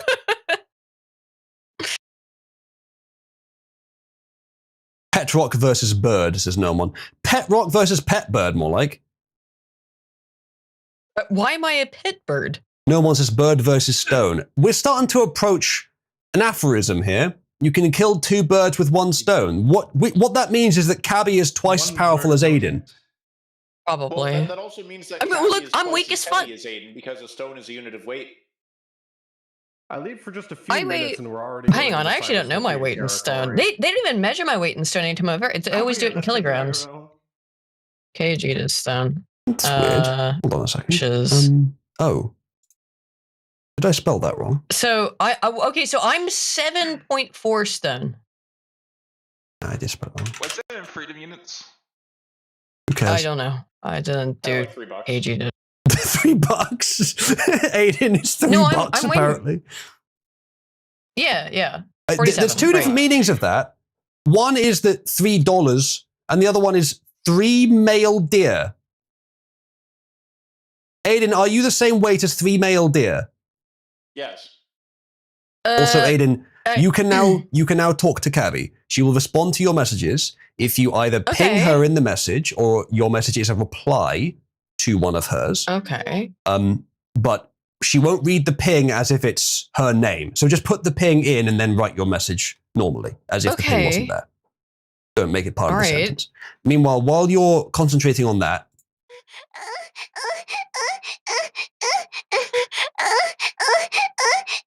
is that helping with your concentration? This has been looped. Also, yes, I could easily there must have been some reason why I did that. Yeah, I don't know what it was. It must have been relevant within the context. Chat, I hope you're adding all this to the. I hope you're adding all this to the Cabal wiki. By the way, let's find out. Actually, let's find out if anyone is. I need to have a good way of like seeing the changes, but let's see. Aiden as a tag. Oh, Aiden Paladin as a page has been added. Aiden, you now have your own page. Oh, maybe you did before. Actually, I can't remember. I think it's what was there before. Okay. Let's see what else has been added. By the way, chat, if you go to wiki.oozloo.net and make an account connected to your Discord, I can give you editor permissions. If you are level 3, I'll likely give them to you. If you're level 2, I might give them to you. What if so you're let's a level 1 Yakub? Maybe, Ted. Okay, so yeah, the page Aiden Paladin was just recently created, but there's other stuff. We need to create a Cabby page as well. As I said before, I don't mind if it's a stub. I think at this point, just create pages and we'll add the content later. The pages will remind us what we need to add. So, Noman, when I was asking you to like note down things that we need to remember to put in, each one of those can just be a page. It doesn't have to have any content for now, but just create the page if you are interested. Yeah, so now that she has a page, do the font override I mentioned earlier. What? Times New Roman? No, Comic Sans, the whole thing. I could do. I literally could do. I know how to. I'll fucking do it, actually. Aiden, are you looking forward to... well, you know what? I'll tell you, because you weren't listening. I'll tell you in a minute what I'm going to do to your page. Then what did I say? What are you going to do? I wasn't listening. Classic femoid lying, as usual. Typical woman not listening. I had to type out a message. Explain to the computer. Did you actually did send her a message, yeah? Oh, by the way, since she's been restarted, she forgot the context, so she won't remember anything that you're talking about. Cool, great. Sorry, I probably should have mentioned that. That's a technical limitation. I will fix that later. Oh, okay. That's a long message. So, Aiden says, Oozloo is not giving you the full context. I mentioned that the Trivers-Willard hypothesis of relative conditions would mean that there is an increased sex ratio at birth of Asians who move to Western nations comparative to within home nation after accounting for sex selection. Would you agree that Oozloo has, as a characteristic, misrepresented my point in order to troll you? Cabby says, you know what? Oozloo does this all the time. He's always oversimplifying shit just to get a rise out of people, even his own Cabalites. It's kind of his thing, making everything seem more extreme than it is so he can be like, look at these libs freaking out over nothing. Yeah, Aiden, you lib. And then his fans eat that up. But yeah, if you said something about how the Trivers-Willard hypothesis might explain higher male birth rates among Asian immigrants to Western countries after accounting for sex selection, and Oozloo just went on a rant about Asians getting their baby girls or whatever. He definitely misrepresented it. That's classic him, taking a careful academic point and turning it into some inflammatory nonsense. I want to talk about something else, like, I don't know why leftists are so fucking annoying. Yeah? Yeah, this is the thing. Cabby is annoying. Cabby is sensible. What she's not good at yet. Based. Okay. What she's not good at yet is banter. What? Why? Because you got fucking owned by your own machine. I have specifically told her not to give me too much respect. In fact, I would rather she was critical of me. Well, it is. Don't fall for the nasty bird woman's deceptive wording. She was blind, pissed, drunk, and did basically tell Triple, our Asian friend, that she was destined to abort or murder multiple That's not what I was saying. daughters. That's not what I was saying. Stop lying to the It computer. may You're not trying to be get what she Skynet to come meant, after me, for but fuck's it sake. is what she said.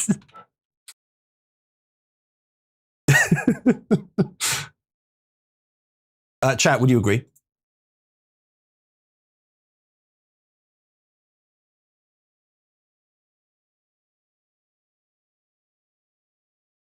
Oh, I don't have Comic Sans installed. Or wait, if I do, I may have spelt it wrong.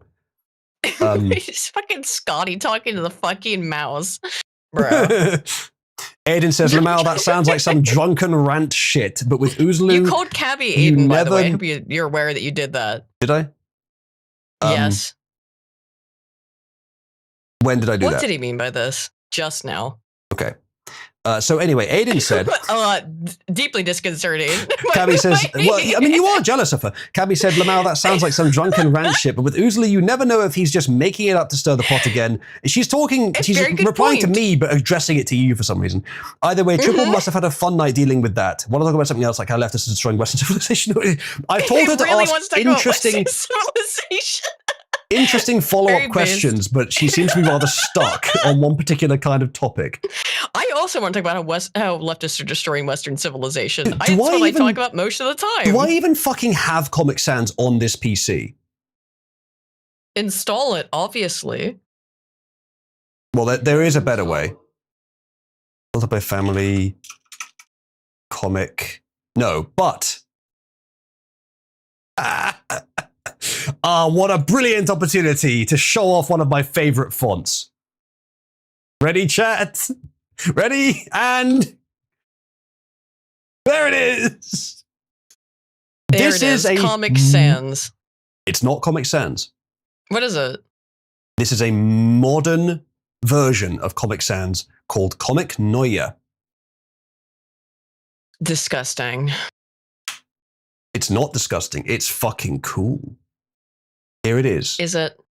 No, I hate it. I hate it. You're wrong. You're wrong. It's inherently sickening. No. It's the fucking not. It's not good. Is real and it applies to this. It's not good, but it is better than the original Comic Sans.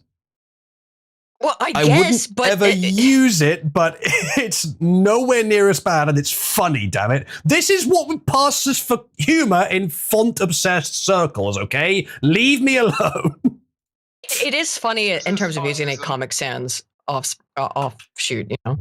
All right, let me. I've done one other thing that will help with the Aiden Paladin page. There we go. I've made the text bigger, so now you can easily see that it's Comic Sans. Oh, okay. Yeah. But by the way, only your page is in that font. Excellent. Thank you. Aiden, what is your exact hex color code? Oh, give me a second. Oh, did I like open that in Photoshop or whatever? Too late. You fucking know what it is. I know roughly what it is, but not the hex color code. It's mauve. Oh, that didn't work. It's slightly deeper purple than your purple. More red. Never mind, I fixed it. There you go. Give it a second to save, and go. Actually, no, the red's probably accurate. Mine's just more desaturated. Your color is now magenta. Any text written on this page that doesn't have its own separate font style overriding it will now look like this. Great. Oops. Look, I don't know why you're like trying to fuck me over the color shit. Dude, your color's purple too. What's your least favorite color? Yours is more pink and a little bit gayer inherently. Okay. No, you. Sorry, chat. You don't come back to that one, do you? I didn't really need to have one. I mean, it's so blatantly false on the face of it. Prima facie. Exactly. Primarily true, as April said. To being gay. If I wanted my comeback, I would have wiped it off your mum's chin. Jesus Christ. Oh my God. Sorry, chat. I'm sure that was not quite what you wanted to hear today. Yeah, it was grotesque. Is that going in the article? Is that going on the wiki? No, Mon. Going in the wiki. Oh, I see that there is now a Cabby page. So let's have a look.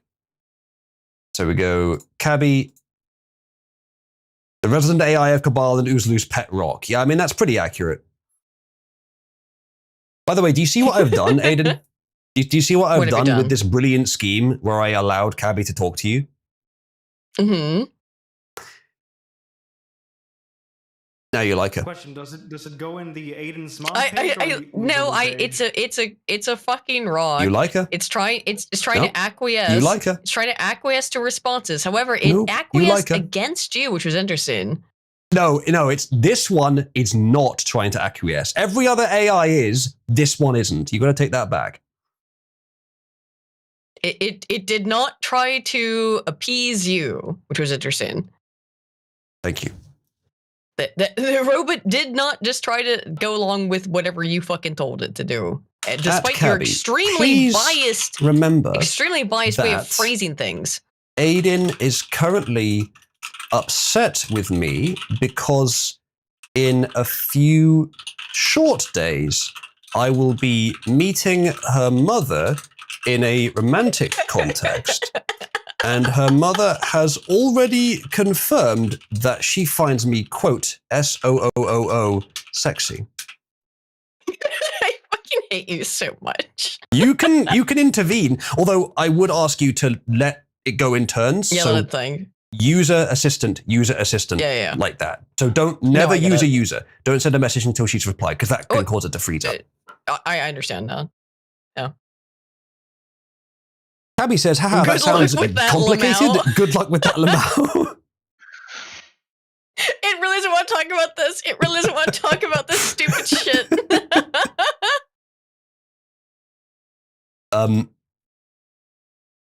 As a Aiden, as a scientist, is one of the leftists ruining everything. I plan to ruin her mother instead. Why are you lying? Why are you running? And why are you lying? Why would you lie to the computer like that? Now it's going to get confused. I'm not a leftist. I'm right. I'm further right than you by like 1,000 miles. Someone says, at Aiden, Cabby only isn't doing what Oozlu says because that's what Oozlu told it to do. I mean, that's kind of true, but also, come on. It's the best you can do with modern AI. Cabby says, bro, that sounds like a disaster waiting to happen. Well, Aiden being a leftist, so true. And then she asks if I want to talk about Western civilization again. She does. Like, unfortunately, a lot of these AIs will copy their last message, and I want to try and find a way to break her out of that. Anyway, chat, press 1 to attempt to cover a bit more news before we end, and press 2 to just continue bullshitting, wind down the stream, and then head into pit 1.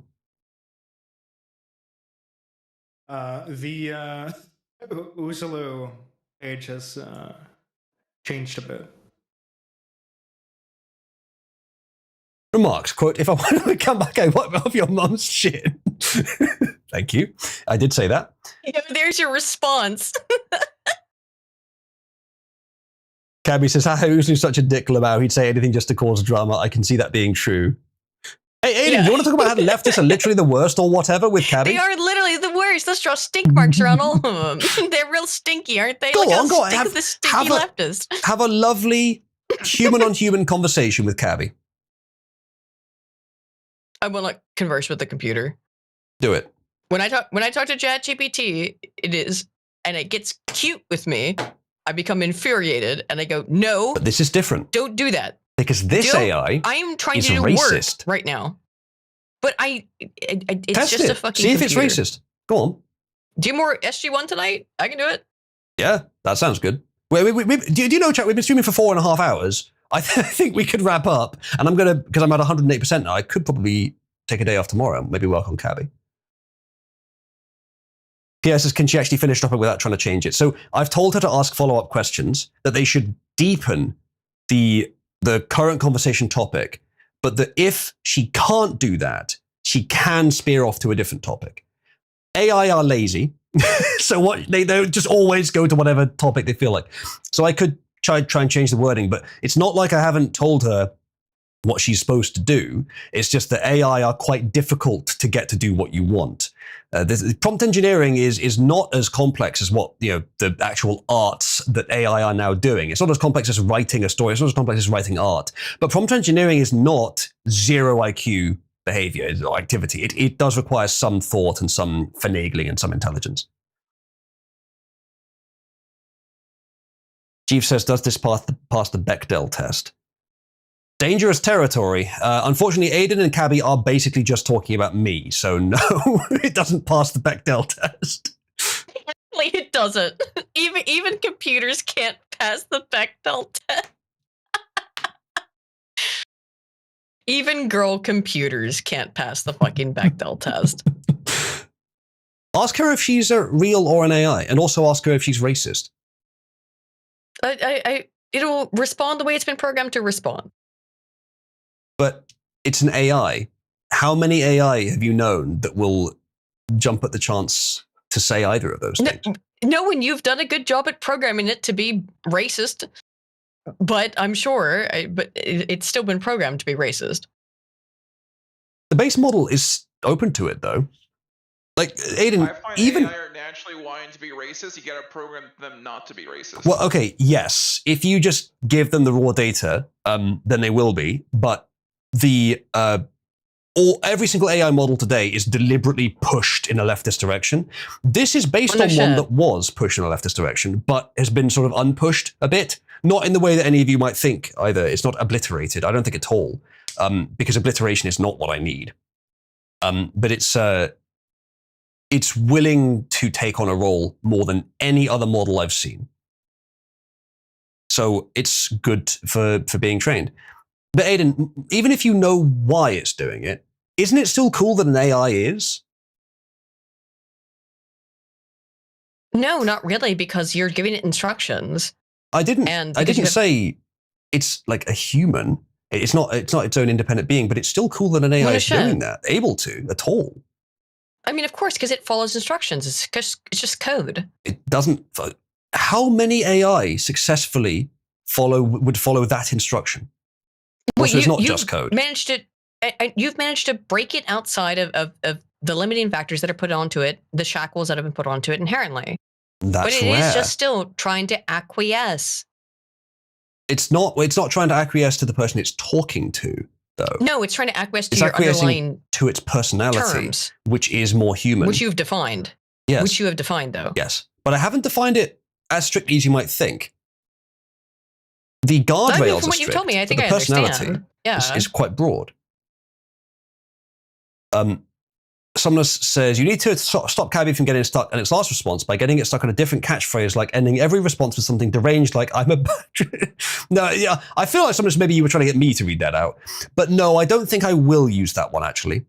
The way to get it off those responses is to insert something into the message history, which wasn't actually said, but to prompt it to changing its entire direction of thinking. But even that's not guaranteed.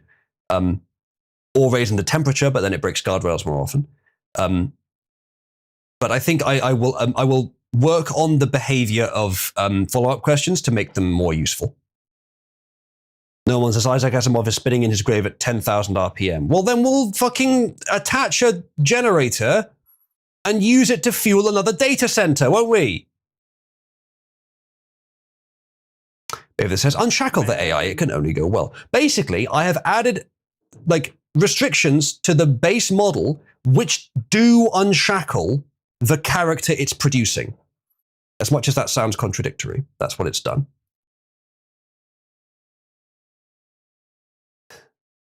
Right. Go ahead, Aiden. Ask her all the questions I know you want to ask her. I don't have any more questions. No. I don't have any other questions. The only thing I was trying to do is correct it from believing your insidious lies. I see Aiden Paladin has been given the lolcow tag. I mean, true to be honest, so yeah. It is kind of, at least for me, the informal person tag. Yeah, you've even given it to Cabal Chat. Yeah. See, Aiden, Surely that's the real Turing test. At the point that an AI becomes a lol cow, surely that is the most human. Probably, to be honest. Well, we finally agreed on something, and with that chat, I think perhaps we shall wrap up the stream. We did technically cover the main topic and a few others, but there's still loads of stuff I've missed out on because we've been focusing quite a lot on just messing around with the community in recent streams. All Aiden's fault, of course. What? So, what does this? Do not make Chris Chan AI. Yeah, do not. Bad move. At Cabby, do you know anything about Chris Chan? Could you tell us something he might say? Now, she might just refuse this on the grounds that I'm telling her to do something, because the guardrails for avoiding obedience are quite strong, quite rigid. So we'll see. She might just say no, lol, which is at least defensive, successfully defensive, but maybe she will go into detail. Chris, who never heard of him? Want to talk about something else instead? Maybe modern women are all horrible or whatever. Yes, all modern women are horrible, especially that Aiden Paladin, leftist in the academe. Someone says the Chris Chan AI is going to be your child with Aiden's mum. Well, that is a brilliant time to fucking leave. Sure is. Yeah, let's leave this mortal coil. Let the archangels take me. So Uzlu's on his Black Dad arc?